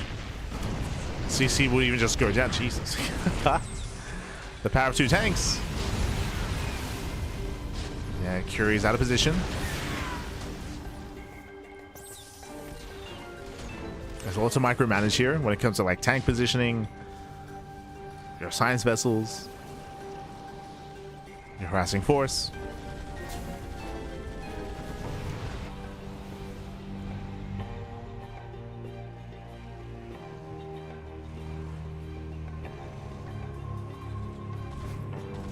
This ByuN is unable to mine.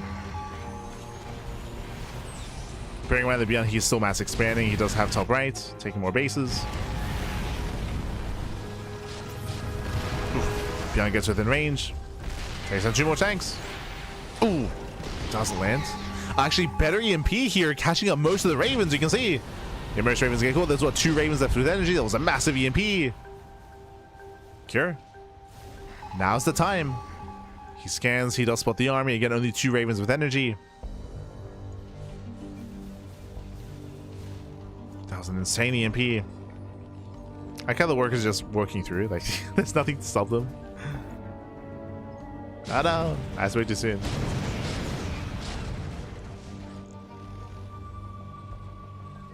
As time goes on, the Ravens are regathering their energy. Building back up. Kira's still looking for a way in.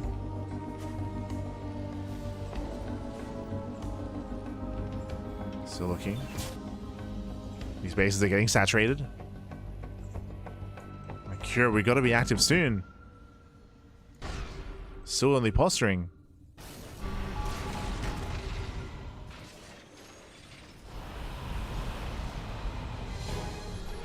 Raven energy's building back up.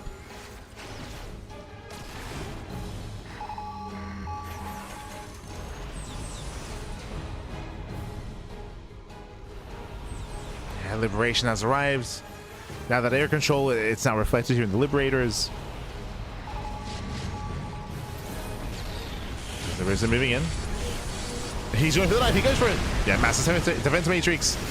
He does commit. Chasing with the EMPs. It does graze. It does graze the army here. More defense matrix and tanks. They're going down one after the other. Nice breakout here from Cure. Breaks through the siege line. There's 1 tank left. It doesn't break through. Yeah, it doesn't get the final tank. ByuN, he does hold. And behind this, making 7 tanks at a time.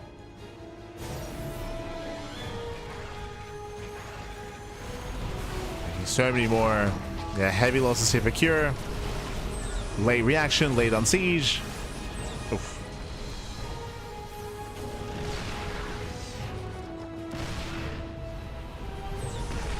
Cure's hurting.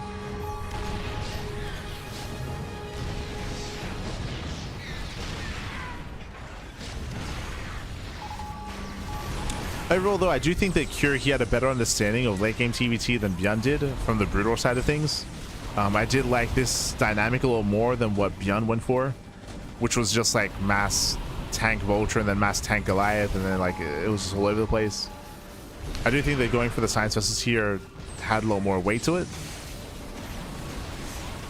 but still could never really fight for the skies, right? Like, still never went into Valkyries. Still was too Goliath heavy.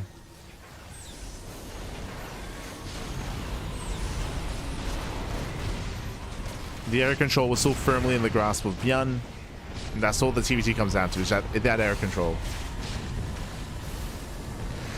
It's taking over the skies.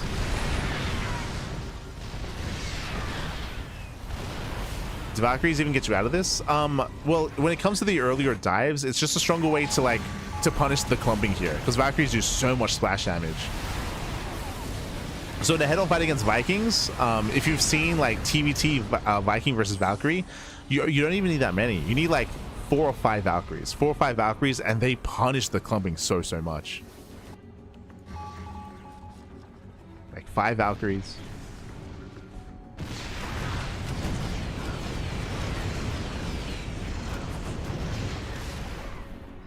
Valkyries would murder the hell out of that air blob. They would. They would.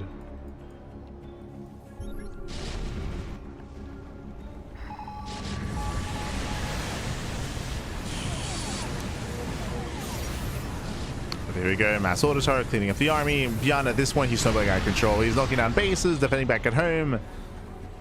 And Kira's falling apart.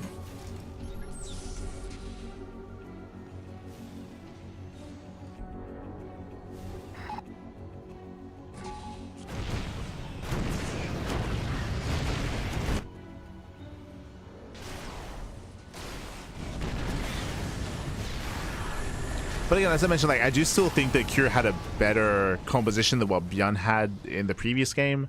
But it's still like they're still working on it. Like they're still figuring it out. Again, like Kira is very inexperienced when it comes to SC Evo. When it comes to late game TVT, same with ByuN. They're figuring it out. As all the vessels go down, lands on the army, and we're going to the ace match. Like we're going to game 5. Mineral line goes down, the main army is broken. Kira, he does have some forces here on the top side. Gonna try to base trade or counterattack. Desperation here out of Kira.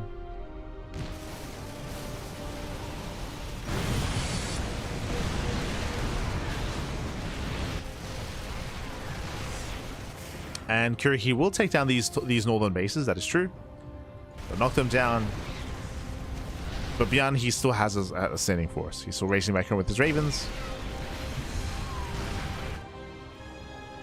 Ravens will come back.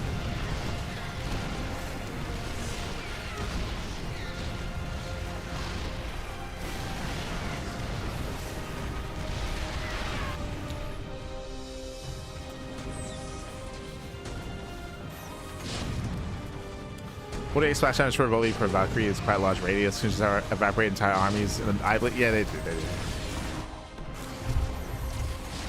They go crazy.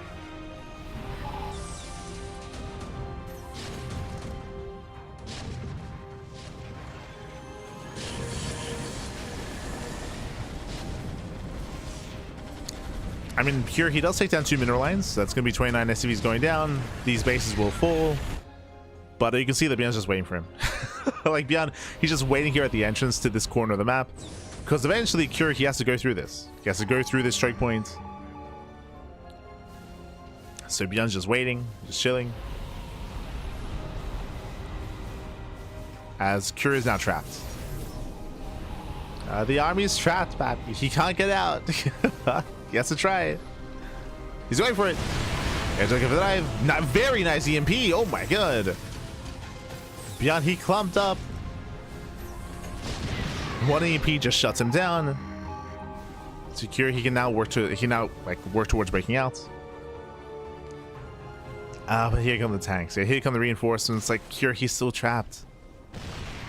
Not like this. Let's go. Does defense matrix. Moving into the siege line, liberation zones being set up as well. And GG. GG gets called. ByuN, he'll tap the series, and we're going to the ace match. GG. Whew. GG, well played. We are going to game 5 here. Again, we've experienced some very long, very late game TVT so far on our 4x4 maps, but where are we dropping for game 5? Where are we dropping? Do we have another larger map, or do we calm things down?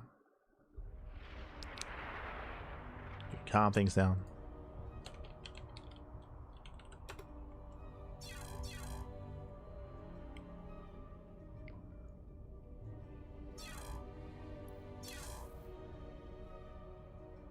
As we are building up. And game 5 is going to be on Karis Passage. Oh, okay. Interesting. We'll see how our players will approach this. I feel like typically aggression is favored on this map, but the direction of these last couple of games here have been very heavy mech versus mech, so we'll see if that trend continues here as they load into one of the more smaller maps. I say smaller map, it's still a bit of a larger map, but there are definitely some aggressive tendencies. We'll get into it. We will get into it. Let's go.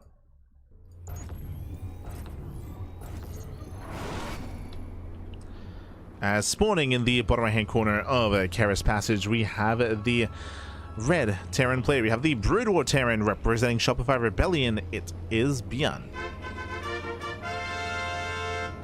And spawning in the top left hand corner, we have the blue Terran player. We have the South Korean Terran representing Team Liquid. It is Cure.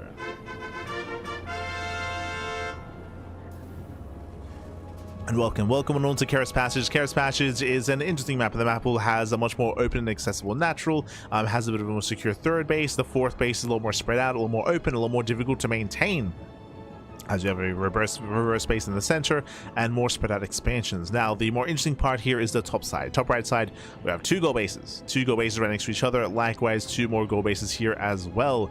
So a lot of high yield expansions in the top corner of the map. Initially here, it's very choked up and very difficult to traverse, but these rocks can be knocked down and we can open this area up to allow for a more direct path across the map as well.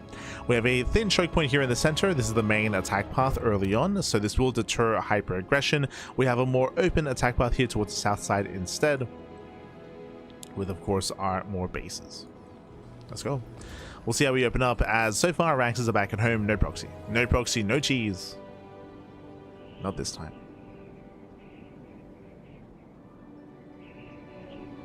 Also, hilariously, one of those specialized Brood War air versus air units really gets cut loose. For sure, that's typically why like certain air compositions are not really viable when it comes to late game, like StarCraft Evolution.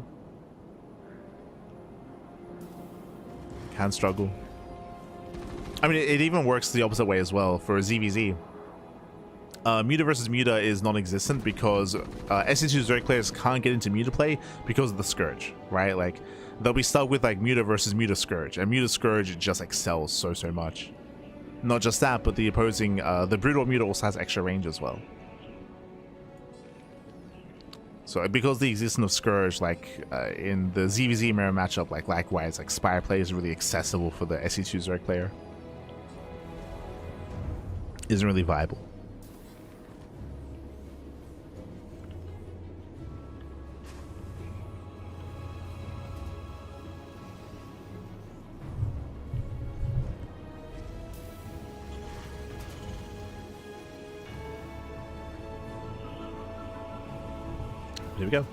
Here we go. From here, we're going to be going for our own 1-1-1. So we have our standard follow-up here by ByuN going for his own 1-1-1 setup. No crazy sim timing this time. Looks like we're going for the faster machine shop into faster ion thrusters into faster almost like Goliath, faster vulture play. In my minds. Actually, sorry, with a faster starport, what are we going for? Add on top? No. What? Okay. So we are going to be opening a Vulture, but we are going to be supporting with early Wraith play. Okay. So we have our Vultures, we have our Wraiths. Likewise, we have from Cure going for his own, the SC2 Zerg player going for his own later Starport play. Opening up. We have the Academy. The early Academy here is going to be for the Comsat Station.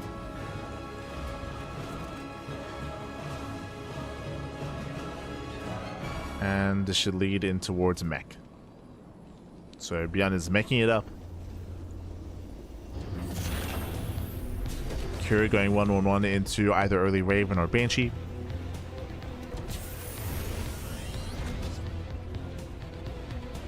Oh wait, no, we are getting into Sim. My apologies. I assumed this was going to be mech. Like, we're opening up Vulture, we're opening up Spider Mine. But to go for a later Stim timing, this is interesting. Okay. Let him cook, baby. Let him cook. What do you have for us, ByuN? Again, he's like revealing mech here. He's revealing his Vultures. Scan also reveals the 1-1-1, reveals the machine shop of the factory. Remember, the Academy and the second racks are hidden. Third racks as well. This is very intentional. Very intentionally hidden here for ByuN.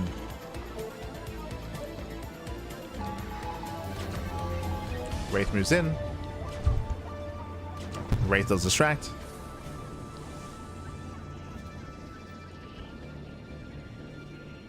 Does cause distraction. More Spider Mines being thrown down. Now, the one downside here is that Stim is actually going to finish quite early, but the Marine count isn't there. We have what? We have 4 Marines. Because of the initial 1-1-1, it means that the second and third racks are delayed, and it means the Marine production is heavily delayed as well. So it's a really cool build. It will be catching Cure off guard, but it does hit very late. which means there's more time for Q to realize what's happening.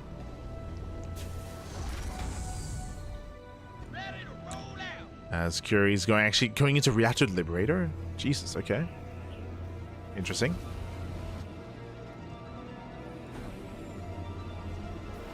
Going into Reactor Lib. Control towers in production. Building up more bio. Stim is now done. Now getting into U23HLs.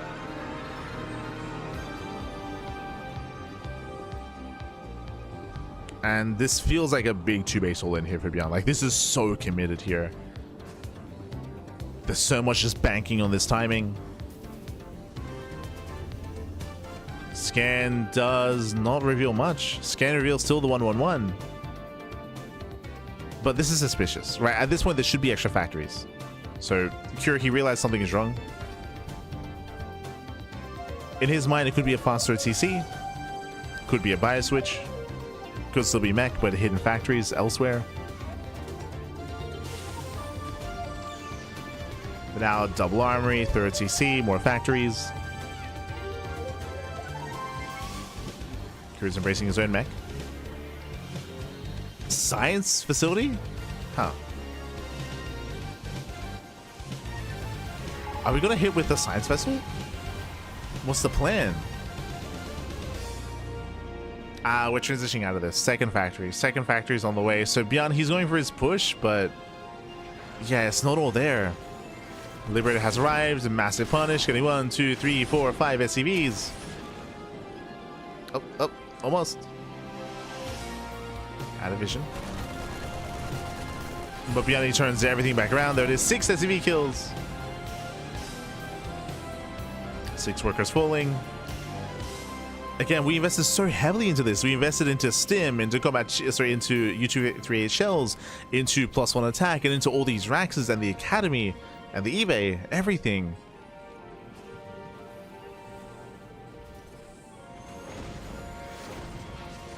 Second Liberator arrives. ByuN stuck with his army. And we gotta go.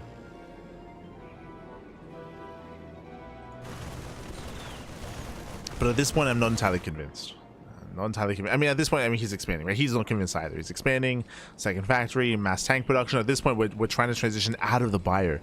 We opened up 111, then we went for a buyer switch, now back into a mech switch.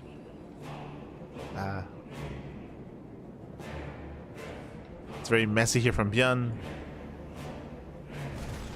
And he's pushing into this. We already have a siege line. Stim's in. Tries to send one forward. But Cure, he will not be broken. It's got a massive wall of tanks.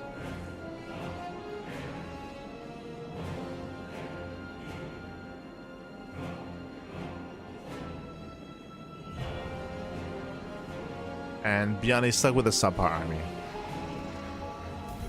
He's still getting to +2. Okay. Interesting.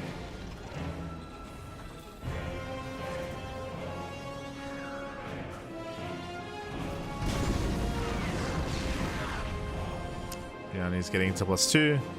Still, I mean, he has to make Marines because what else is he going to do?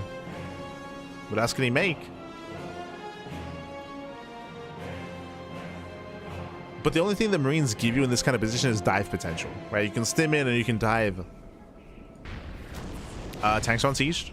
Never mind. Never mind.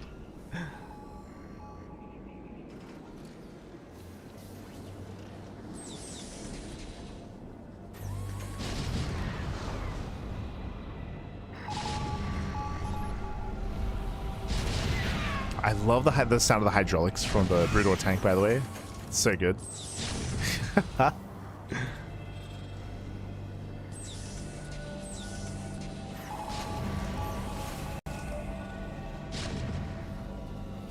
As ByuN does set up behind the gas geysers. Disable interference matrix is researched. Cure, he can soon break out. Here comes EP. Oh, can't land it. Oh, it doesn't quite go for it. Wait, it has to be researched? Oh, that is brutal. Yeah, that is brutal. EMP has to be researched. It wasn't ready yet. 10 seconds away. Almost ready. 4 more seconds.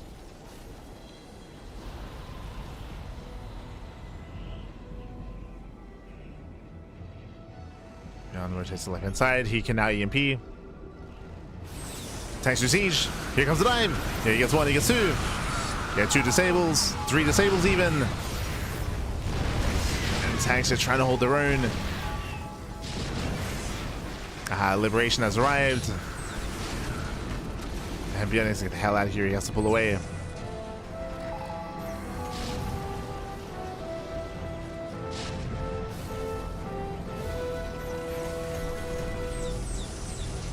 As more liberators are amassing, we have 4 starports in production for ByuN. Jeez. It's getting 4 starports. He's begun race production. Kira's breaking out, Kira has momentum, and ByuN's in trouble. Oof. Okay, nice tank shots. Nice tank volleys. ByuN has to pull away. Pulls away, he rotates. Rotates to the top side.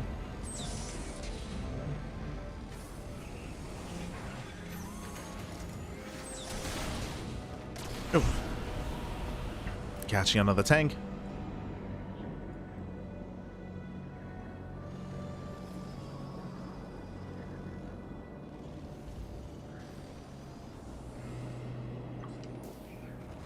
At this point, we're just waiting for Q to max out.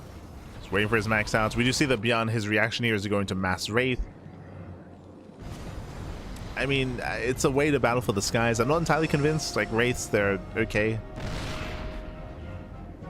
I believe they have less range than the Viking, but they have a lot of burst damage available. I'm not convinced, but we'll see. We'll see. Well, we'll see.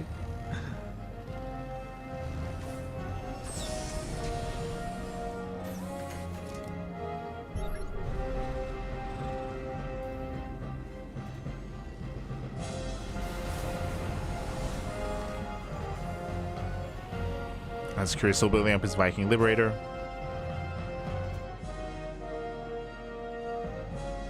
Securing more bases. Cure, he's now maxed out.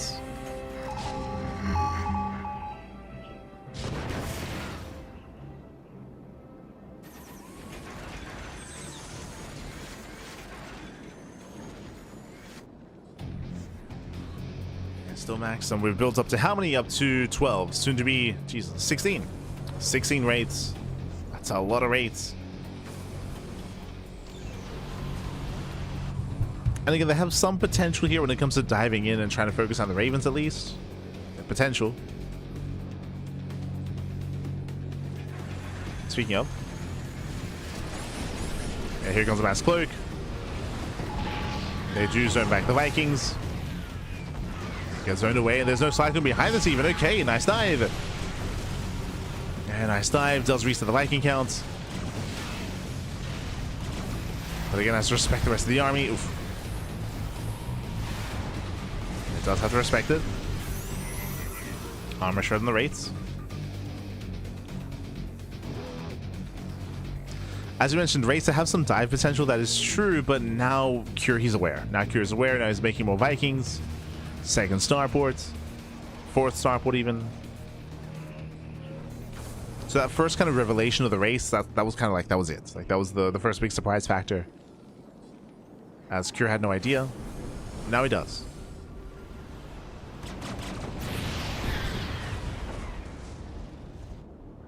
Army rotates to the left-hand side. Does spot those 3 tanks. He sims in. He sims in. It's going to take a while here, but he does get 1. Does get 2. Does take a lot of tank shots to the face. Takes down 3 tanks. That's okay. Still bleeds out a lot in the process. 2 tanks get thrown away. Race very mobile. Okay, nice counterattack.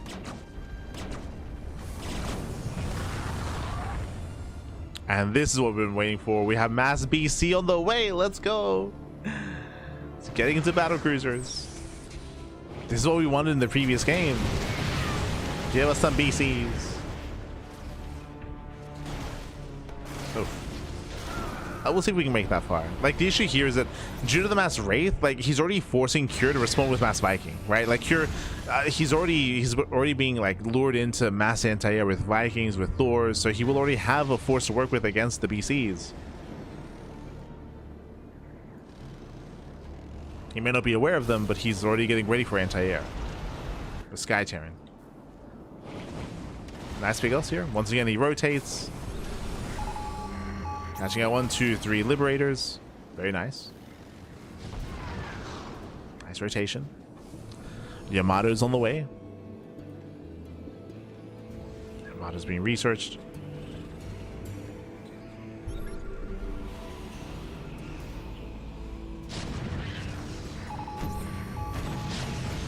He's about to become operational, Pappy. True, true.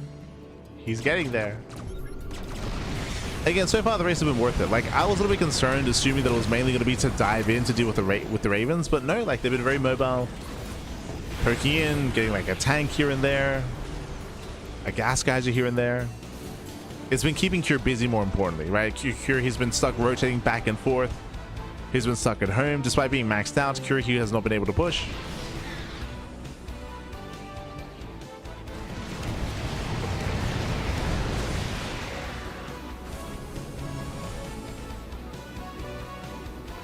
So does overextend, rotating once again. Does rotate over. He's banking up so far 6 BCs, soon to be 8. 8 battle cruisers. They're all banking up. Meanwhile, we have Cure getting into his own BCs. Fusion core is done. Yamato is also on the way. Can we get to BC versus BC? Can we get there? Scan. Oh, the scan did reveal, by the way. Yeah, scan did reveal all the battle cruisers.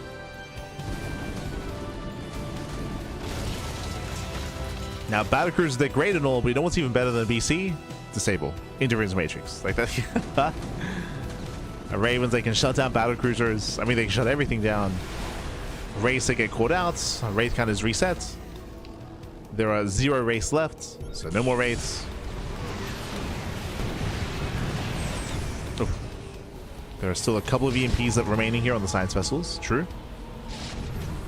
Still a couple of EMPs.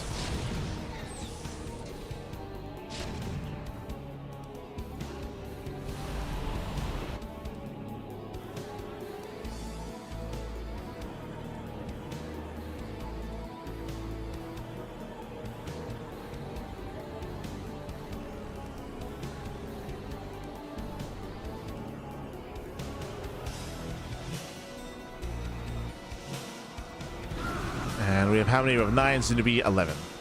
11 BCs. I mean, the BC count is getting quite healthy. And we're just killing our own. Yeah, we're just at this point the Marines are dead supply, so we're just killing our own Marines. Feels Marine, man.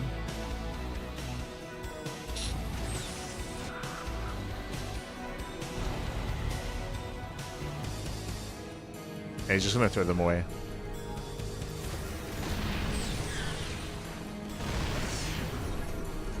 Yo, let's go.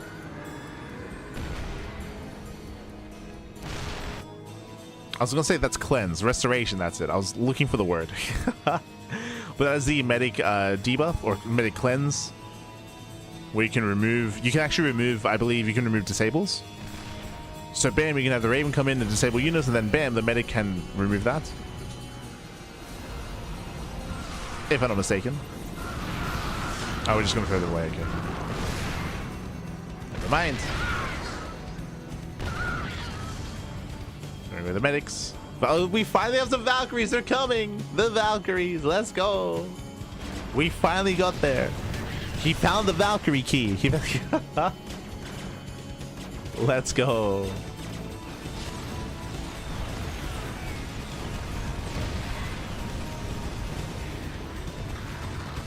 Ooh, speaking of the best disables. Yeah, catching out the BCs, and there are no medics. Yeah, no medics to restore. Valkyries, they will force his own way. They try to at least. Oof. Yeah, they do force the spread. Valkyries, they zone away. And how many BCs just went down? That was 3. 3 battle cruisers got caught. There are how many left? 8. 8 remaining. This all comes down to the air battle. It comes down to the EMPs from ByuN. It comes down to the disables from Cure. As we mentioned, despite researching restoration, there are no medics, so that's not going to factor in.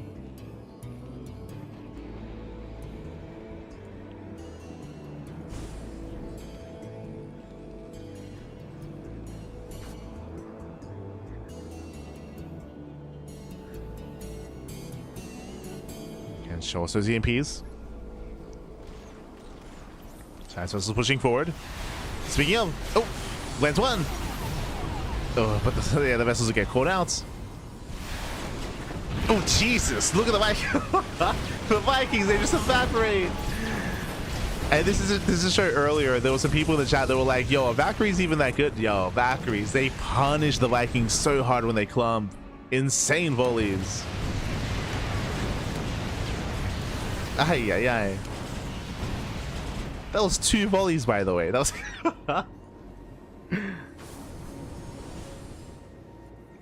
Yo, Cure, he's like, yo, that's crazy. I should have made them last game. He's like, it's like, what the hell? What is this unit? ByuN, he himself, he's like, oh my god, this is crazy. Why didn't I make this last time?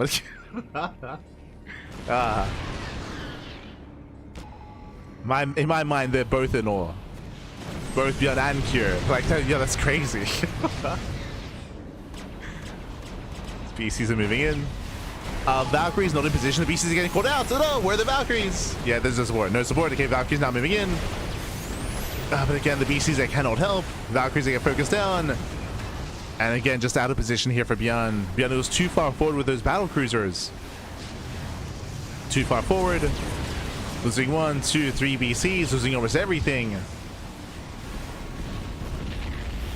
And he can't get away. He's being chased down. And Cure, he should just keep pushing. He should just... there's no reason to stop. No reason to stop. Oof. Yamato cannons popping up. We got Thor's back. We keep going. We gotta keep going. As Cure is pushing. We see ByuN is still making 5 battle cruisers at a time. Armor shred, nice control. Does avoid the splash damage. Oh, we're going for the mind switch. Let's go. We're going for the mind switch. We can set up a trap. They go here, set up all the widow mines and try to lure the Valkyries in, or just everything in. Yamato's going over the Thors. Ooh, anti-armor missile does connect. And Vikings, they do focus down. Yeah, Master Sables once again. The BCs, they just can't engage the Master Sable. He's doing it. Oh my god. Valkyrie volleys, they do soften up. But again, pure BC does nothing when everything is disabled like this. The Raven, Pappy. This is why we need science vessels. We need EMPs. Without EMPs, what is the counter? Oof. Now once again pushing forward. Ravens are low. Ravens, they finally go down. True. Ravens do fall. But there's still too many Vikings left over. Oh my god, spoke too soon. The Valkyrie shots. Oh my god. Valkyrie shots, they punish. Very close. Very close fight here. In the end, I believe the BC does come out on top. Cleans up the army. ByuN is holding the 1 battle cruiser. He's holding on.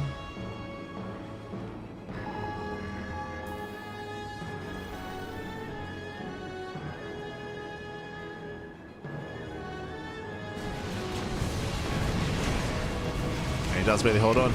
Bearing in mind that I still do favor Cure, the big deciding factor I would say is the gas bank. Cure, he has a gas bank. If you look at ByuN, he has no gas. ByuN has 100 gas in the bank. ByuN is broke. ByuN, he's broke. He's out of money. He needs to prioritize his gas mining. Yeah, no gas is your top side either. He needs to saturate. As ByuN cannot rebuild. ByuN has been holding on, of course. He's been taking some better fights. But ByuN, he's broke. He's broke. And Cure is remaxing. He's remaxing, rebuilding. Ooh, massive heli run by. Gets into the mineral line, roasts up the SCVs. Speaking of no economy, I mean, even less so now. Even less so. Helize busts into the mineral line. Yeah, he's making marines because that's all he can spend. Like, he only has minerals. Oh my god. The mine shots! Oh my god, the friendly fire! Everything dies. The Vikings and the Valkyries. Crazy mine connections. But in the end, Cure, he still overwhelms. Again, Cure, he still has an economy, he has production, and Cure has done it. He has done it. An intense back and forth going all the way to the ace match. You saw a lot of late game, a lot of different variations of late game as well, I will say, with different compositions. It did feel like both Cure and ByuN were exploring what StarCraft Evolution has to offer in the late game for TVT, both having their own kind of direction, their own paths. And I feel like we all learned something here. As again, Cure, he has broken the main army. The mass widow mines, baby. Let's go. We're scuttling in.